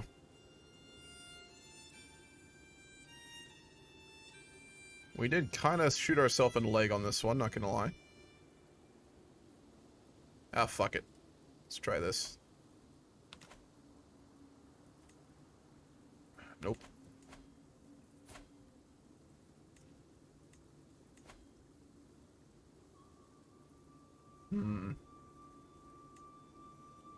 There's no way for us to find him a wife, as far as I'm aware of. Fuck. That's bullshit. Go to a character in a court and recruit a spy, and they find secrets as well. Really? Oh, fuck yeah, okay. Find someone who likes us. Maybe one of his knights? Yeah. Or what of Oriel? Lustful, craven, solitary.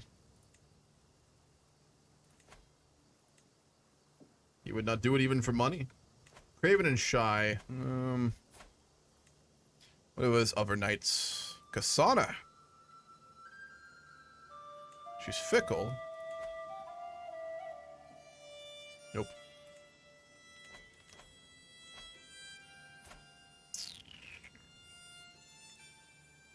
Maybe... What about Almodus?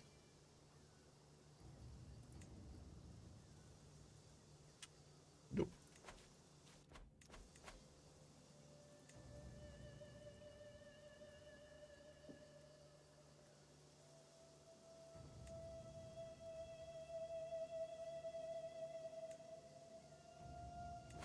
No, no one really wants to spy for us, unfortunately. Ah, it's a shame. Well, we got our spy master there doing it, so maybe we'll find something.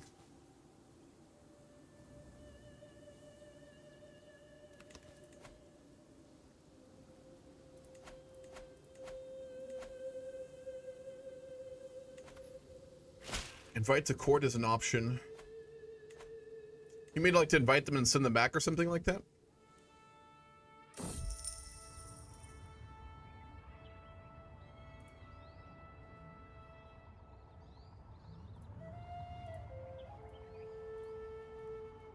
Sandstorm damages orchards. My steward has sent me a report detailing how a severe sandstorm has damaged some orchards and groves in my domain.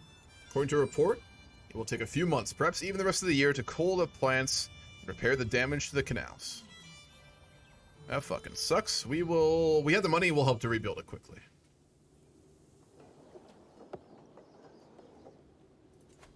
Where the fuck do we even have desert? Kind of, I guess there. Oh no, we have it in the elbow. Huh.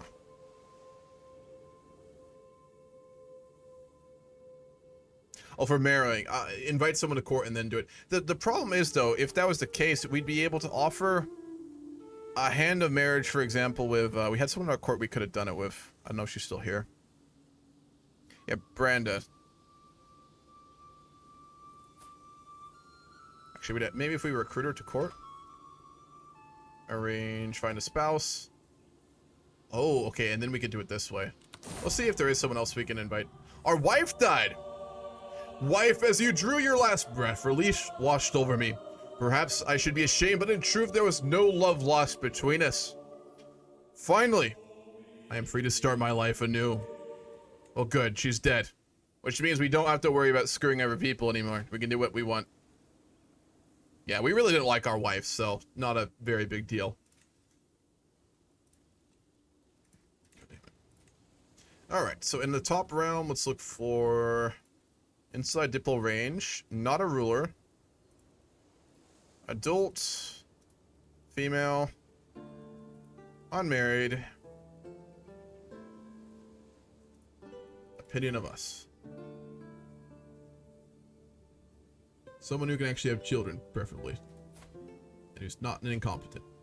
You know, there's a really good mod I found the other day that I may include in the next playthrough we do, where it hides everyone's traits. So you know how like we can always see like the numbers, like how good people are at certain things, right? Normally, you can just click on a character and you know their skills automatically. There's a really cool mod I found on the workshop that hides it. So you actually have to do like intrigue plays to learn what people's skills are. And sometimes you'll know them. But even if it tells you a number with it, either you get a question mark because you don't know, or you'll get a number but it can be wrong too. So it means that you really never know how competent people are. Like if you're around them a lot, the mod makes it so you learn them very well. Or if you interact with someone a lot, you learn them very well. But generally you just don't know, which I think is super fucking cool. So I think I am for sure going to add that in our next playthrough. It'll make things like more difficult, but I think it's better for RP and immersion, to be honest. Anyway, back on task.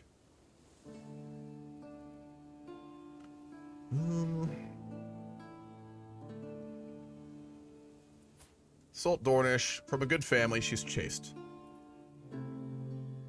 Optimally, someone who's lustful, not gonna lie. We need to have a kid.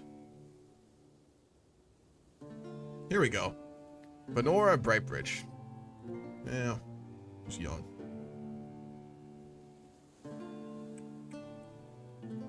Almeria of Dawn and Dusk. Won't come to our court. There's a way to change that, isn't it? Oh, there's not.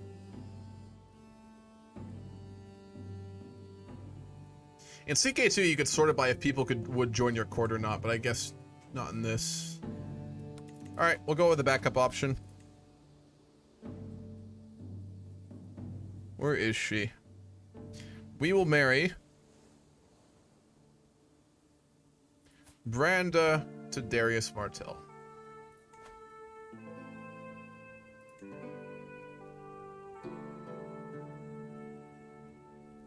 Where the hell is he? He has bad skills.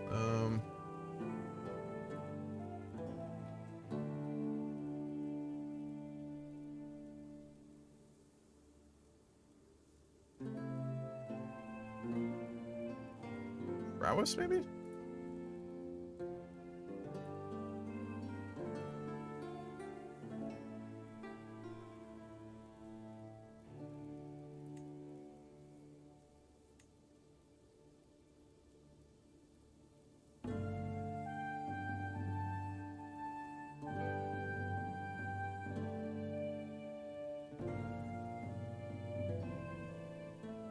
Can you sort by names? We can search by Martells. Yeah, Nymeris Martell. No one she can marry to. What the hell? Arranged marriage. No. Find spouse. Reset. Then Martell.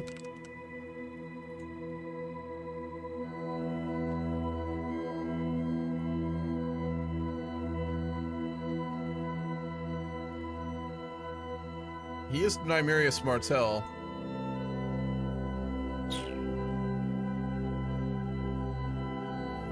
You have to do it themselves. I think that's what it is, which means we're fucked. So you know what I'm gonna do? This is a little gamey, but this makes no sense. So I'm gonna switch to him and find a wife.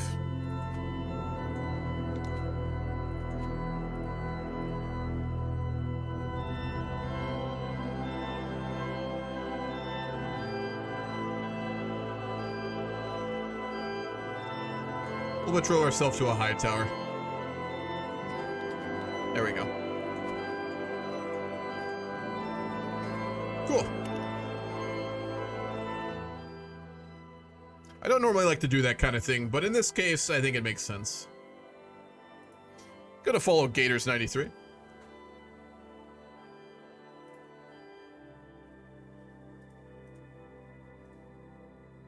Gonna declare war on Lord Golan. What does she have a claim on? She has a claim on Stinging Sands. Our niece. We like him, though. He's honorable. We'd respect that, so we wouldn't start a war with him. Our son would. That's for sure.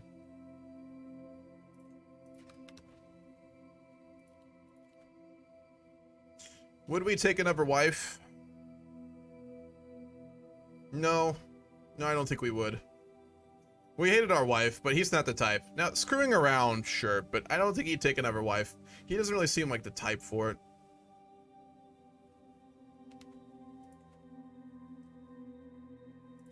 Let's commission a sword as well. We need one for when our heirs can't actually wield Dawn. The fire roars, drinks have been had, and Felix is calling out to me for a story. My first thought is of a famous Stone Dornish folktale, a classic that never fails to delight. On the other hand, what if I was to tell a story of my own life? Perhaps the time Mola and I became rivals. I don't even know that story, to be fair. Let's hear the one about Mola. Lenore will be making us a weapon. We'll let her choose it. Which one is Dayne again? House Dayne? House, you mean like generally, or do you mean who our leader is? Shouldn't. Marry out of the opportunism, maybe.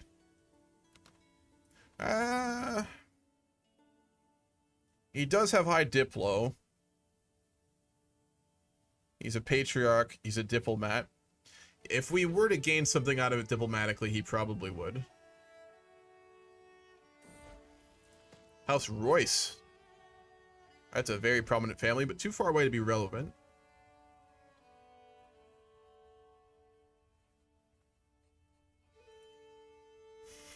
We can marry one of the fucking Martell daughters. Jesus. And get fucking murdered, probably. We'd be too smart to do that. Lady of Boral. Where's Kilborn at?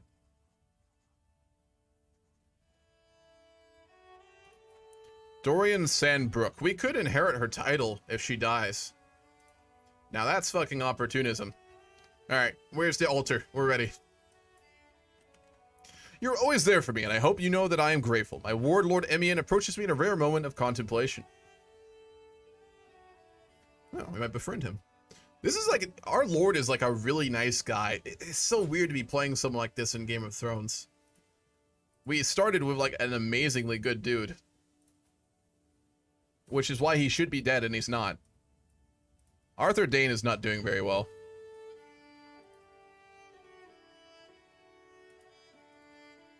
Can we make him a squire somehow?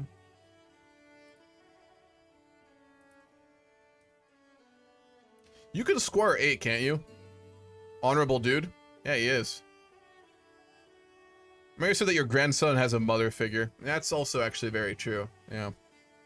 The most famous Dayne was Sir Arthur Dayne, the Sword of the Morning. Yes, in contemporary lore. I think his name was Demos. King Demos was the super really powerful Dayne, though, who had a kingdom back in the day. Send him to the Citadel? Fuck. No. No, no, no, no, no.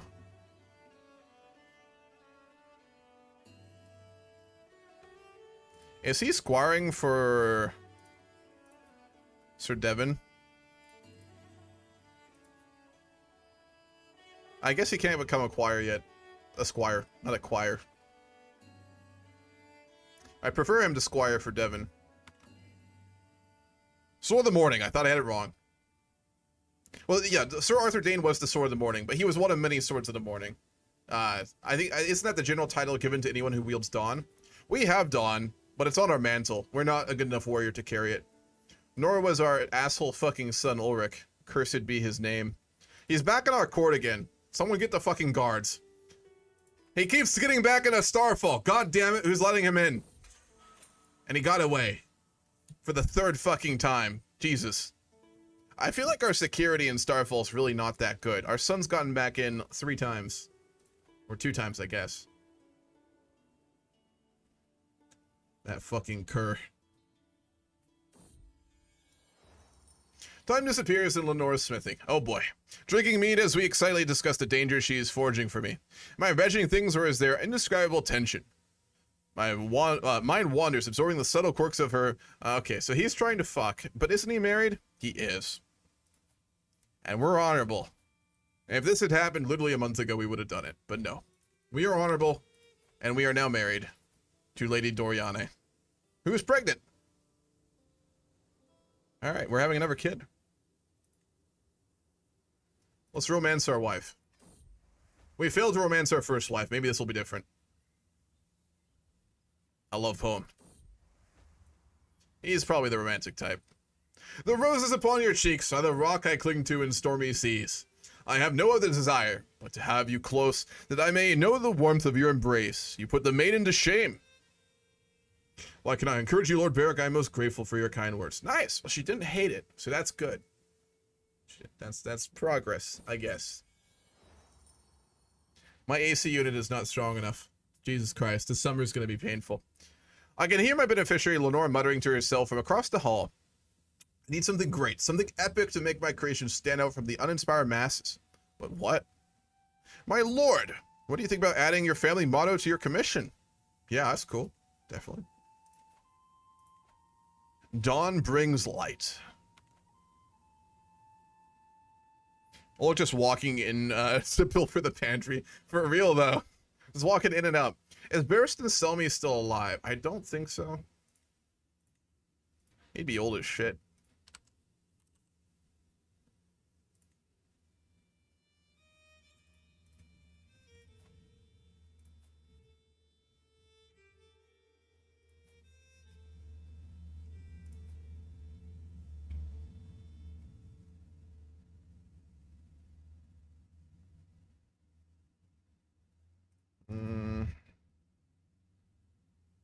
It's not Darren.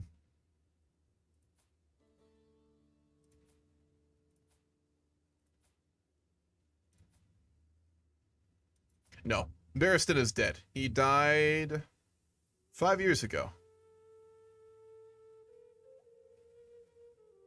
Formidable fighter, legendary blade master, Kingsguard knight, and skilled tactician. Diligent, honorable, and brave. After she died, but don't know what it was possible anyway. Would have named that armor after Ariana. True, that would have been a good one.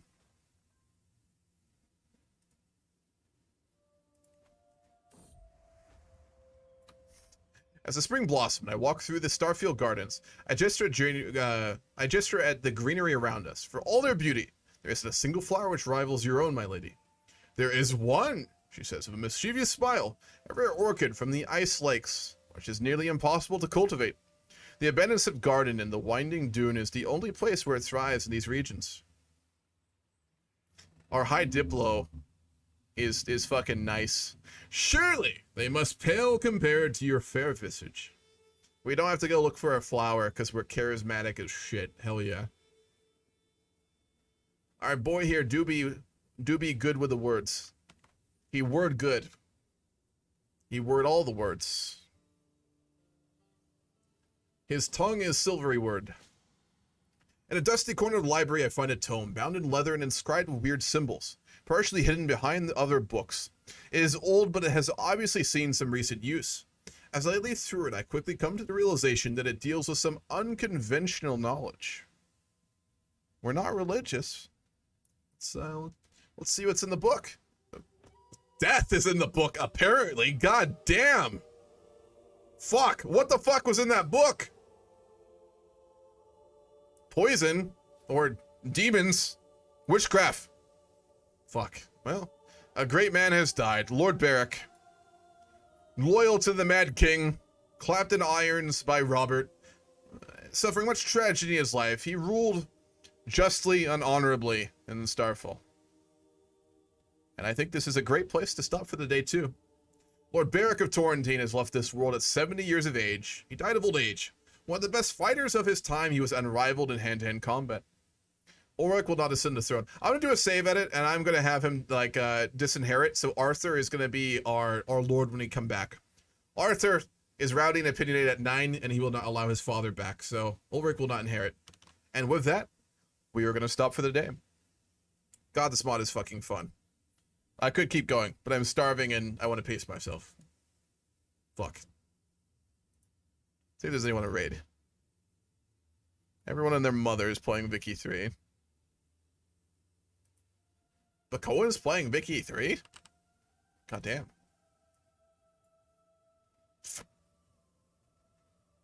Stream tomorrow? Yes. Long stream tomorrow. Grand campaign in the morning. And then Vicky 3 in the afternoon. And folks, it's gonna be a spicy game of Spain. I'll give you a spoiler. It will be spicy. Paley is streaming. Jesus, I haven't seen Paley stream in a long time. We'll go raid. Paley. Playing Vicky 3 too. Fucking based. Alright. Couple things. Next week I will be doing, I guess, long streams on Saturday now. This single player game will be on the mornings on Saturdays from here on out, so it'll be 10 to 2.